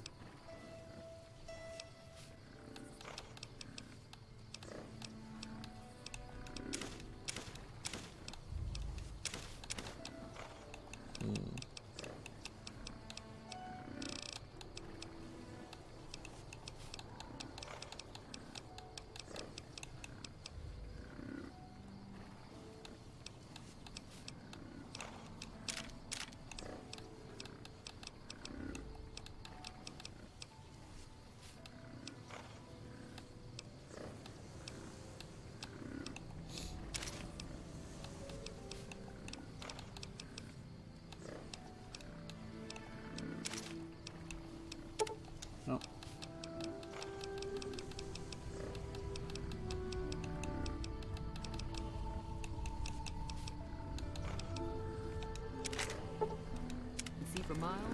I hear it ain't. All right, let's get. Where am? Okay.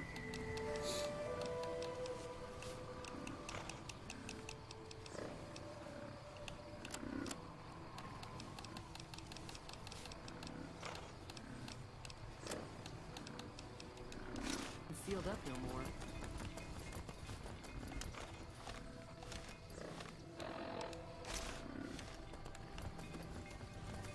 Yeah, why am I not rocking this? This is the good shit.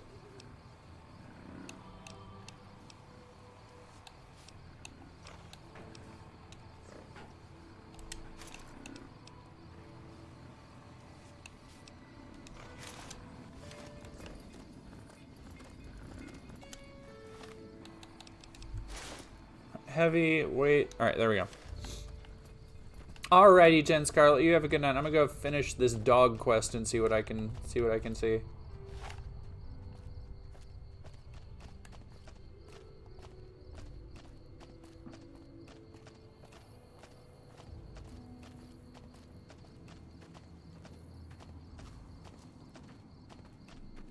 Yeah, this is the suit I need to be rocking. This is the hotness. All right, let me go.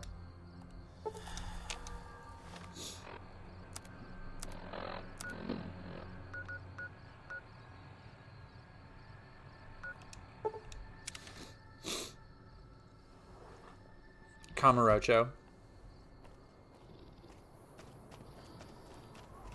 What are we talking about, Camarocho?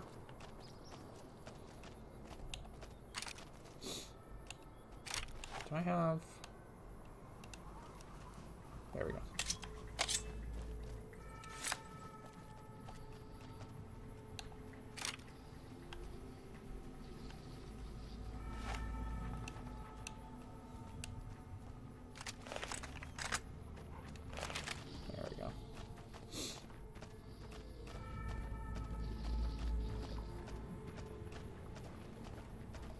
Like, I still love how everybody just slip slides around. Like, it took them so long to fix, like, the walking physics in these games.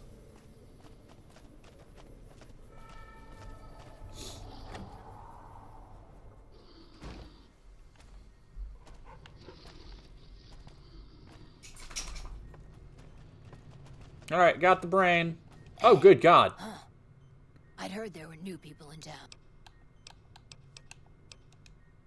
Thank you. Change names and jobs every decade or so just to keep things interesting. Never really done much science stuff till now.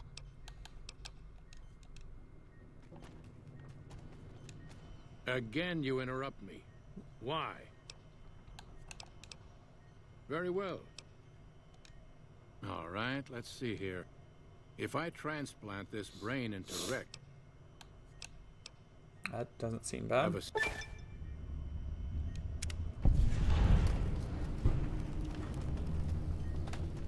Alright, so do I just have a sick-ass robot dog now?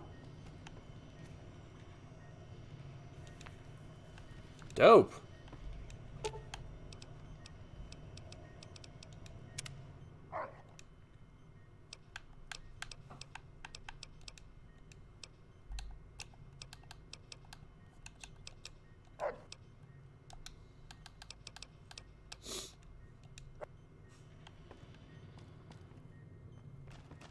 Oh, fucking sick. Alright, let's see what other quests I got. Do one more. Cass is drowning her sorrows at the Go work for the Crimson Caravan.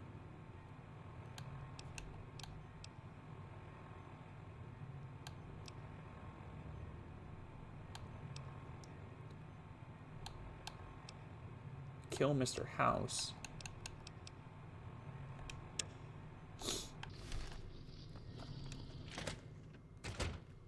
Let's go find some trouble to get into.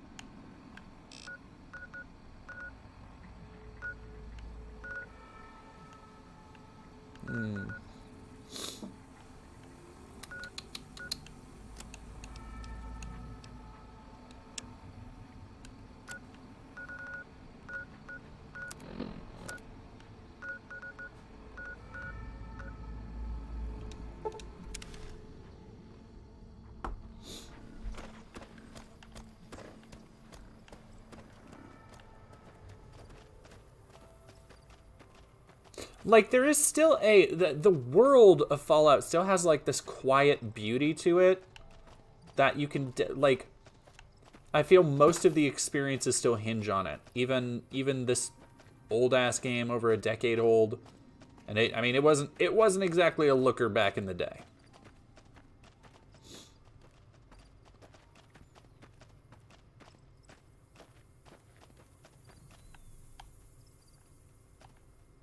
Man, I miss, like, Xbox and PlayStation era.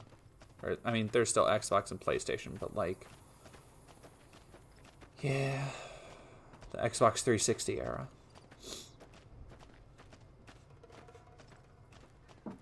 Like, it really, there are games, new games, that are still doing interesting things. Like, Alan Wake 2 is a great example of still mining some interesting new material, but by and large, it feels like so much of gaming has just stagnated since then.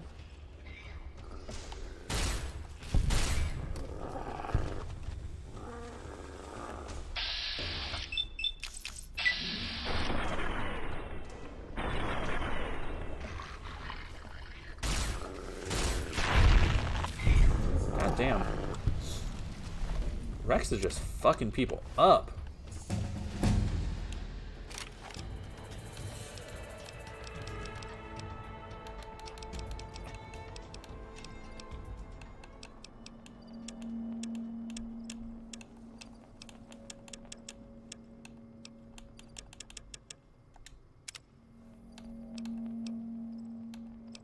I don't remember at all the kind of build I was going towards.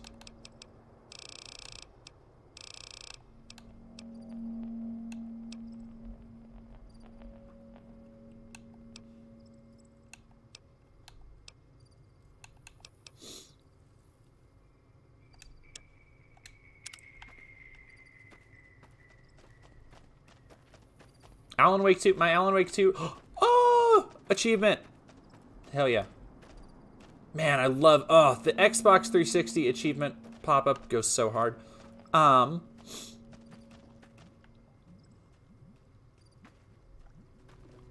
I think Rad Roach meat probably tastes like chicken. Like burnt chicken. Alan Wake 2 review when? My Alan Wake 2 review is that it's good. And you should play it. Alan Wake 2 is a banger.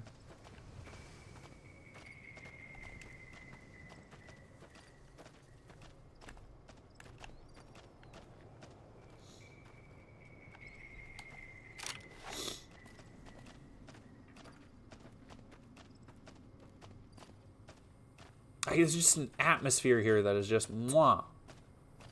Alan Woke, is this anything? It's not something. Another sad Sunday, feet monster, why?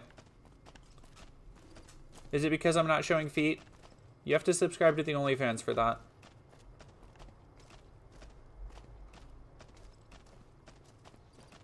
Do I show feet? I'm sure I have some feet on my OnlyFans somewhere.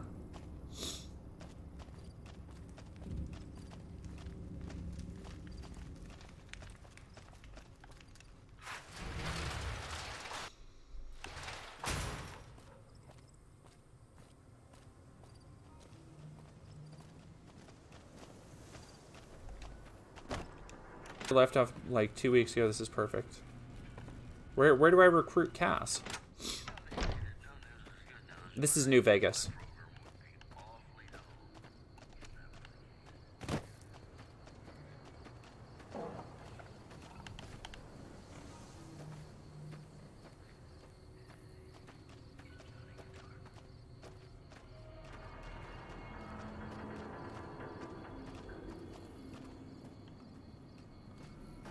Alright, Mojave Outpost. Oh, it uses the same UI. Far to the southwest at the NCR outpost. Southwest.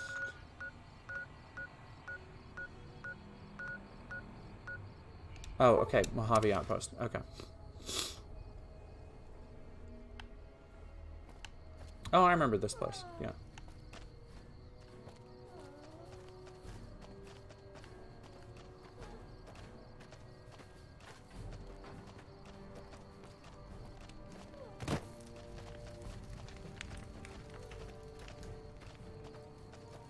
Or is that the bar over there? I think that's the bar over there.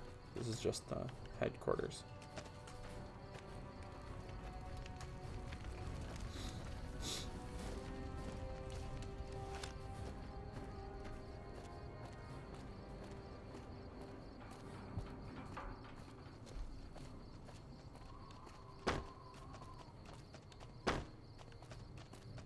Or it's okay.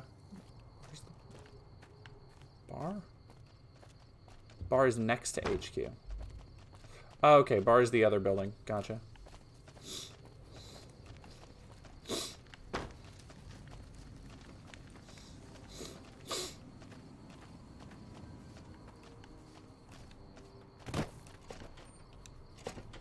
Hello. Weird. Alright, let's go. I'll do a different quest. Let's go.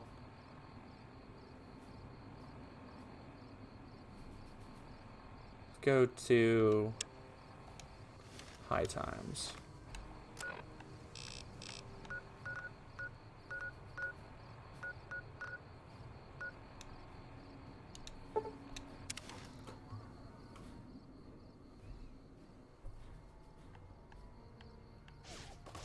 Whoa.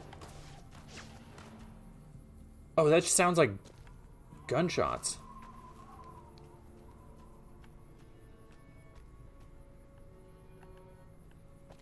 Oh, that's weird.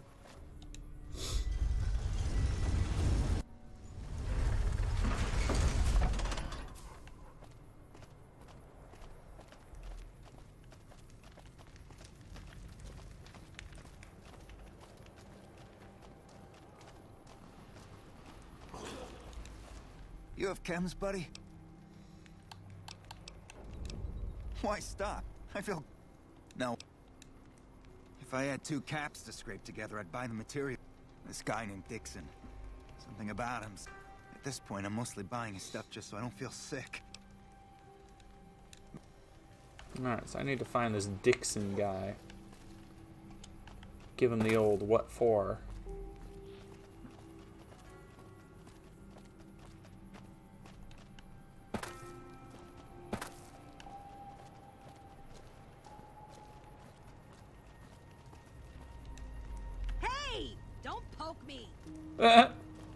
That's not what she said.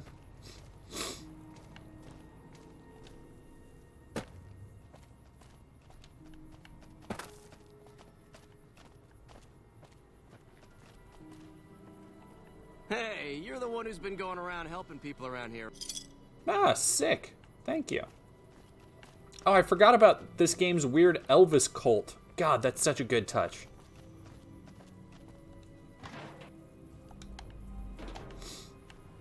Such great world building in this game, like it really is.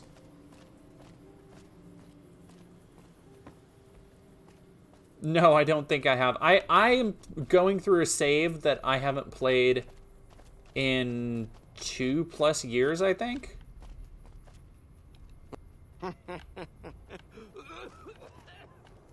So I do not remember really what I've done already or what I haven't done.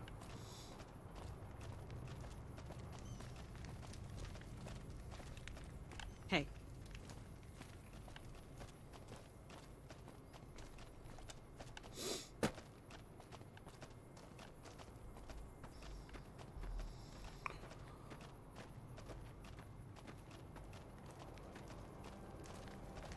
Genuinely reminds me of parts of St.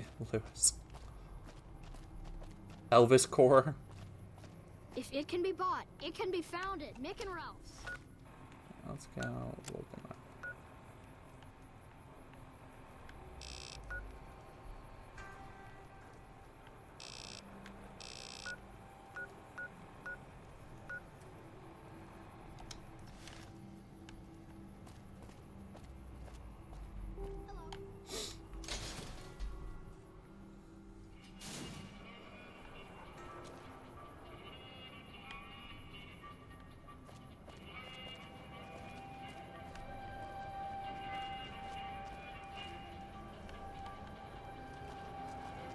Open enrollment. That's very good.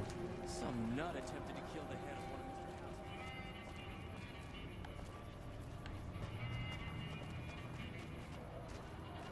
House's. 'You're You want someone dead? Really dead? Stop by the Silver Rush and... Hey, baby, how you doing? Make a The Wrangler's just down the street. You're almost there already.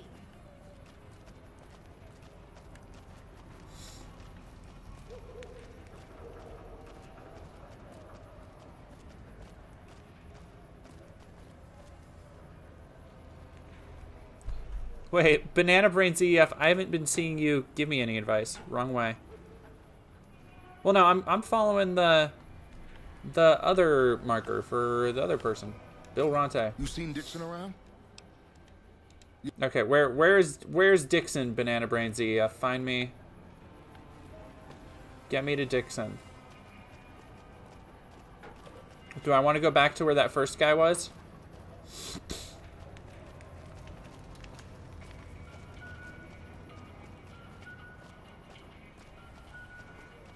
Leroy, why are you preaching in my chat?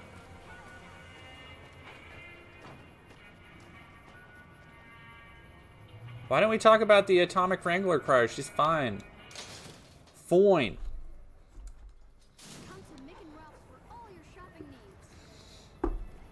Children, do not chase that giant rat.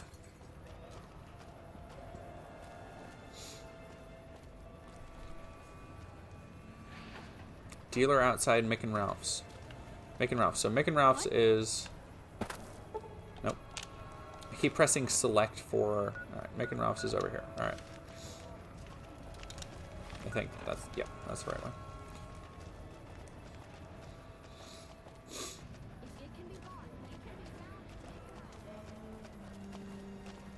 They're gonna kill that rat with hammers. Knives and bats.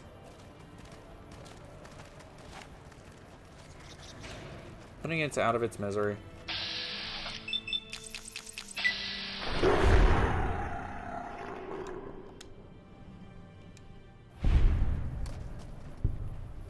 There, you little shits. Hi there. Bye. Thanks, lady. Hi there. Thanks, lady.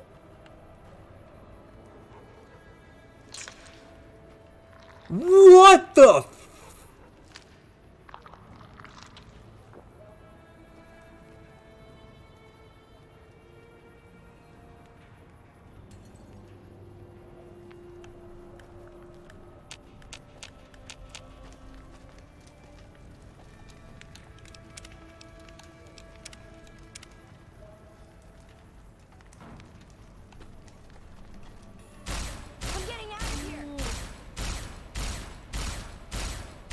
I can't kill them, can I? Oh, you just demonic spawn. I'm getting out of here. I'll give up.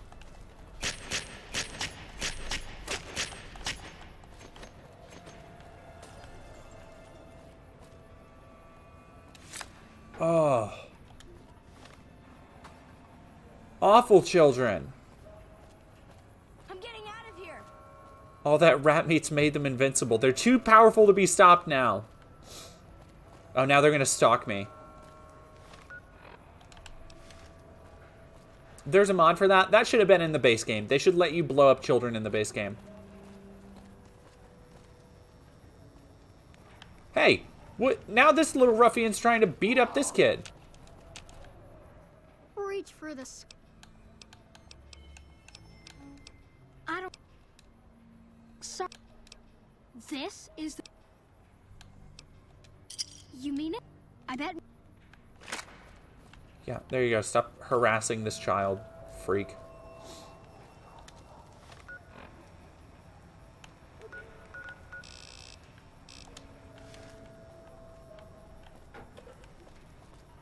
Where's Mick? Is this Mick and Ralph's? Yeah.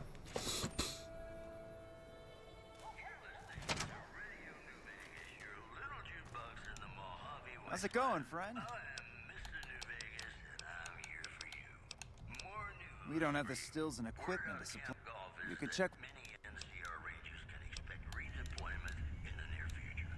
How's it going, friend? Take a gander. Rumors persist about a super mutant refuge nestled high in the ski lodge to the northwest. If you should find it, do not repeat Wait, is he's outside? He's not in here? Thank you, Atomic Fish, for following. Crow was in here. Wasn't there. Thank you for following. Ah, you asshole. Looking for a fix, man? Yeah, man. Those cats are out of their domes addicted.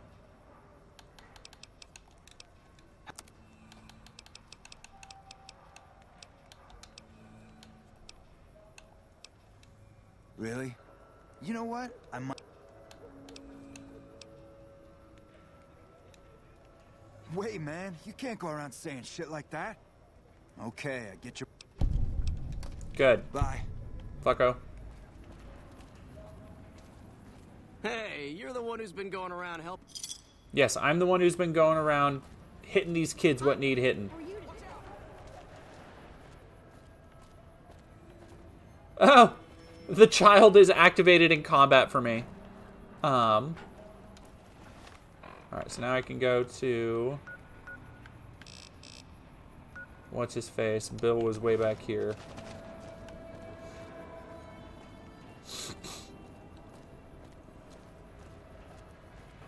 Yeah, providing both Infinite Swarm, providing both rat meat and violence to the needy children of Freeside. So you're back. What? Fine. If you really care, I'm gonna need at least 10 shots to get...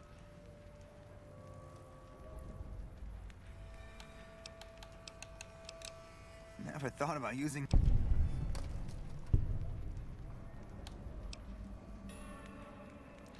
Fixer, Psycho, and Buff Out. I think I probably have that. I keep...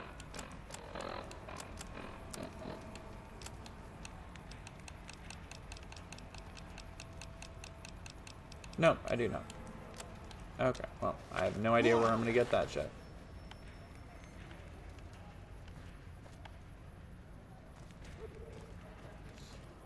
That is stuff I will just find eventually, I'm sure.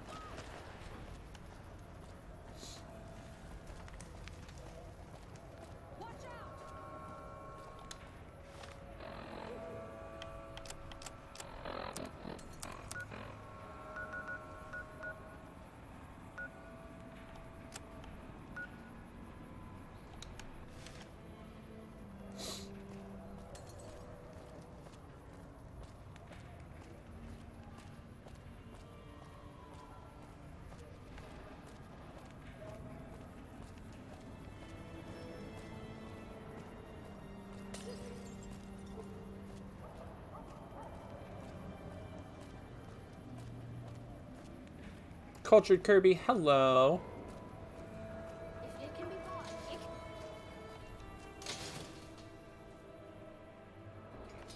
Hey. Hey, leave me alone, kid.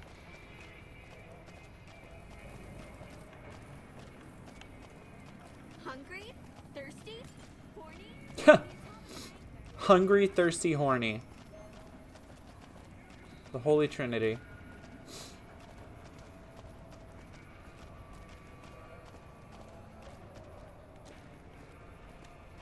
Come on, man, I'm dying. Oh, I'll head over to the fort. Freeside fame gained, yeah. Alright, the rest I'll find those things later at some point. I'll just do a different quest. Alright, maybe I gotta do that one. Deliver the Crimson Caravan invoice. Let's try that.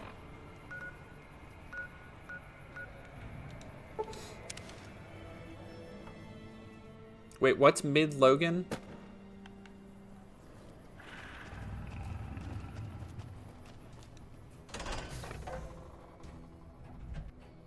Logan MC, this is not Stellar Blade. The gameplay was fine. The rest of everything was mid. Like it is.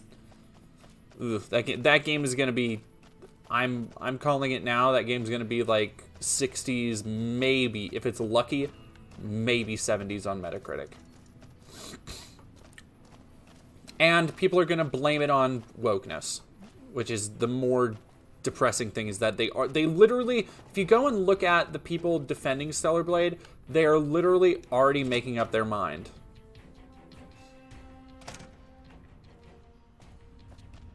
Ooh. I don't know if I've been in here. Oh, yeah, I have. I think I cleared this out. No. When I got this assignment, I was hoping there'd be more gambling. Heh.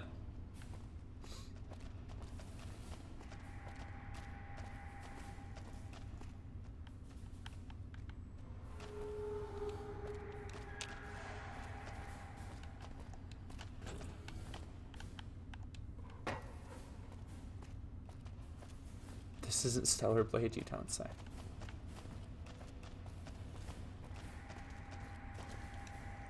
If you can find Keeley and keep her safe, I'll... I don't even remember what that quest is about. Yes? Something else? From Al, Crimson Caravan runs a tight operation. Was there anything else? Yes. Goodbye.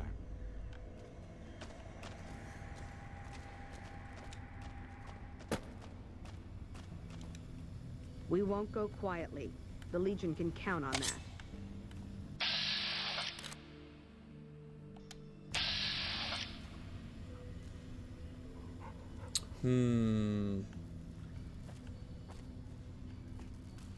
Something I can do for you? No, I won't just murder everybody because I want the armor.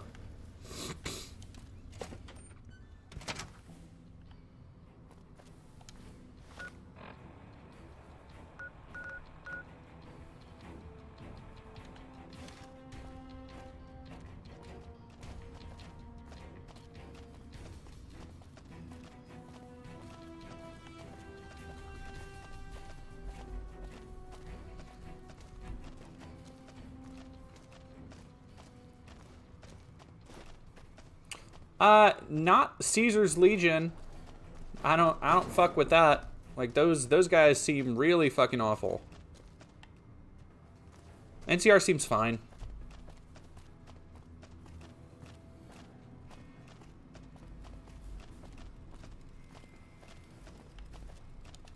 Like again, I haven't played this in a while, so I don't remember all the little details.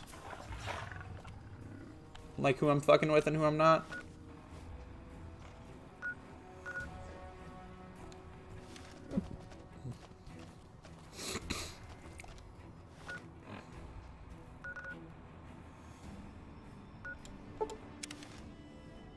Okay, maybe, you know what? Maybe this is actually how I get Alice to help me out.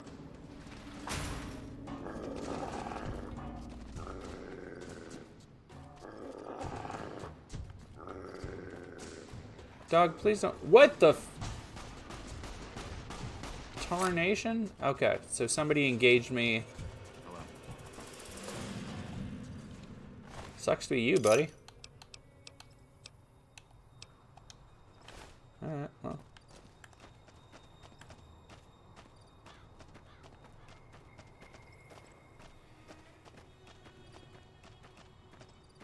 Elaine Kaplan, is that a pun?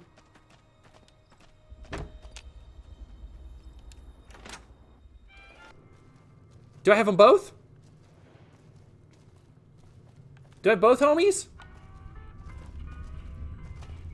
Oh, hell yeah.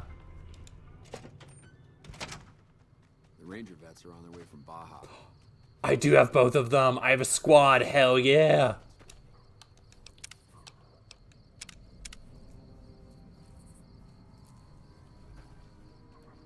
All right, y'all. I think it's getting a little bit late for me. This has been super fun, though. I'm going to see if there's anybody even streaming still. USA Hole. Kyria Thanatos. Yeah, I'm just going to hop off, I think. Thanks to everybody. Have a wonderful, happy Trans Day of Visibility for everybody. Thank you guys for hanging out. Thank you, Scratch Fandango, Quantum Deity, Atomic Fish. Thank you all for following. Yeah, and have a great rest of your night. Thank you so much. And I will see you all